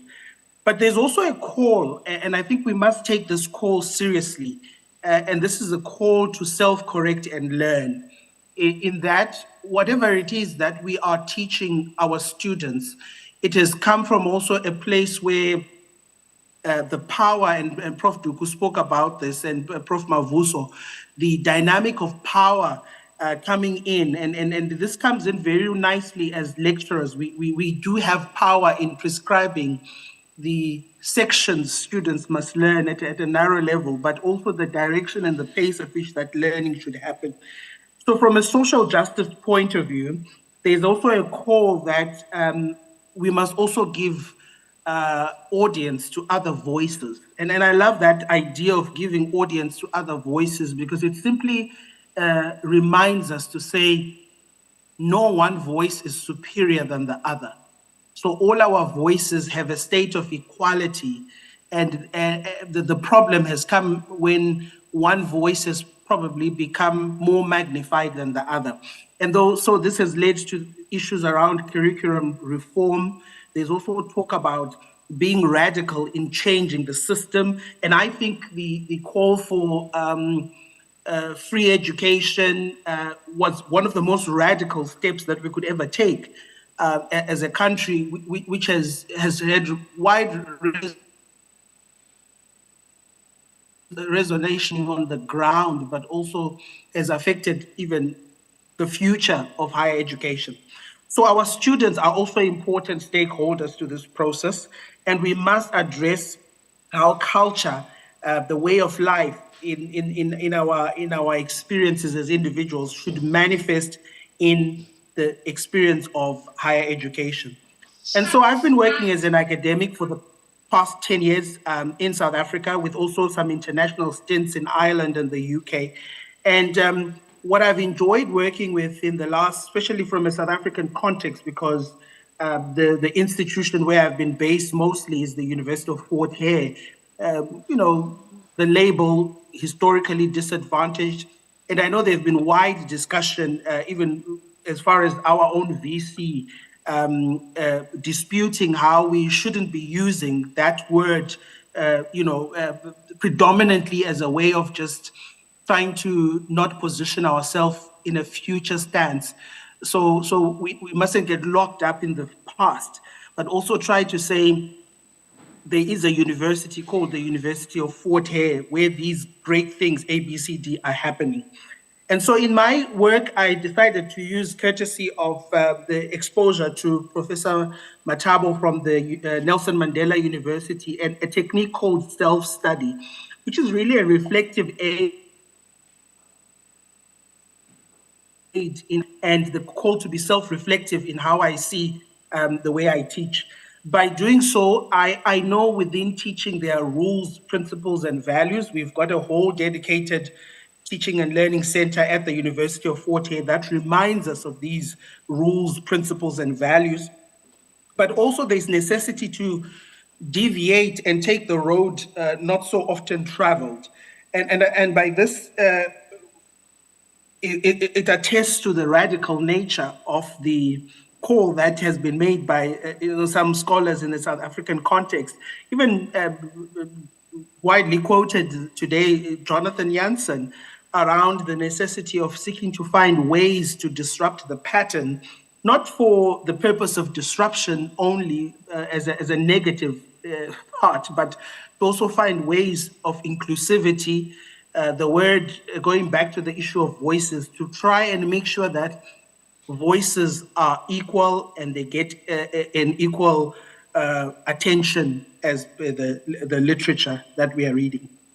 And so there's a lot of talk about edutainment, which is a term which is used to describe the mixture that exists between education and entertainment. And in so doing, I decided to draw on lessons from entertainment as a possible tool that could be used. And please note, I am not saying entertainment therefore replaces learning. I think it would be a shock to find students only having fun in saying, I'm watching a movie in the name of learning, but to try and say, what can we do, borrowing from Marshall McLuhan, to say if the medium is the message, perhaps we should find ways of packaging the message in a medium that could be easily understood. So I'm seeking to illustrate this point through using a popular movie, Sarafina, which has received wide acclaim. And Sarafina is really this story about struggle. It's a story about the youths of 1976 and how their voice got heard, not only in South Africa, but at an international scale. I mean, June 16 is recognized in some African countries as the Day of the African Child because of the events that happened. And in this movie, actress Leleti Khumalo plays the role of Sarafina, and a schoolgirl growing up in Soweto who's got the dream of, or the unenviable task really of growing up in a country which has all these divides, where at one stage she gets on a bus and to go and visit her mother, who is working in the suburbs as a domestic worker, and how she looks and admires the life of the other side of town, but also hates this other side of town because it portrays the challenges that are happening and that are affecting her, creating this divide. And ultimately, Sarafina gets to meet Mary Masambuko, played by Whoopi Goldberg. And in the film, the relationship unfolds, as these life lessons start to come out from this teacher model to these young, impressionable minds about struggle and how struggle features in the livelihood of these people. And so, what is it that we learn from, or we could use as researchers in using Sarafina? Well, the first thing I draw upon is that Sarafina can be also a useful aid to teach students about the history of the country. I mean, there are themes that are running in the film around transformation, equity, and you could even juxtapose it to our own versions of the broad-based Black economic empowerment initiatives. And I think it's a nice way. I find it easy to explain to some of my colleagues I'm working on research with this side around the value of understanding the South African story through first watching a movie like Sarafina. But in Sarafina is also depicted struggle, a journey how minority groups in the majority, if you like, of Black people are having to navigate through a system, and a system which is now having a modern replay.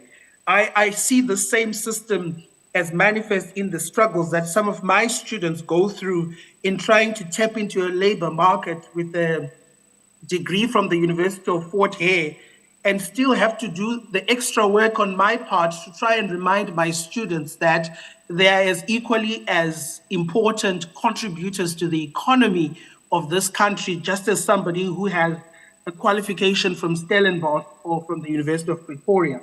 I also see this manifest in some of the interaction with some of my colleagues who have decided to stay at institutions like the University of Fort Hare because of the existential beliefs that they have around the importance of institutions such as these.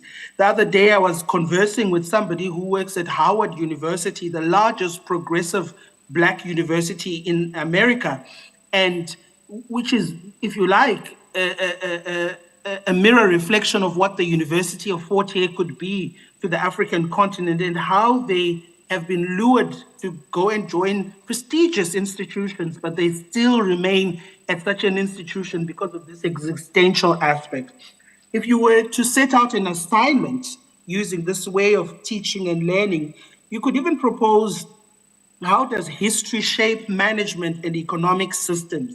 Why is there a need to be mindful of history in our shaping of the future of management practices? And this could be a nice way of building students to understand and using movies like Sarafina for this depiction.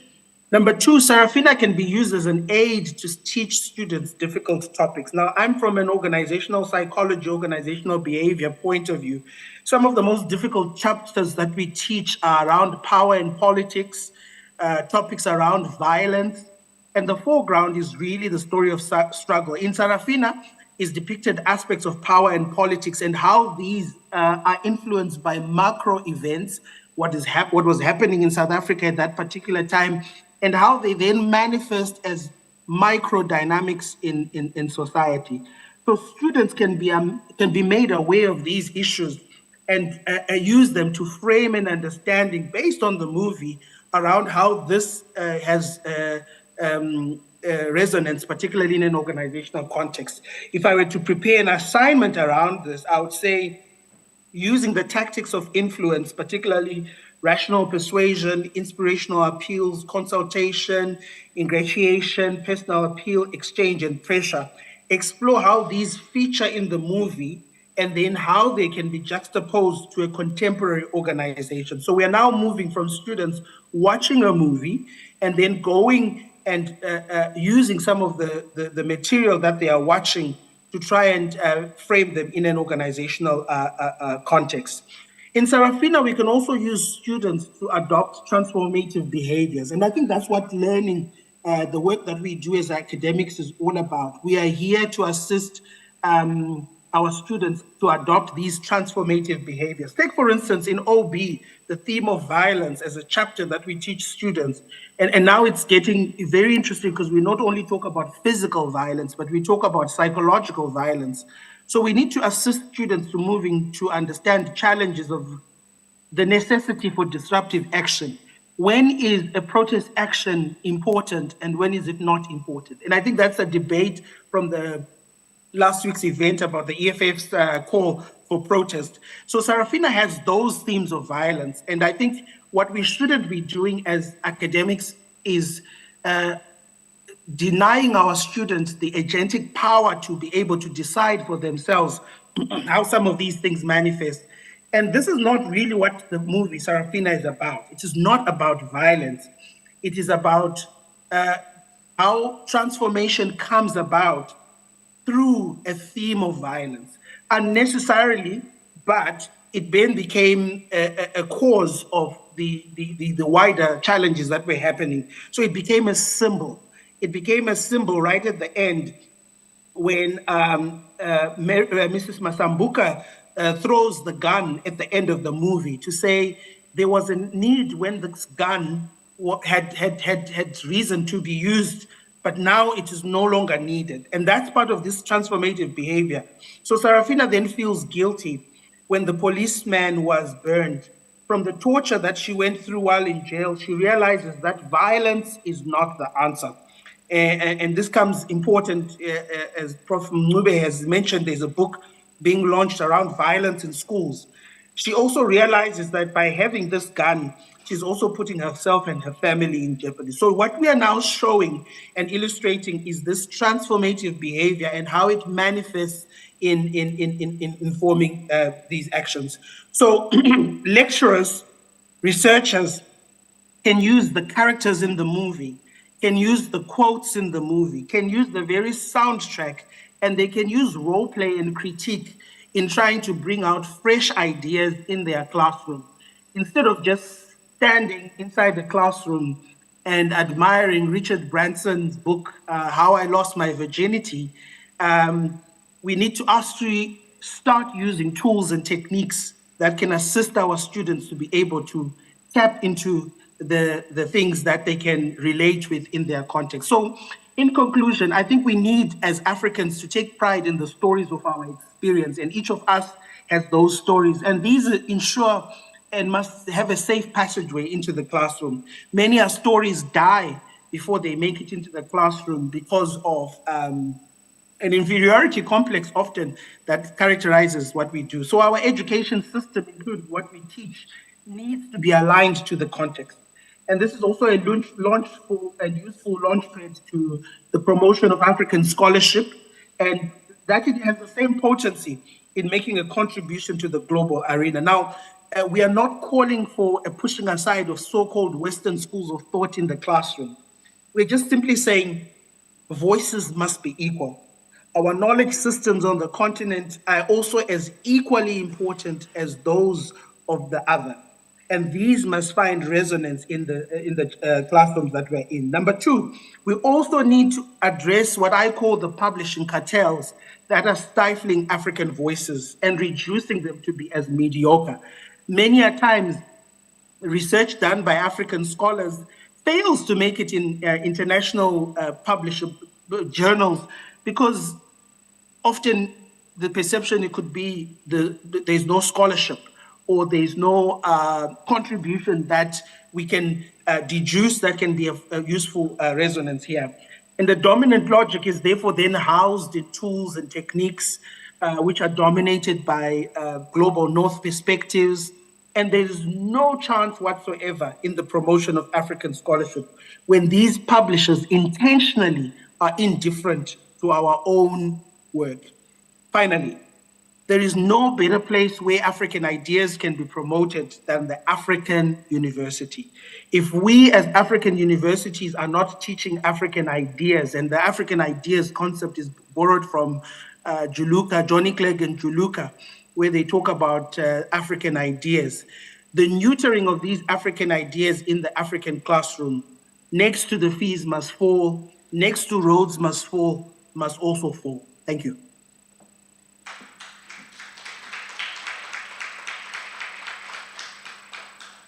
Thank you, Prof. Willie.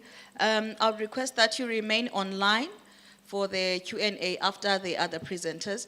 Now I'll call upon Dr. Carlo and Dr. Mpu to grace us with their presentation.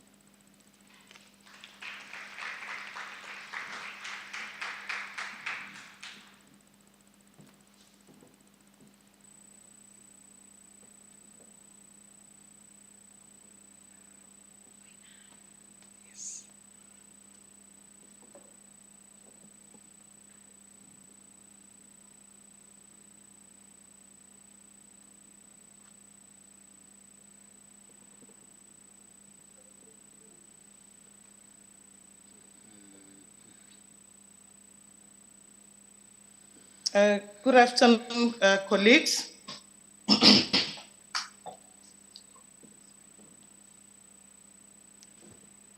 Hi, Doc. You'll be presenting after Dr. Carlo. Oh. Yes. Please check the message on the chat. I sent you a message. Okay, all right, thank you. Okay, thank you so much. So I should stop the sharing. Good afternoon, colleagues. Allow me to say all protocols observed. I've noticed that as people have left the room, nonetheless, we have to continue with our presentation. As I've already been introduced, my name is Xolani Carlo. Okay. I'm working with Dr. Yolanda Mpu on this project. I'm here to present a work in progress, colleagues. The title of the paper is Inclusive Education, a Vehicle Towards Decolonization of the Curriculum. We are taking that journey through the South African context. I'm not sure if my slides are already showing, but whilst we are waiting for the slides to show, the conversation throughout the day was on the decolonization project. We are attempting to contribute by using the inclusive education. Okay.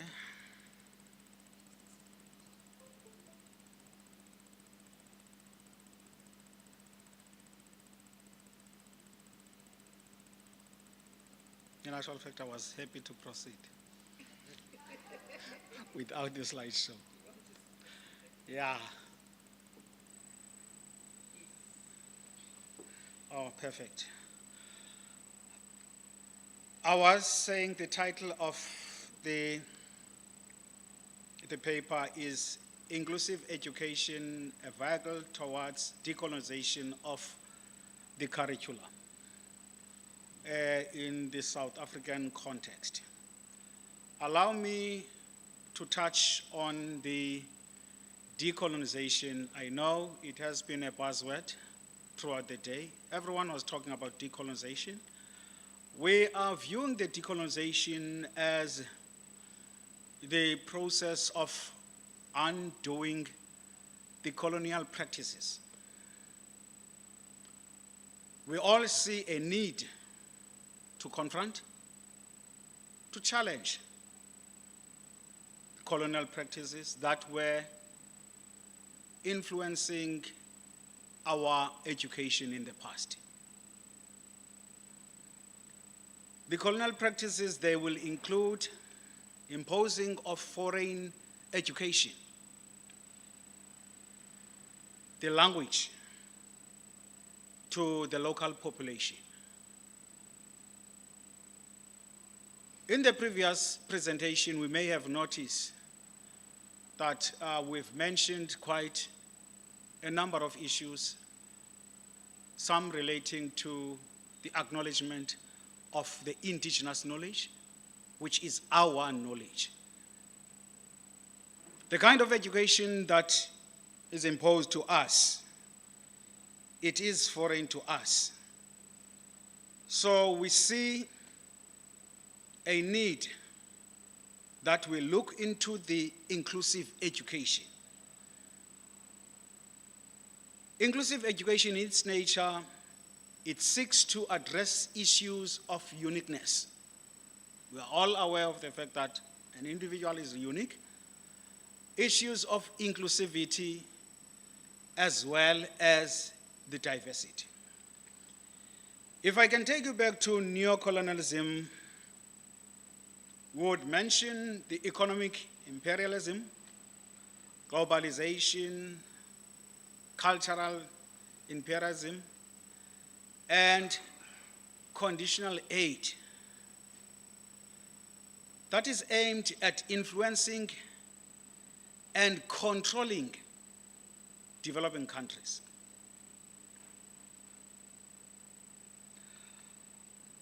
This is opposed to colonial methods of directing military control and indirect political control. When we are talking of these issues, colleagues, this is a complex area. There is no clear defined parameters in the process of colonizing, civilizing, Christianizing, and commercializing within the South African context, which unfortunately it is embedded in the history of South Africa. There has been a huge academic debate with some scholars viewing inclusion as some form of colonial practice.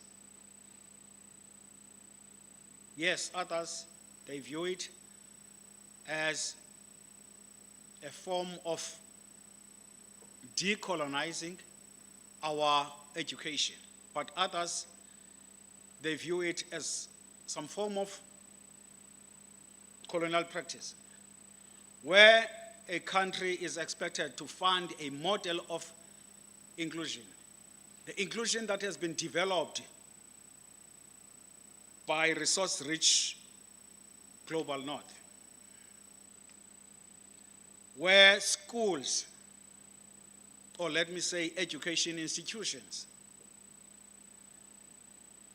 they perpetuate the colonial hierarchy. That's according to a number of researchers, Cronje, Bear, and Agnevish. Welton also argues that an Afrocentric inclusive education should be part of the decolonization agenda.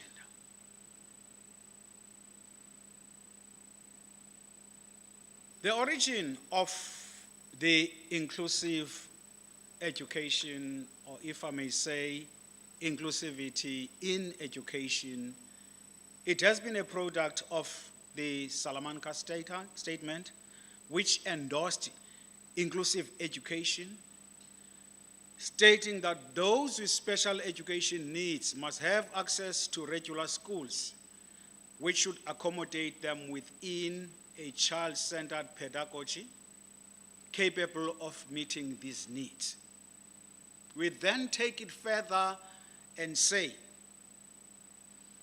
the inclusive education is aimed at widening the access to education, promoting full participation and opportunities for all learners vulnerable to exclusion to realize their potential, which therefore means it's not only limited to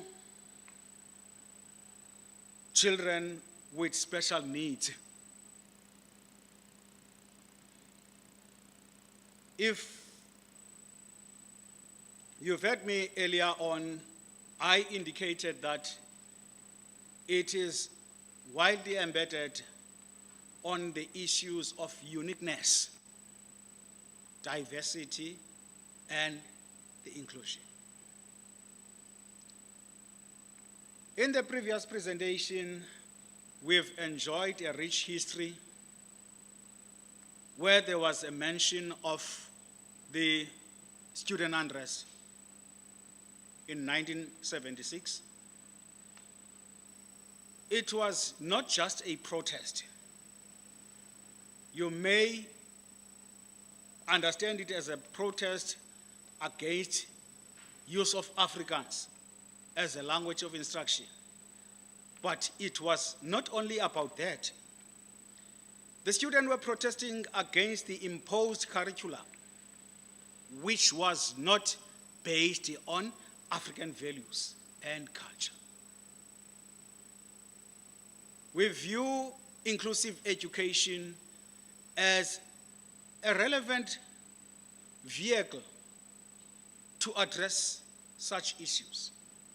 There has been mention of FISMA 4. Professor Mthiyane, in his presentation, he did mention that, and I've also heard Professor Willie, who has just mentioned that again. Also, in that student protest, students were demanding the decolonization of the curriculum, which has sparked a robust debate and the formation of various education forums on curriculum studies, which I also assume it's one of the reasons that we are having these engagements. Many have questioned to what extent these changes that I'm referring to have decolonized higher education and whether such decolonization is possible. This is a literature review paper with a Google Scholar research where we're searching for academic articles. The paper seeks to present an Afrocentric model of inclusion. We are citing scholars who are congruent with the traditional African culture and community, and that resonate with Ubuntu. This may sound like a repetition of all the presentations here. That is basically what is the meaning of the decolonization. The article seeks to interrogate an inclusive education curriculum as the part of the decolonization project. To intensify inclusion, Africanizing inclusive education curriculum, and multicultural education as the basis for acknowledgement of all cultures as equal.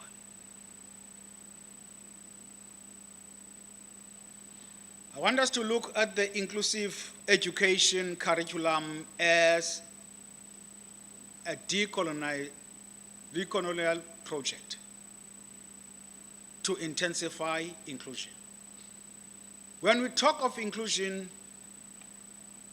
we bring down the marginalized cultures to the center, which we understand as a drive for decolonization.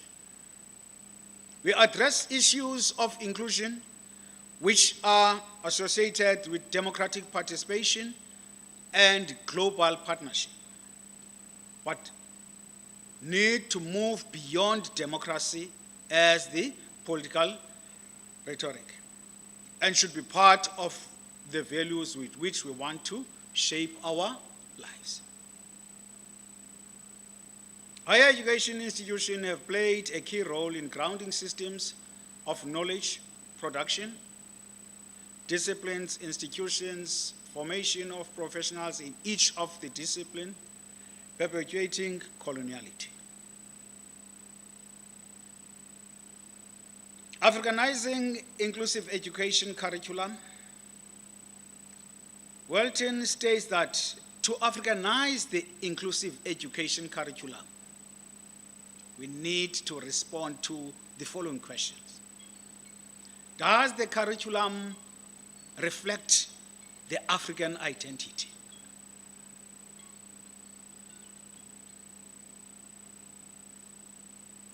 Let me repeat.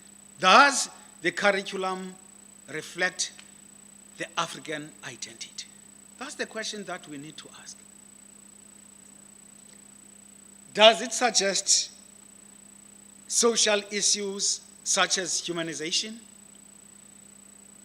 Is it cultural sensitive? Is it liberatory? Does it redress the law and infringement of the past? Is it really inclusive? I'm running out of time. Multicultural education as one of the aspects that form part of the inclusive education. This is based on an acknowledgement that all cultures are equal and should be respected. For the curriculum change to be effective, there has to be a deliberate shift away from a position of instrumentalism and reaction towards a deep intellectualism of the curriculum. South Africa, in its curriculum and assessment policy statement, specifies that indigenous knowledge must be incorporated in the curriculum. Educational Afrocentric value of indigenous knowledge. Colonial system which impose a curriculum is not liberatory to the recipients. Nyerere point out the idea imparted by education includes skills that are liberating. The significance of the school curriculum to socio-cultural worldview of the African students, both orientation and content, is a great concern to African academics. If you followed the debate in this gathering, it was all about that, with Prof taking further to say we should not limit the philosophy of Ubuntu within the African context. It goes beyond that. I am mentioning the Ubuntu philosophy as the legacy that came as a paradigm shift from colonialization. Inclusive education must be sufficiently comprehensive to address questions on how knowledge is structured and used by teachers and learners. With Martha stating that inclusive schooling cannot be detached from African way of living. In conclusion, colleagues, I want to say the change to a more inclusive educational approach is needed. The debate on the curriculum content, mainstreaming and functional skills, it should continue. Let me conclude and say, multicultural education should be acknowledged, and the educational Afrocentric value of indigenous pedagogy in inclusive education should be promoted in the curriculum reforms. Thank you.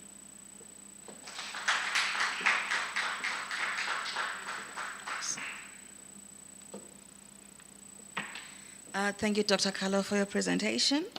We will open up questions and answers after the next two presenters, the last for the day. Now I'll call upon Dr. Banda Chitsamatanga, who will be presenting online. Could you kindly flight her presentation? And then after her, it's going to be Mr. Lindo Kuhle Bon, one of the vocal students here today. The seminar was not only for academics only.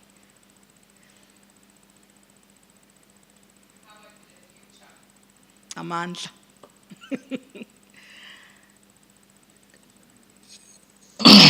Dr. Good day, colleagues.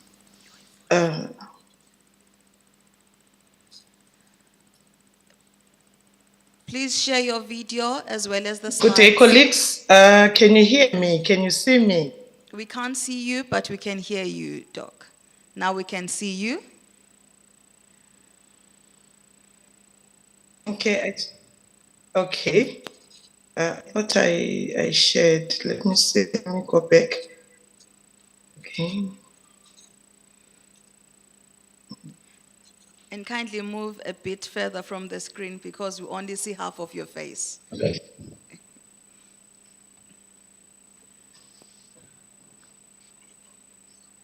Better. Yes, that's better now.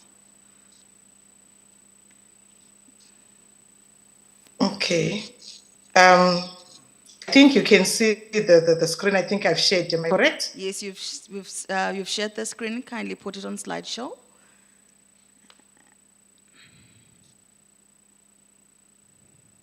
Okay. Okay. Are we good? Yes, we're good. You've got your 10 minutes starting now. Thank you. Good afternoon, colleagues. For purposes of time, I'm not going to waste any time because we've been here practically for the whole day. My name is Belita. I'm a researcher at the NRIF Psyche Chain Sexualities, Genders, and Queer Studies. I'm going to be talking about decolonizing the curriculum in South Africa. Do universities have the competency, to decolonize for change? This actually comes, or let me say, I thought of talking about this when I was thinking about the issue of, inclusion and diversity, because that is what we work with, where I am at the Sakite. We were only discussing about it. Then I said, okay, why not talk about this? If really as universities, we are competent enough to decolonize the curriculum. I think all of us will remember this issue of decolonizing the curriculum came into being in 2015, when there were these protests of fees must fall and roads must fall. And actually the Minister of Higher Education then, and is still Minister of Higher Education, Dr. Blades Zimande, actually responded to this call from the student and asked, the universities to decolonize curriculum. So in response to this call, you'll find that some universities appointed task teams, as well as there were curriculum transformation committees to identify ways and means in which curriculum could be decolonized in South Africa. And as I've already said, at the core of this call was protests that were dubbed as fees must fall and roads must fall. And this actually brought to the forefront the black pain, which emerged as a symbol that condemned the personified reality of black students, exposure to Eurocentric, racist, and colonial influences that actually remained embedded in the curriculum offered in universities. And they still remain there. And also, when the fees must fall came into being, it actually showed the weak responses from the university policymakers concerning the realities of the intersectionality of student struggles. Intersectionality here, we talk about religion, race, tradition, gender, sexual orientation, all those issues. So in my own opinion, this actually gave struggle within a struggle. And it was actually more like what I want to quote Zethu Matebeni. It was resistant of the resistance when these whole issues came to being about decolonizing the curriculum. So then I'm asking, what do you mean by decolonizing the curriculum? Then maybe we can have the answers of saying, yes, the universities are competent enough to decolonize the curriculum, or they are not competent enough. So when we talk about decolonizing curriculum, we are saying it has to be an ongoing process of radically and critically rethinking. When I was listening to the conversations that we had today, the issue of critical thinking was coming up. The issue of, a right approach was coming up. It's about reframing or selecting. It's about evaluating knowledge that currently informs the extent literature.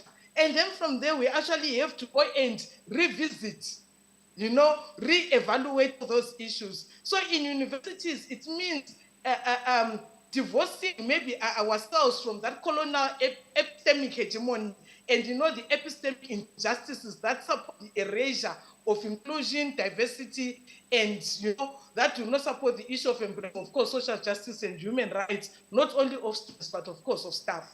So when we talk about decolonizing the curriculum, It's giving way to the narratives of the lived experiences of the students, the black women, the queer students, the transgender students, students living with disabilities, students from different races, students from different traditions, students from different cultures, students from different religions. But then if you look at what is happening at universities on the ground, it's like these whole issues have over the years been sidelined and made invisible in all these resistance movements.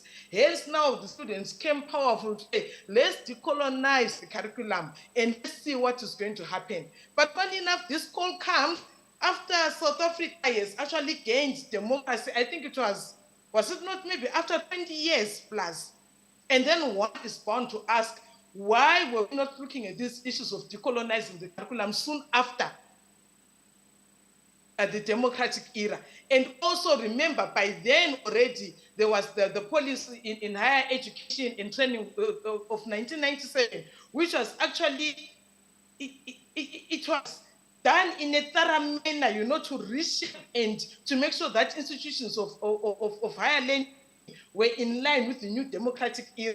And also this was justified through the act of having, a single code system. Fine, we are saying we've got a single coordinated system, but are we uncentering? Are we deconstructing? Are we having that critical engagement which offers us, knowledge of having like a renewed understanding, not only of the history, but of the language, and also the process of forever becoming? Because if we're decolonizing the curriculum, we're not only forever becoming, but are also respecting the differences that exist. Yes, I was asking the question to say, are universities, after we're nearly locking, 3 decades of democracy, are they competent enough? Are they competent enough to decolonize the curriculum? But then you find not only have universities remained rigid, but also the issue of having inclusive curriculum that promotes, an equitable learning environment is not there. And as such, exclusionary practices continue being promoted. And then what would entail, that is what maybe we should be asking ourselves, university leadership to be committed to inclusion, diversity, and support towards curriculum that does not only speak to social justice and human rights protection and promotion, but also it looks at the issues of social justice in teaching and learning. And then one person who loves to ask questions, hence we'll be asking ourselves, who is at fault? Who is lacking the political will? I remember Professor Mavuso referring to the issue of lacking political will. And I remember also our keynote speaker referring to say that if the issues of the voice of the students are taken into being, if their voices are listened to, even Professor Chidamrindi referred to, then if they're listening to by the leadership, by the policymakers, then we wouldn't be having all these problems that we have today on the ground. But then decolonizing the curriculum, as I've already said, is an overlooked issue in a majority of universities, of which I believe, subject to be corrected, leadership has failed to realize that at the center of this conversation, or let me say this uncomfortable conversation, is the academics who deliver the curriculum to the students. Funny enough, the student protest led to lecturers being instructed that with immediate effect, revisit, relook, revise society guides and course materials, and also to indicate their attempts at decolonizing the curriculum. But then the question that is there to be answered was how, where, when, and where were the lecturers expected to do that? What kind of capacitation was given? What kind of ongoing training was given? What kind of monitoring and evaluation was given? That's the end of the day. You find that this lack of equitable and affirming representation of an inclusive curriculum that is decolonized also rarely meets the standards of social justice and is never viewed as an educational and pedagogical matter that sits within the remit of the university stakeholders. I think most of you will agree with me that the erasure of the Black history, the erasure of indigenous knowledge system, the erasure of the use of native language, both in Indian and formal curriculum, and the lived experiences of the Black pain in universities questions the very existence and the essence of social justice and the realization of human rights in the higher education sector. I believe a starting point would be to design a curriculum that does not only challenge, the heteronormative tendencies that are there, but also there's need to formulate strategies of exposing inclusive policy framing and practices which recognizes and validates an Africanized curriculum. Blame, of course, has been directed at the intergenerational transmission of outdated ideologies and knowledge forms that remain oppressive, and of course, as well as the current teaching and learning practices that we have. And these, of course, are the remnants, let me say, of the apartheid era that continue to influence the manner in which teaching and learning is done.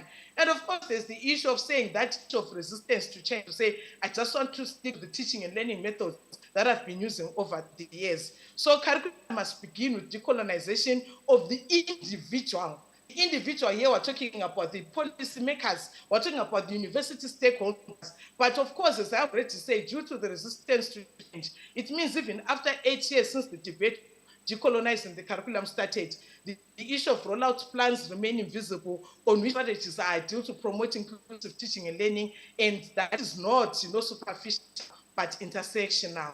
Also, the ill preparation of lecturers, I've also said that, and also the question of saying who's responsible for capacitating the academics to deliver and for students to have that sense of belonging and right to be, and their voices and lived experiences to be heard. As such, refocus on policymakers and implementers with emphasis on theoretical, epistemological, methodological, and the teaching and learning practices that underpin the diversity of literacy in universities is critical. I also want to quote Mateben, who says that as long as we have not decolonized, or let me say the possibility of decolonizing the university space can only be possible when marginalized forms of understanding, that is what we have to go back to, of being, of thinking, of feeling, and behaving are part of the fabric of a new and envisioned university, and also valued. Clearly, there is a vacuum in framing curriculum that fosters, a plurality of voices and deconstructing systems of domination, especially with adoption of learning and methods that meet the needs and expectations of the future students. So we are saying, You've got less than a minute, Doc, to wrap up. Yes. Hello? You've got less than a minute. Thank you. Okay. So as we need to promote communities of practice, both in hidden and formal curriculum. And then also we need to focus on inclusivity and diverse perspective. Otherwise, all these issues that are being discussed, they're going to remain a charade. And also there's the issue of going back to that individual self and also at institutional level. And because as long as the academics are not taught how to decolonize, and as what Vanda said, then the decolonization in South Africa is going to fail. In conclusion, I would like to say why, how, and what we teach and say should be at the heart of the universities in South Africa. And for this to have impact, it has to start with decolonizing the self-awareness and critical self-respection is also required. And there's also need to promote what Emily Stahl terms curriculum as windows and curriculum as mirrors. Curriculum as mirrors, you're seeing yourself in the mirror. But when it's curriculum as windows, just what is happening out there in the outside world. And of course, lastly, we need to tap on what is there in the policy. It shouldn't be just a policy of tokenism or a cosmetic policy.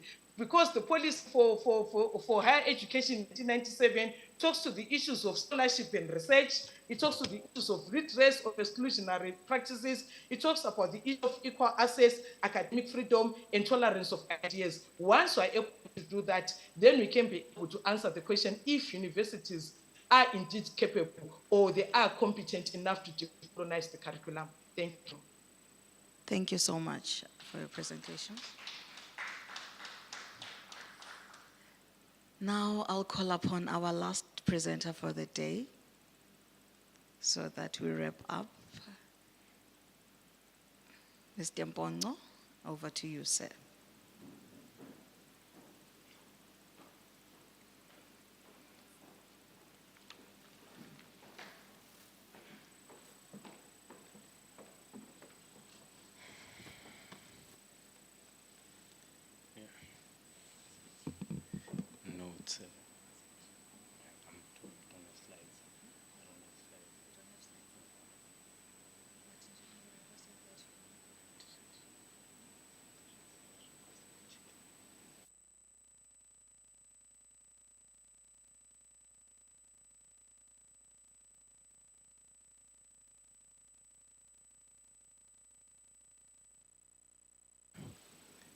Thank you, Program Director. Greetings to the doctors, professors, members of the House who are gathered here, all the relevant stakeholders, all protocols observed. My name is Lindokuhle Mphongo. I'm a final year student doing a BCom degree, BCom General. I'm also a student activist, I would say, and who spends a lot of time writing and reading. I also co-edit a blog titled The Spark. So we engage in analysis of student politics, student crises in the higher education sector. But I'll present my paper. Excuse me, I didn't prepare the slides. I had an issue there. I think I didn't receive the email, or it didn't pitch up, probably went to spams, because these emails have an auto filter sometimes, so they can go to spams. But I prepared a PDF, but it's in PDF format, and I prepared that document. So the title of my presentation is Towards a Progressive Decolonization of Education. Now, what we must first understand is the process of colonization itself. What is colonization? And what does colonization do? Now, colonization is a process of first and foremost settling among and establishing control over the indigenous population of that particular area or geopolitical territory. So that's the first step of colonization, is that you settle among an area of people who are not, I would say, native to your ethnicity. And then you not just settle amongst them, but you establish control over them. Now, what happens when colonization occurs? So colonization as a process often relies on violence as a means of implementation. So violence is at the center of the colonial program. So when we look at how education and the curriculum is presented, it violently establishes and instills the essence of colonialism. So that's the violent character of colonialism, and that's how it grips society. Colonialism never came through peace treaties, it came through war, the barrel of the gun. Now, Frantz Fanon opined in his classic work, The Wretched of the Earth, that, and I quote, "The violence which has ruled over the ordering of the colonial world, which has ceaselessly drummed the rhythm of destruction of native social forms and broken up without reserve the systems of reference of the economy, the customs of dress and external life, that same violence will be claimed and taken over by the native at the moment when deciding to embody history in his own person, he surges into forbidden quarters," close quote. So Fanon presents to us a dialectical relationship between colonization, decolonization, with violence being the key method to either colonization or decolonization. So in essence, what Fanon presents to us is that the process of colonization occurs through violence. The system itself is violent, and therefore the oppressed or the colonized responds eventually through the process of history and the development of antagonisms between the colonizer and the colonized through violence. So it is from this premise that we see the colonial process for what it is. It's a violent system which seeks to destroy every form of indigenous knowledge, because that's the nature of colonialism. It destroys every form of indigenous knowledge. And it destroying this indigenous knowledge, it in the economic, not limited to the economic process, but also to the social process. Now, as Marxists, we understand the relations of society can be summed up into two categories: the superstructure and the base structure. The colonial process at its base seizes economic power. That control of economic power elites to the colonizer using economics to influence the politics, culture, education, law, religion, and other creative processes or other creative processes that are not mentioned above. The land, being the basis of the economy, has to be seized for one to control the superstructure. So the basis of society is the economy. The land is the basis of any economy. There is no economy without land. So the colonizer seizes the land, and when the colonizer seizes the land, they then use that power to influence what we call the superstructure, which is your laws, your religion, your culture, your politics, and your education in essence. So from this, we then see that the colonization of education would have never been possible without the capture of the land. The colonization of indigenous culture would have never been possible without the colonization of the economy. Therefore, for one to control the basic processes of producing and reproducing the means of living, one has to control the economy and then control the education, which has an inverse relationship with culture. So therefore, education becomes a reflection of culture, and culture becomes a reflection of education based on the economic modes of production. So the economic mode of production in this colonial state is capitalism, which is why we see the rise of individualism and the principle of Ubuntu being neglected, primarily because of the violent nature and the violent individualism and the vulgar individualism that comes with capitalism, particularly in a colonial form.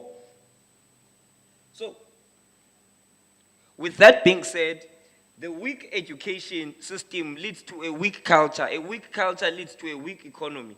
The weak, unskilled character of our labor force can be linked to the quality of our education and the colonial culture which is pervasive in our education and cultural systems. In this presentation, we will then delve further into the class character of this process of colonization, or this process of capturing the system, so that we can understand why we have to decolonize in a certain form. So now, the liberation movement's primary aim was the seizure of land, or the return of the land back to its owners. Franz Fanon summed this up in the following summary. He says, for a colonized people, the most essential value, because the most concrete is first and foremost the land which will bring them bread and above all dignity. Now, to produce bread, you have to have education. You can't produce without technique, skill, or an education. So the land is the basis of education. You learn through owning the land, through being in contact with the land, and that land provides dignity for you. So without the land, and the land being captured, and the land being in the hands of the colonizer, the educational processes are affected, which is why there is this perception that black people cannot farm, primarily because we have been detached from the land, so we cannot learn from the land.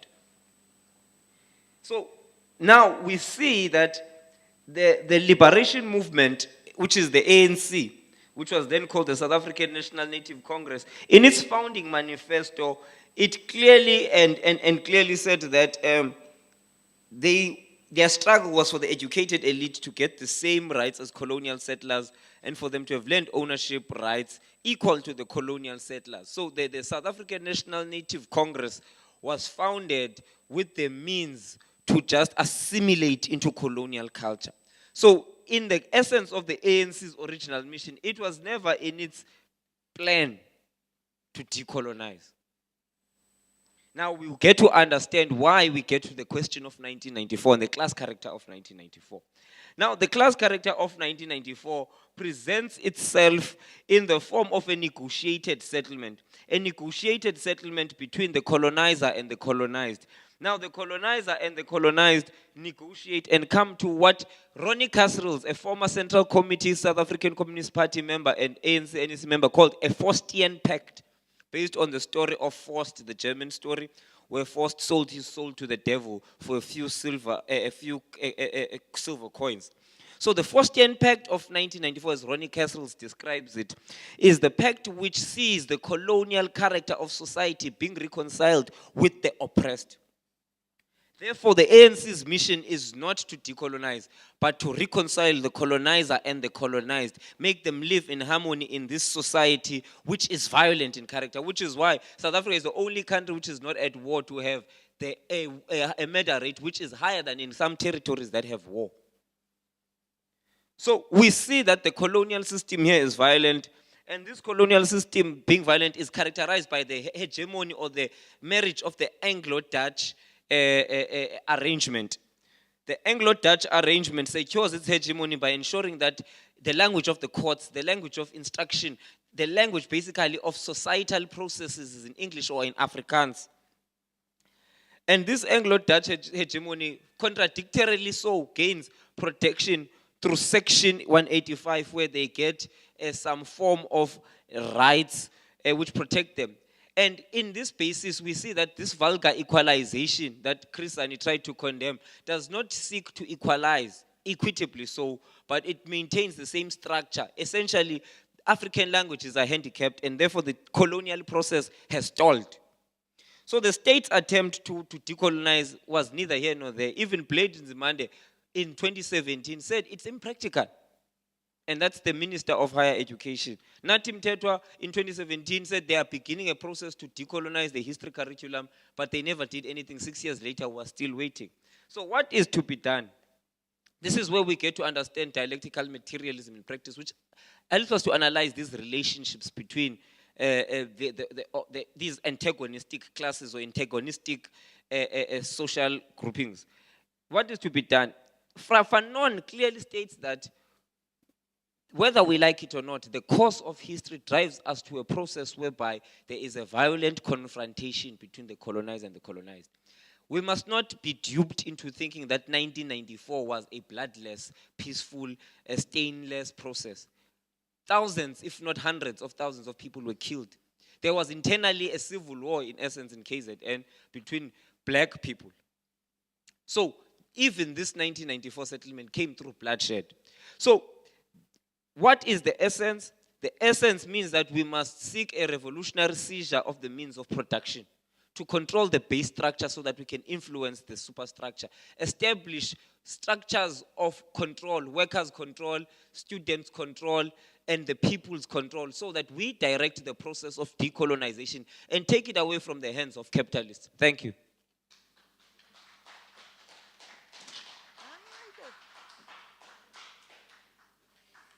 I can see the passion, even dropping the university emblem. Thank you, Mr. Mpongo, for your presentation.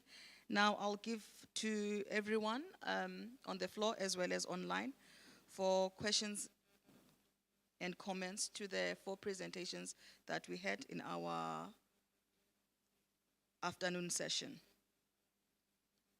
Okay.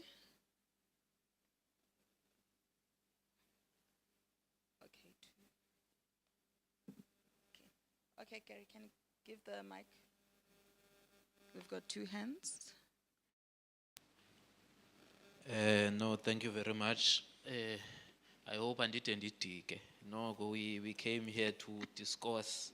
It's not every day that we have access to such brilliant minds. So I will ask your indulgence, Program Director. Mine is 2 simple questions directed to Dr. Carlo and Prof Pelita, or Dr. Pelita rather. The first one is relating to, forgive me, oh yes, relating to inclusion and the assertion that he made that there are some scholars who actually position inclusion as a colonial concept. So I just want to understand from his side and maybe the side of his partner, how do we then reconcile the use of inclusion in the decolonial project, and how do they then get to a point where they disqualify the assertions by colleagues who claim inclusion is also a colonial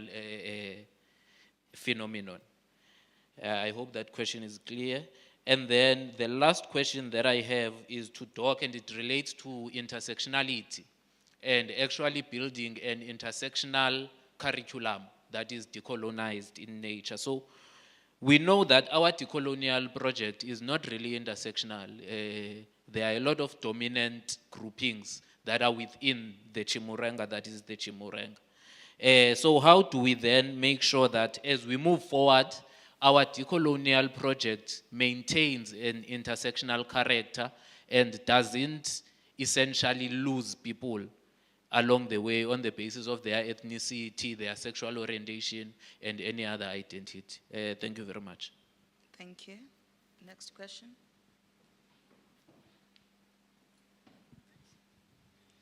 Thank you very much. Mine is a question that I will pose to two people. The first being Dr. Belita and the second being Mr. Lindo. I'm coming from a place where my little and limited experience in research has sort of shown me that Africa is not trusted by the rest of the world, and Africa does not trust Africa. The reason why I'm saying this at an academic level like this is because, number one, when you look at, take for example, the processes that a person who's doing a study that is research-based goes through. You get told that for your work to be effectively, what do you call this, examined, it has to have some examiner seated somewhere in Europe. And African examiners need to be maybe one at most. So my thinking when that happens is Africa literally does not trust Africa. And when you look at the flip side, which is what sort of angers me, Europe and the rest of the world does not trust Africa. Because you look at our academics, they are never honored by academics from European institutions with externally examining theses. So my thinking is, given this conundrum that we find ourselves in, what should Africa do?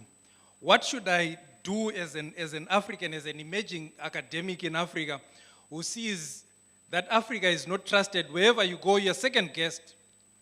You submit a paper to a journal, they tell you there's a template. I've come to realize that there's a template for rejection where they just paste your name, paste the title of your study, then send it to you. They tell you this is a highly competitive journal. You look at other things that have been published there. As was said previously, it's just junk as compared to probably what you will have done. And you look at the Department of Higher Education and Training itself. I would dare anyone in this audience to search which country is most represented by the journals that you find there. You'll find that sadly it is not any African country. And yet we are saying these are the journals that we have accredited for African academics to come up to write with. So Africa is not trusted. Africa is not trusted. So my question, before I get lost in this soliloquy that I am in, my question is, so what should we do? What should we do? We are being told to push research on one end. And on the other hand, you get told that there are specific places that you need to publish with. If you don't do that, then you are limited as an academic. You are shaky. Your CV is light. So what should the African academic do? What should the African academic, and I've specifically asked these two to get two different opinions, a more radical one and another one from Dr. Belita. Thank you. Thank you.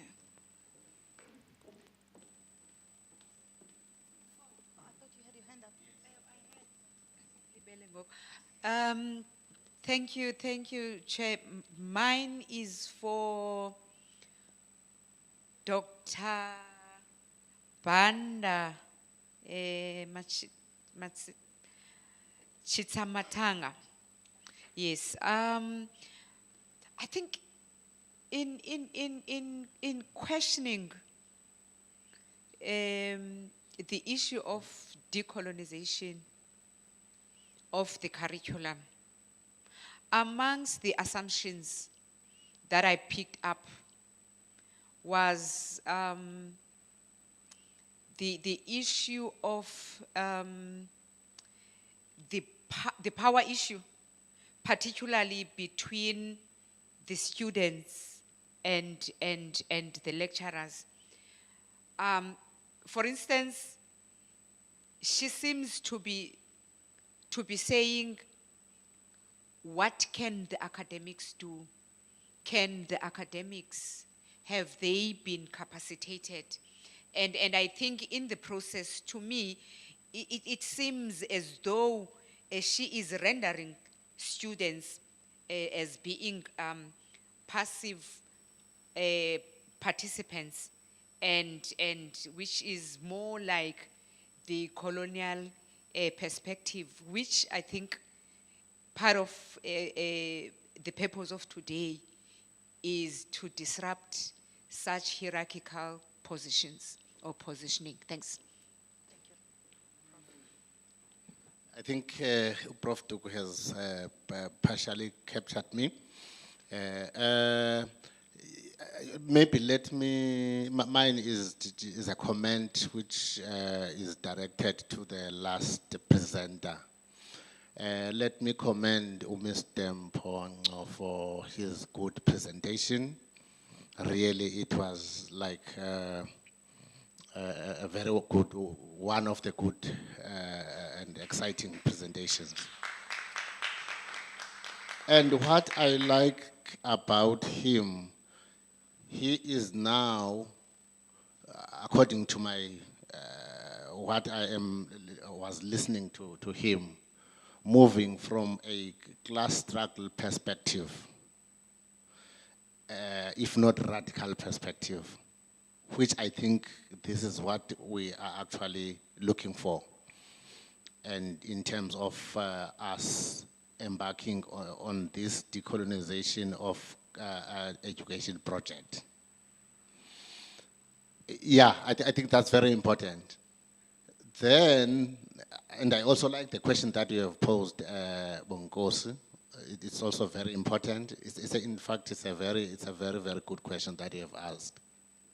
I hope they will react on that question when they are given platform to talk.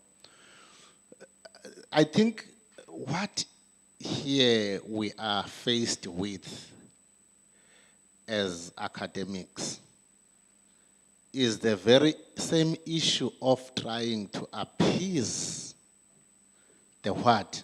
The status quo. That's what we are faced with.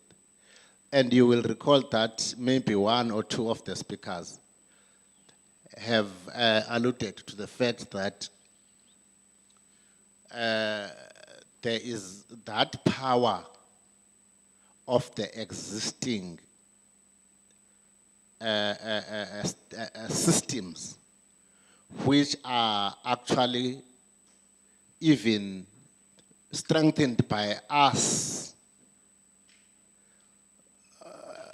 conforming with the existing systems instead of challenging it. I think that's where we are stuck now. Yes, at theoretical level, if not rhetoric level, we do have and we do understand what it means to decolonize. But when it comes to walking the talk, I think we're still lagging behind, and I'm certain that events like these will take us forward. So I was just commending the latter speaker's input into this whole conversation, and I'm like the radical approach which he is coming with in terms of this decolonization project. Thank you so much.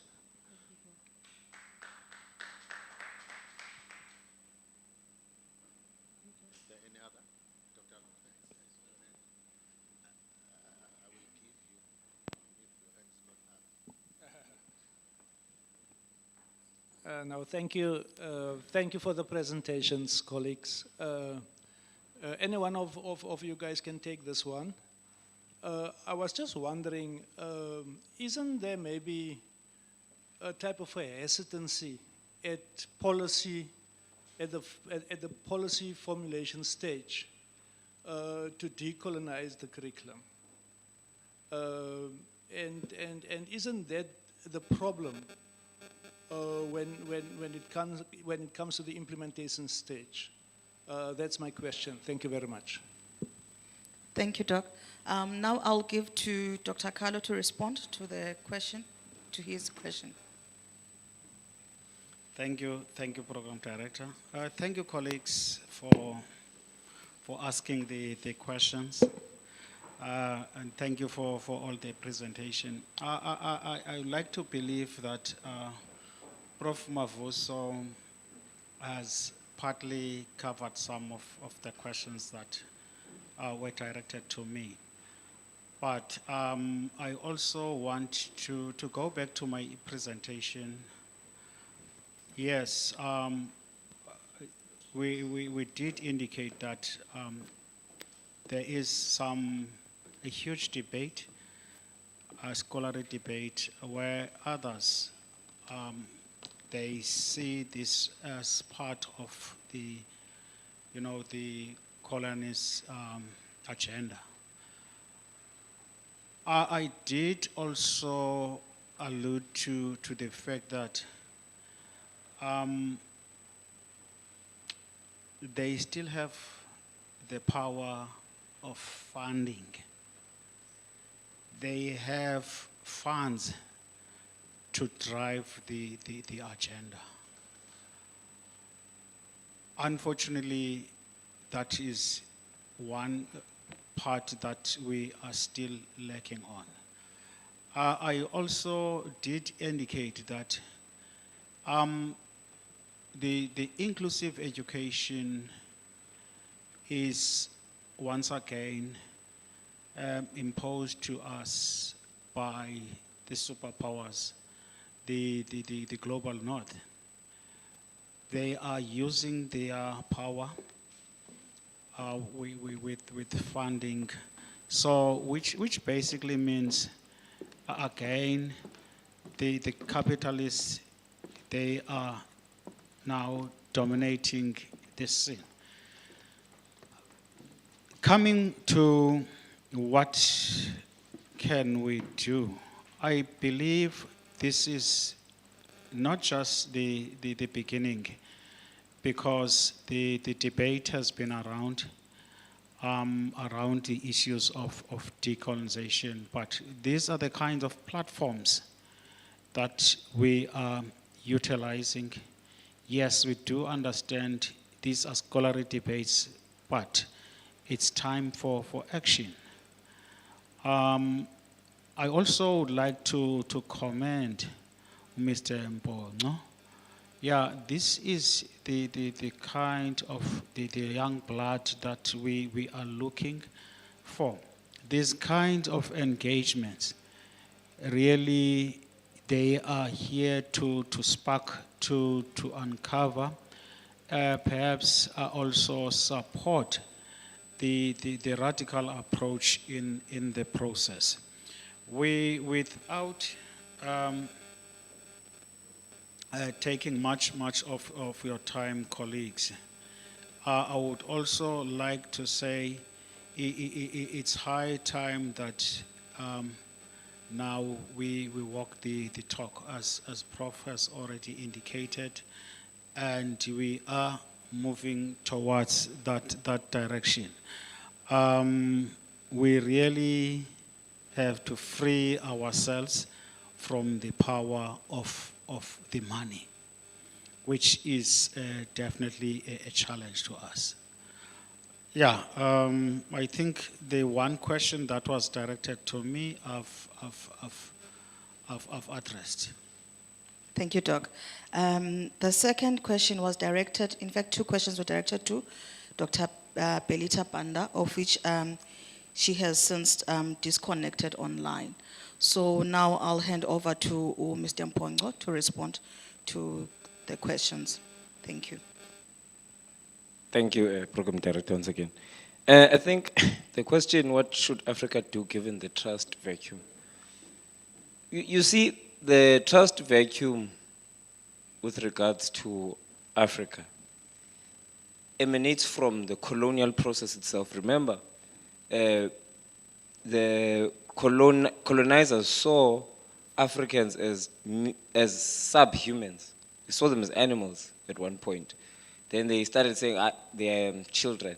They even, as old as they are, they have minds of children.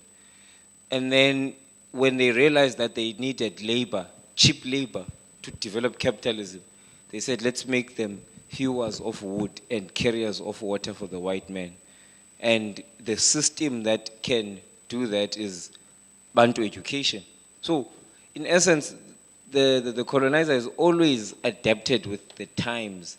And now this continues to create this perception that black people cannot do anything, or African people cannot do anything for themselves, to a point whereby even the imperial core, which is essentially represented by your Anglo-Dutch, German, American, alliance, they, through the power of their media houses, for instance, in South Africa, NASPAS is the biggest media house, and it's responsible for ensuring that everyone has news through E-News Channel, Newsroom Africa, and so forth, and newspapers like City Press. They push this narrative. I'm not saying corruption doesn't exist among black people, but it exists, yes. But there is a narrative that is pushed consistently and constantly that black people cannot govern themselves. And therefore, there's that trust vacuum between the global north and the global south, particularly Africa. Now, what should we do? This is where the role of, as we would call it in Marxist terms, we have the objective factor and the subjective factor. The objective factor being the objective reality of the system, that the system is oppressive, whether you go to Europe, whether you go to North America, South America, or even Asia. It's oppressive, that's the objective factor. Then there's a subjective factor of our context, because the colonial process was not the same as in Asia or in South America or any other part of the world. It has a certain particular context, and this is where Fanon comes in and stretches the lens of Marxism, because the class character in itself is based on race in the main. So when you first analyze the structure and the social order of society, you then realize that what needs to be done for Africa to bridge this trust vacuum is for the subjective factor in the form of the leadership, in the form of the oppressed classes, to consolidate and organize themselves by forming structures of power outside of the mainstream power structures. Because the mainstream power structures serve the same exploiters, the bourgeois class, who are by and large white and racist. So they maintain this trust deficit by projecting the oppressed masses of our people as if they are brainless, uncivilized people that need Europe to guide them every step in the way. And then you find that the very same leaders of Africa are being corrupted by the very same colonizers. So they create this narrative, and then it is up to us, young people in particular, who are still energetic and ready for revolution, to rise up, organize ourselves, form dual structures of power and alternative structures of power to contest and essentially seize power from the ruling class. Because the reality is 1994 didn't change anything in as far as class dynamics in South Africa. And that is why till today you find that there are more black people who are unskilled compared to white people. You find that there is an unequal pay. You find that the education that an average black person, African person gets compared to a white person is not the same. So already there is that gap and there's that inequality which is perpetuated by the system. I normally say that what happened post-1994 is that we democratized Bantu education. And by democratizing Bantu education, we've created a scenario where we have an unskilled labor force in the main. And even those who are skilled are theoretical in character. Social scientists, and so forth and so forth. So you have this gap created by the system. Because remember, these institutions were in the main built for white people, except Forte. Forte was meant to build a black bourgeoisie, which would be subservient to the colonial system of things. So this trust vacuum is created, and it's sponsored by the very same people who benefit from this through profits and many other things. So it is up to us to snap out of this system, build alternative forms of power, and essentially, consolidate the ground towards socialist power. Because Because socialism is the only thing that can liquidate this capitalist colonial order. Kwame Nkrumah even said the same thing when he tried going through a reformist period, and he was overthrown by the very same imperialist core through capture of the military regime or the military forces. And that capture led to an overthrow which instilled a pro-Western regime. So the West does everything to ensure that we don't decolonize. So what do? As Africans, we have to consolidate each other and consolidate the ground towards socialist power and decolonize our continent concomitantly so. That's the only way. China took a stand. Look at China now.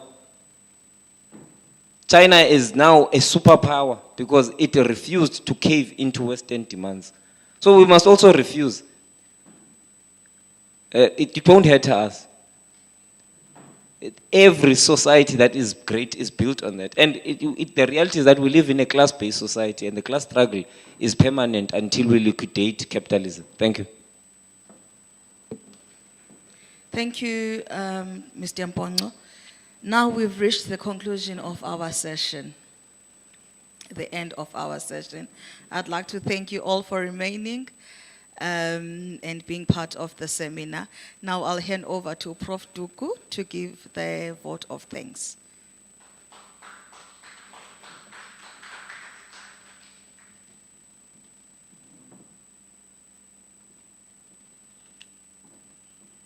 Molweni. Hi, Bo. Hi, guys. Hello. Yeah, hey?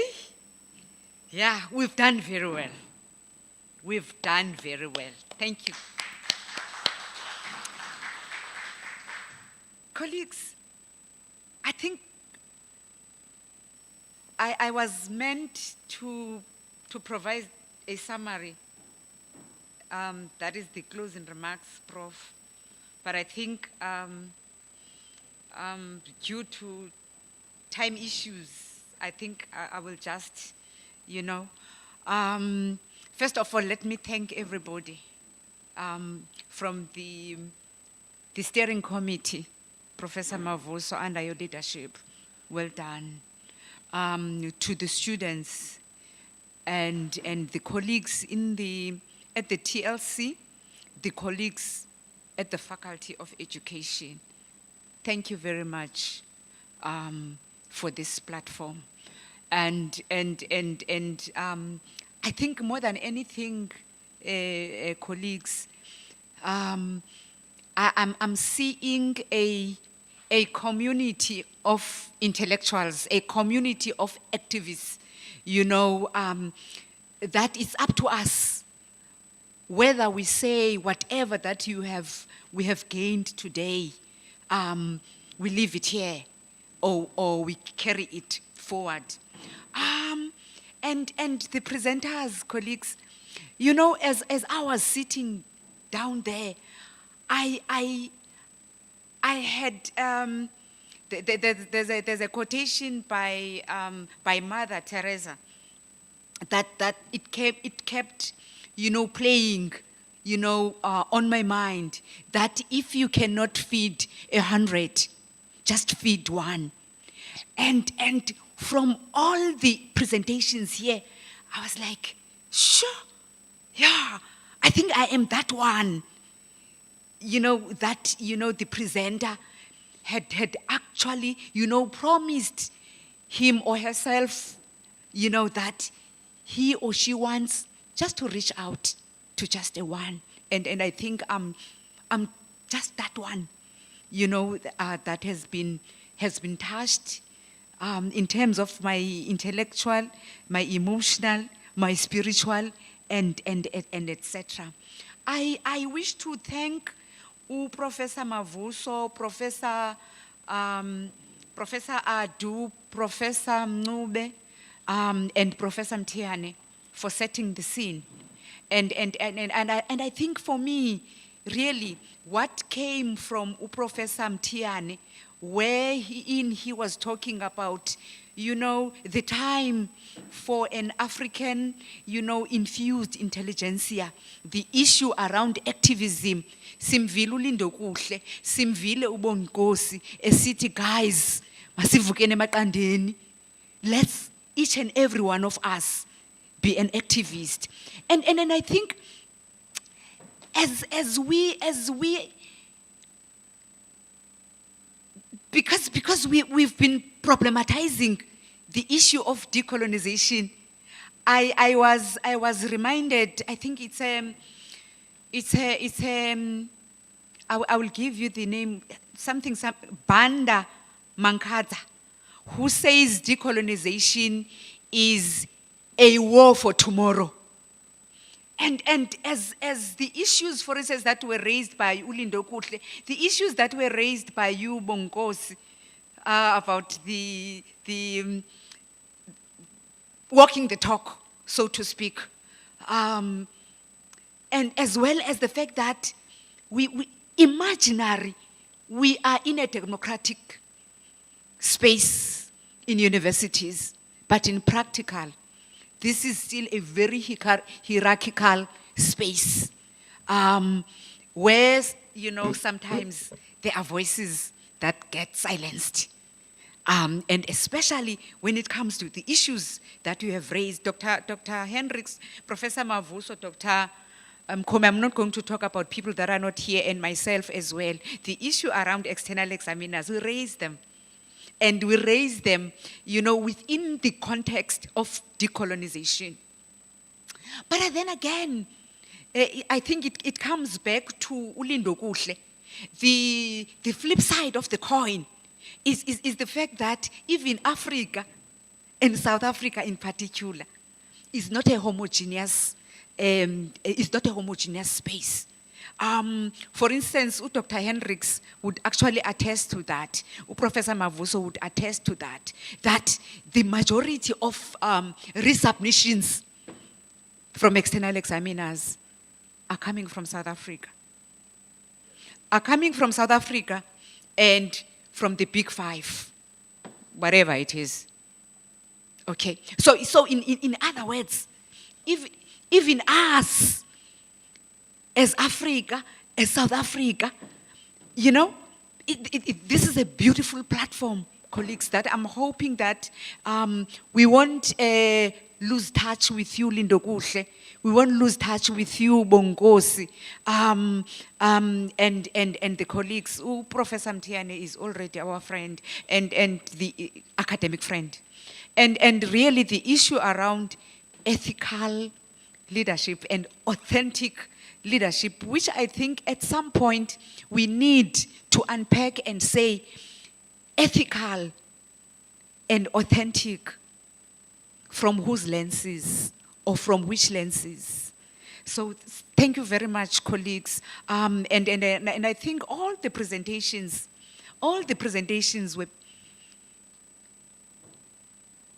we're beginning to say we need to begin the journey of disruption, of disturbance, and destroying, you know, the colonial perspectives, knowledges, and knowledge systems.